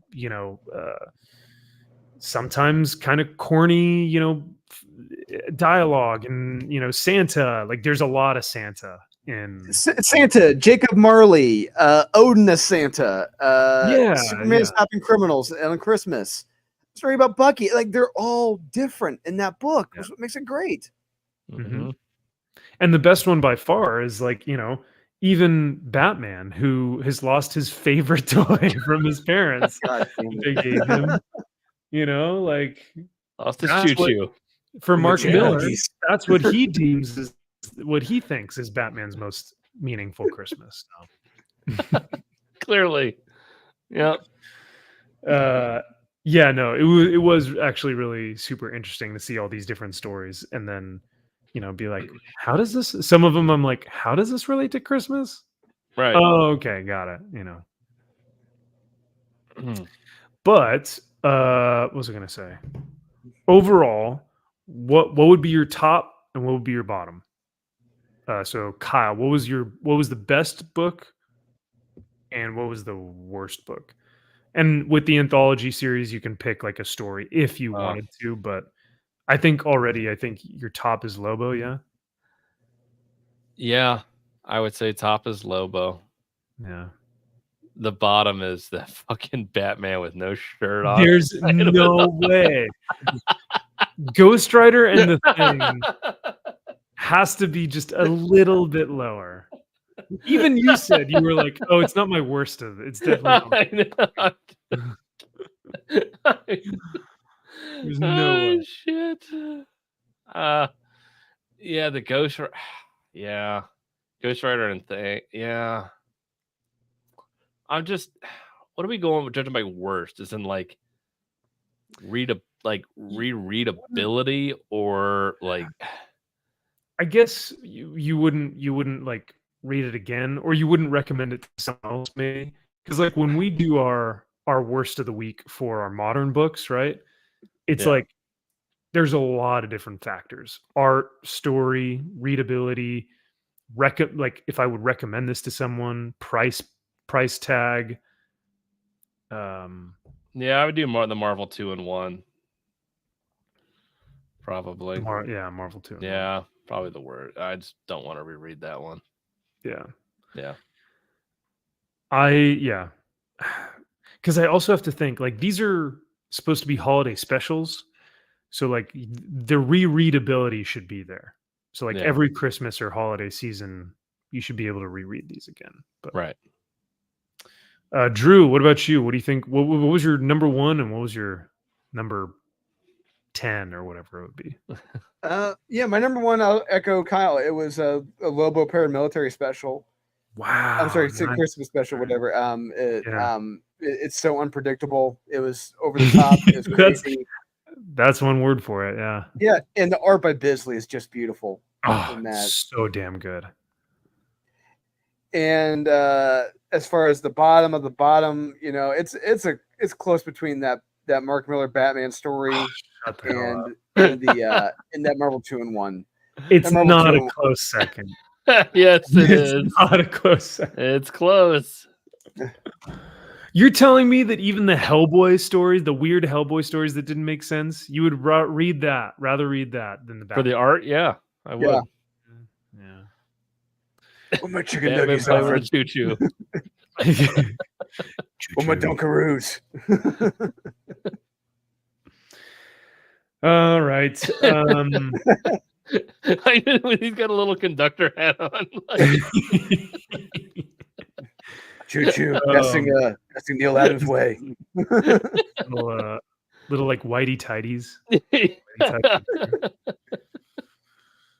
Oh man. we're turning you to the dark side. We're getting you over here. Come on. No, I mean, hey, I think it's funny too. I will openly laugh at it. However, I still think the story is very good. But Oh, now, if we were ever to get Mark Miller on the podcast, like on one of our episodes, or like if he's on, aficionados whenever I'm on one of these weekends or something, or Drew, if you're on and you get to talk to him, ask him what he was thinking for, for the last panel or Dark or Legends of the Dark Knight, issue number 96 or 79. So I would be interested to hear what he says. would you, Max? If you got a chance to talk to him, would you bring that up? I would ask him what the significance of the train was. Okay. Because then I think it would actually spark a really interesting conversation where I say, so why is he shirtless? So then he'd be like, oh, well, this is the significance of the train. And, this is why I thought like the gift was really meaningful and stuff. And I'd be like, okay, all right. And the significance of him, crisscross applesauce on the floor, But, Like, you realize it looks stupid, right? I mean, come on, it looks I mean- goofy and stupid. Come on. too funny. Oh, I think maybe, yeah, like I said, I think I'd ask him the significance of the gift. But all right.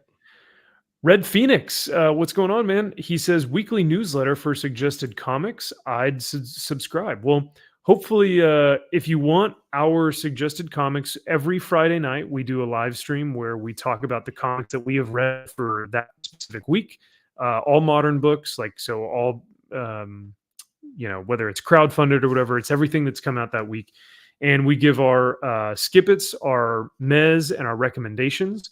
So if you want something like that, I would highly recommend watching our Friday live streams. So yeah, but I would love if you could subscribe. That would be fantastic. Because yeah, we have a ton of really great suggestions on here. This evening, we just did actually like books from the 70s, 80s, 90s, all the Christmas specials and stuff. So, but yeah, in terms of like a weekly newsletter for suggested comics, I think, Does anybody read yeah, newsletters anymore? maybe Send out like a mailer. Yeah, there we go. Substack be a newsletter, something like I that. don't know. Substack it. Yeah. Maybe I could do something for like members. So like if you sign up for a membership on the channel, I could put out like a community post for members and say, hey, these are some comics that I've been reading. Here's some recommendations that I'd look into for older stuff. That might be a possibility. So, but yeah, let me know, Red Phoenix. Yeah, if you have any suggestions or anything you'd like to see on the channel, let me know. Because yeah, always looking to do new stuff and do interesting stuff. Especially like with Kyle and Drew, these guys had so much like things that I wouldn't have. Drew adds like an incredible amount of a wealth of knowledge of the industry and also just of like stories I've never even read before. And Kyle just tends to shit on everything. So it's a good balance of like no, Kyle actually adds a lot of things where like I didn't think of before and he'll mention and I'll be like, oh my God, that's such a good point. So yeah, I think we all add something really cool to the kind of comic book review world. So I don't add much, but whatever. I think you add more than maybe you let on. Then you let yourself. I think it's less. But what was I going to say? So yeah, I think for me, my top book was either that Cap story or Lobo Paramilitary Christmas Special. And my worst book was actually that stupid. What was the one in the Marvel Holiday Special? The guy, the fucking doofy Captain Underpants. Captain Underpants guy. That really was Ambush Bug. It's Ambush Bug. It's Shut up, Ambush Bug. Kyle. We'll say that the story was Ambush. It was Ambush Bug. We'll say it was Deadpool mixed with Ambush Bug. Yeah. Mixed with MCU humor. Yeah. That shit. Like that was actually like a 2023 book. I was like, this is unreadable. I can't get through this. So that was my worst. And then I would probably put Marvel 2-in-1. And then maybe that weird Hellboy thing. The weird comic booky, like cartoony style, like Nightmare on Elm, or not Nightmare on Elm Street. Nightmare Before Christmas, yeah. Little Tim. That one. Not And Tim Burton. then I would put Mark Miller. Yeah. So you win some, you lose some, though. I mean, we're being honest. We love Mark's stuff, and We do. we Yeah, That's goofy recognize as that shit. It was a bit goofy. It was a bit weird. Yeah. I think just for me, the concept and the premise just that takes the cake. It's just like that wins everything. You could have just given me the premise and I've been like, that's cool. Yeah, I So- don't want to see it, but then you actually see it, and you're like, oh. But that's the thing. You would have to see it to believe it, but yeah, I don't know. But But seeing that's why it, comic books a lot of times don't adapt to even movies. It's like, could you imagine that scene in a movie? Oh god, That'd be so it would fucking be stupid. You wouldn't. terrible. Everybody, you would be laughed out of a movie. Like Yeah. everybody would just die laughing. Yeah, you could get the most jacked, masculine Bruce Wayne with scar, like the Alex Ross. Jack picture Reacher. with all Get the Jack scars. Reacher guy. get the Alan Jack Alan Reacher Ritchson. guy. Jack Reacher, Yeah. put scars on his back like the Alex Ross picture, and he's just fucking jacked as hell. And it's got like Yep. this dramatic cinematic lighting, and it's like all dark, and you just see him with the train Yeah. slowly moving it back and forth. You would be Telling everyone would Alfred he laugh wants it chicken out. nuggies and Yep. Dunkaroos and a Capri Sun. Yeah. Next stop, bedtime. Except nap time. Ooh. Oh my god.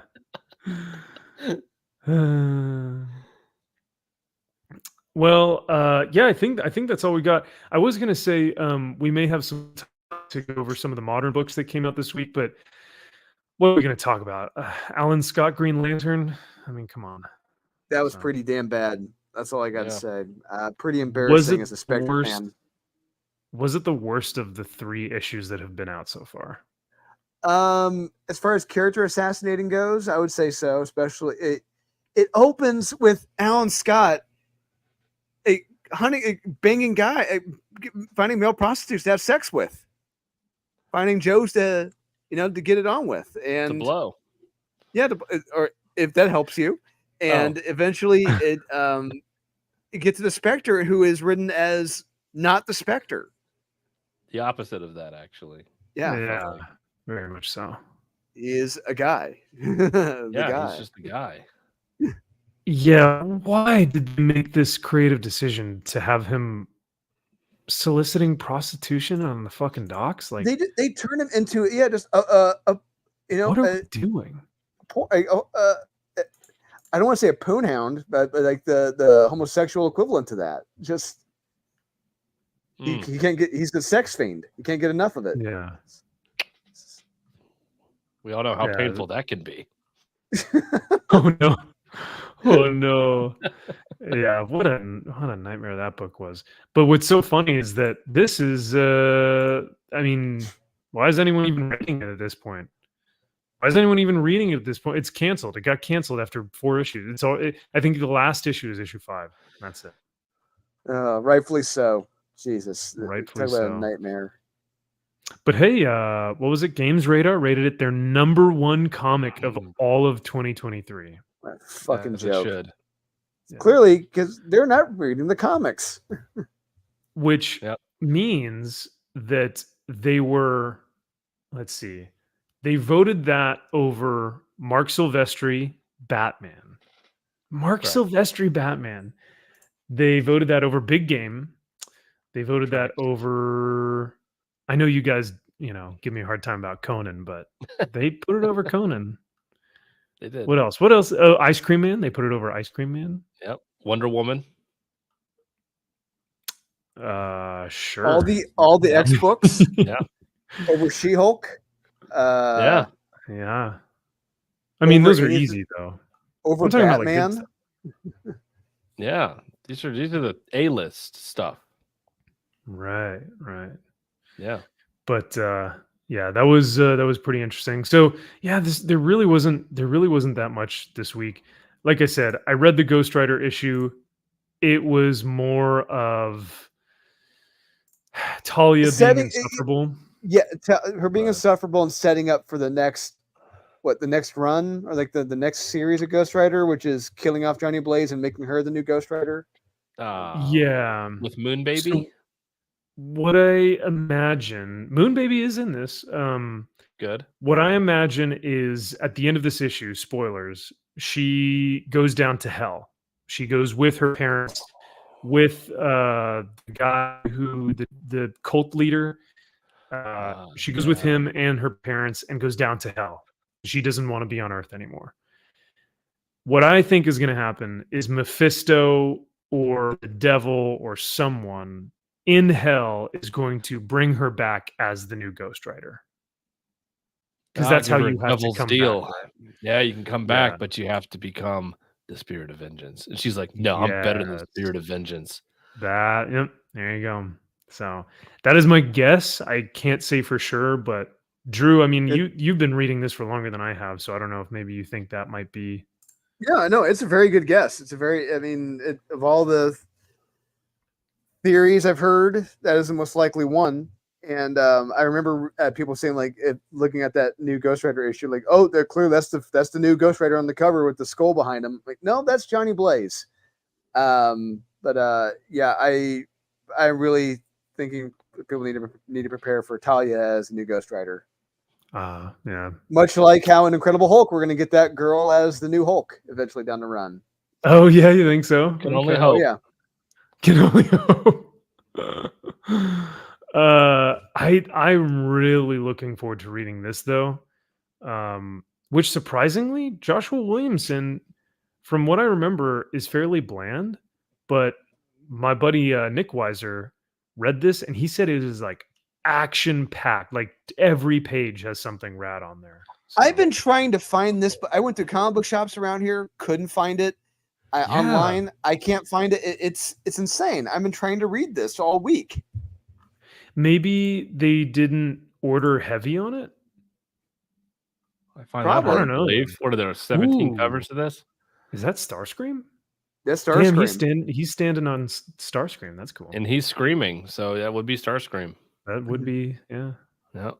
Let's see how Yeah, many we'll covers try. there were for this. Hold on a second. Let's see. Retailer. Oh, this is new for League of Comic Geeks. They have the exclusives. Wow. Okay, so this is new to their website. So normally all the variant covers would just be listed, but now they've broken up into open order, incentive, retailer exclusives, and event exclusives. I like that. This is, yeah, that's way nicer. Yeah. Dude, these are not good.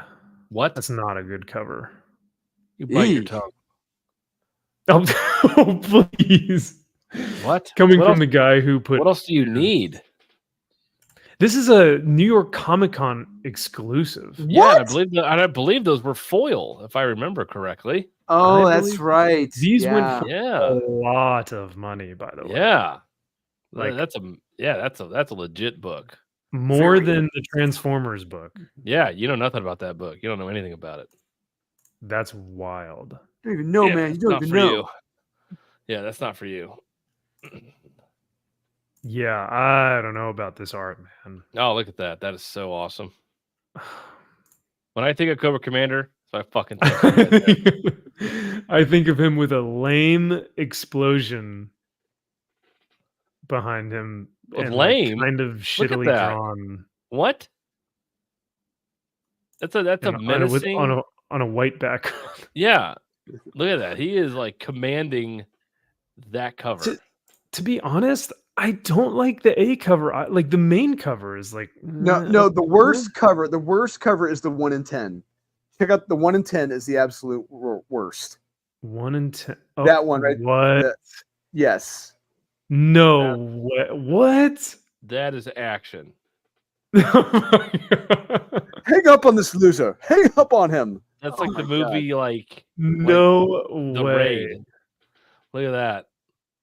Jumping out of is a so fucking lame. like It's just a 3-story build. building. Like Look- the Yeah. entire cover is just a building. But it's like, look at all this. Look at all they're all running after. That's fucking awesome. I want to know where that takes place at in the book. Oh man. That looks like something you'd see out of IDW with a typo on the cover. Arple O'Neill. Yeah. Wow, you guys just you don't know covers. Oh, interesting. My LCS didn't get enough copies in it, and I didn't get mine. Shoot, MG. Maybe that's maybe they got shorted. Maybe a lot of LCSs got shorted. Yeah. And then as far as like last week went, I think there were some good ones. The one I actually really wanted to read that I think Drew you got a chance to was original X-Men. Yeah. Yeah, I enjoyed it. Wes less so than I did. I enjoyed it for what it was. Okay. And people have their opinions on Greg Land's art and where he gets it from. I enjoyed his art in this, and granted, it is kind of dialogue heavy toward the beginning of this, setting up the plot. But I do enjoy the action scenes in this. I love I love the big reveal of who the One Phoenix really is. But the series this is leading into, I want nothing to do with. Oh yeah, well the new X Team creators, The new Wolverines. Dude, this Carrie Andrews slaps. This looks great. Yeah, I like it. I like that Cyclops pose. me too. Yeah, I wish they were doing a little. I wish it wasn't just on the white background. Like they could have done something cool. But What else man, do you this looks need, sick. bro? Love that Banshee in the background. Love it. That's where it Yeah. should be, right in the very back where no one gets No, Shut come on. up, Kyle. Kyle, no, he needs to be in the very front. His lame Actually, costume. your eye kind of goes to him, doesn't it? Because you read Yeah. original X-Men and you kind of go You're to just like, Banshee. God, what a lame little girl. What You is see that awesome? You see that Oh, awesome cape man. he has, and then yeah, I Yeah. love it. Yeah, it's like Liberace. He's out there. All he needs is a piano and Kyle, oh god damn it. Ooh, here's the Virgin. oh, the Man, version. it did not do well. People did not like it. 75. Dang. That's a Do you that's an think F. it was probably just because of the dialogue? Probably. And Greg Land. I know Greg Land alienates a lot of people. So Why is that? because of where he gets his art references from. Right. He's the notorious sketcher. Right? Well, no, he gets them from porn. Like he gets like Yeah. the O Yep. faces from yeah. Yeah. His references, yeah. If I think was it Sojourn that I was reading? Yeah, that's him. Yeah. I don't know. I like his stuff. Yeah, me Maybe too. that says something I've about me. always I've met Greg Land numerous times. He is Yeah. him and his wife are incredibly nice, and Oh yeah. he That's is awesome. he's a very talented artist. He does it all by hand. Like, every convention, he's always drawing on his pad. Drawing on by hand all of his stuff, and Hell yeah. That's yeah, cool. he's a great artist. I don't care what anyone says. He is a very talented artist. Yeah. Oh, there's no doubt that he's extremely talented. Where he gets his references from, yeah, I'm sure people will have questionable, about that. But I think that's just people Yeah. who can't get laid getting upset. That's what it is. Did you guys read Tom King's Animal Pound? Oh, speaking of going We to had Pound the Town, ash can. Downtown, We- baby. Yeah, we had the ash can early here in the store. I tried reading it. The whole time I'm reading it, I'm thinking to myself, this is a lazy, lame attempt at Animal Castle. It just really. I mean, I know he's trying to do Animal Farm. He's trying to do an updated version of it, but it just after Animal Castle, this just doesn't even come close. Yeah. That Yeah. sounds like When you. King. Yeah. Right. Yeah. When you see something like when you see something like these European books that are doing the genre so well, it's hard to try and do that with Pound Town over here. Yeah. I had an idea for a story.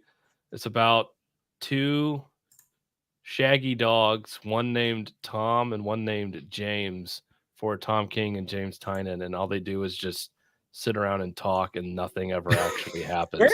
Hey, that's a good comic book strip. Just like 3 or 4 panels. Just Yeah. two shaggy dogs. Yeah, that's great. That's pretty funny. This is surprise. So this was the last issue of Hawk Girl. I did not get a chance to read this. Oh Did you my guys read God. the last Hawk Girl issue ever? Well, maybe not ever, but we will see Jadzia Axelrod in 2024. We can only hope. We can only. Yeah. Slavic one says, "Are you guys surprised the IDW seems to have a popular book on its stands with Beneath the Trees, where no one sees?" Right, that's the one you're thinking of. The what? What the fuck? Beneath the talking Trees, about? where no one sees. I've It's never heard of this. Oh, come on. It's on all the cover price top 10 lists. It's on all the prospector lists. How silly of me. Of course, I should be getting all of these right now. Of course. Where is it? I honestly don't know what the hell we're talking about. I'm like, look at that. 100% on this book. Fuck off. No, What? no. Look at that. hang on. So this is the one that's selling for hotcakes right now. This is the hot one. Look at that bad boy. Come on. You can't tell me that's not worth $100. That's what this is going for on eBay Beneath right now? the Trees, where nobody sees. I'm actually not sure, but I can check. So it is I think I briefly spoke about it on one of our live streams earlier. That's right. Beneath the Trees, where nobody sees. Let me see if there's a fair market value on these bad boys. But yeah, I thought that they were, because I keep seeing them on the cover price top 10, and they're always like on the what is that? Yeah, like YouTube video top 10 sites. Of course. I'm trying to find it on eBay though. Because I don't think there were a lot printed. Okay. And the story is actually pretty interesting, but I don't know why it's this expensive. Neither do I. Like legitimately, this is the first time I'm hearing about this book. It looks like an adult attempt at a child's book. That I don't understand it. Yeah, so that's kind of the funny thing. That's kind of the reason why people are geared to, or why they like it, I think, is because it's made to look like a children's fun, like Berenstain Bears type of thing, but it's written in a more murder and serial killers and like this bear who likes to chop people up and bury them in the yard and stuff. It's like very adult. So I think that's the juxtaposition that people like, I guess. Okay. But yeah, sounds awesome. Look at this. 170 47, but this is they still have a day to bid on this. Whoa. 70. Oh my god, this is $1,000.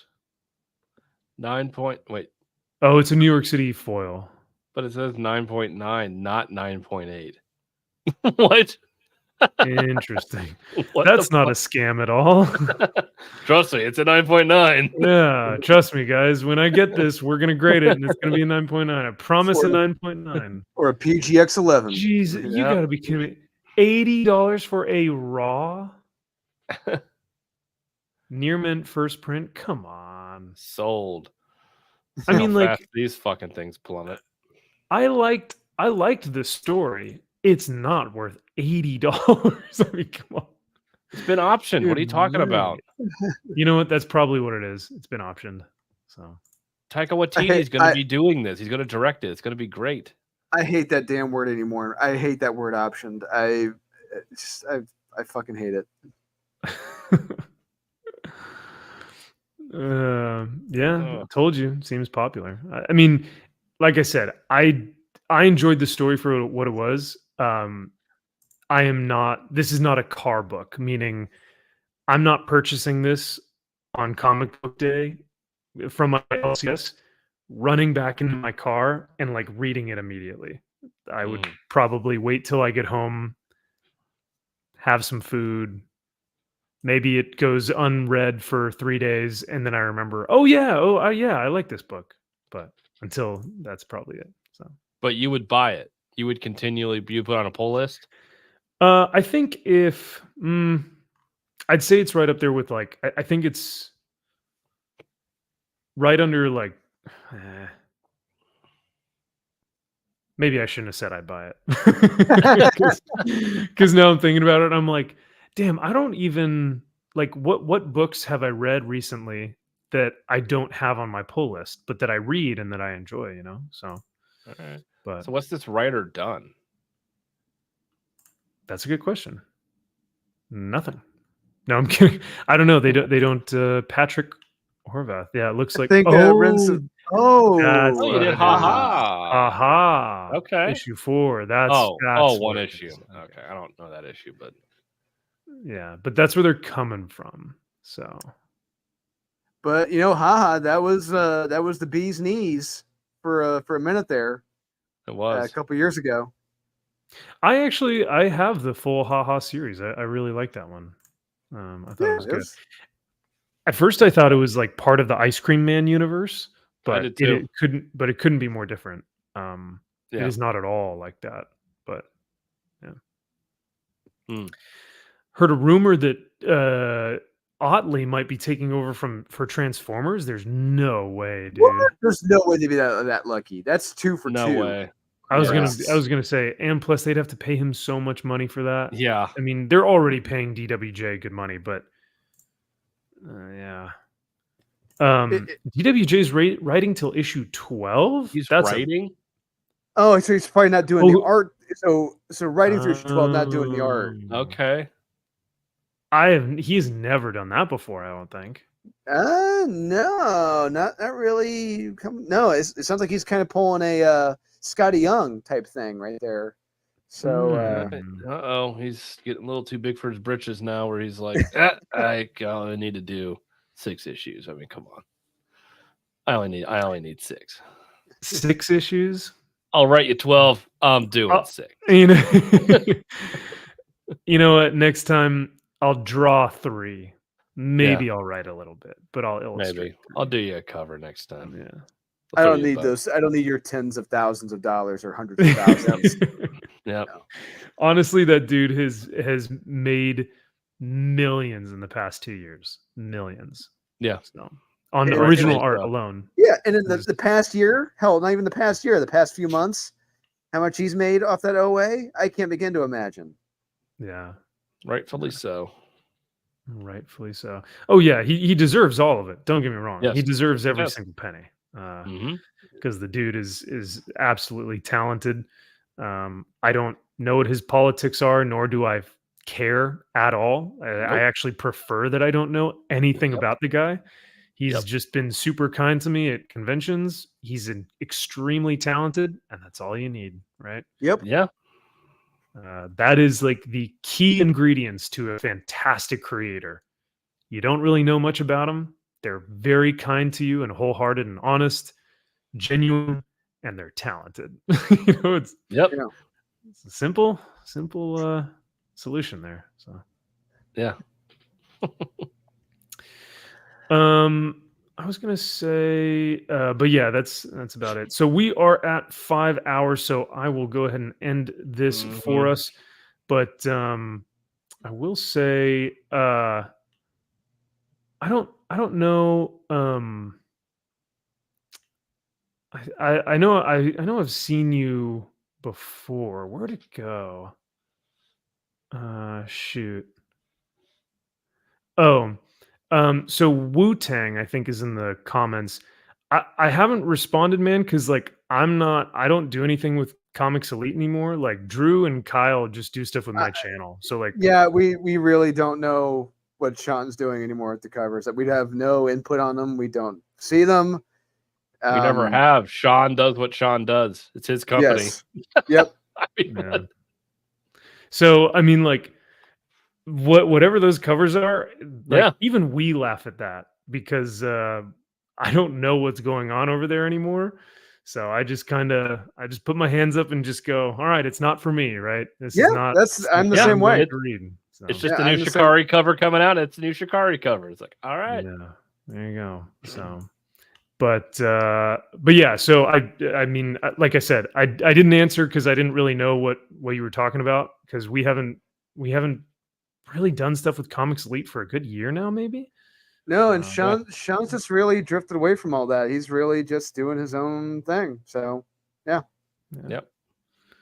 But and then MG, no, I mean, Kyle and Drew, I think you guys used to work for Comics Elite, but so like, but that's why I didn't really get into it because, like I said, I don't really know much about it, so I don't.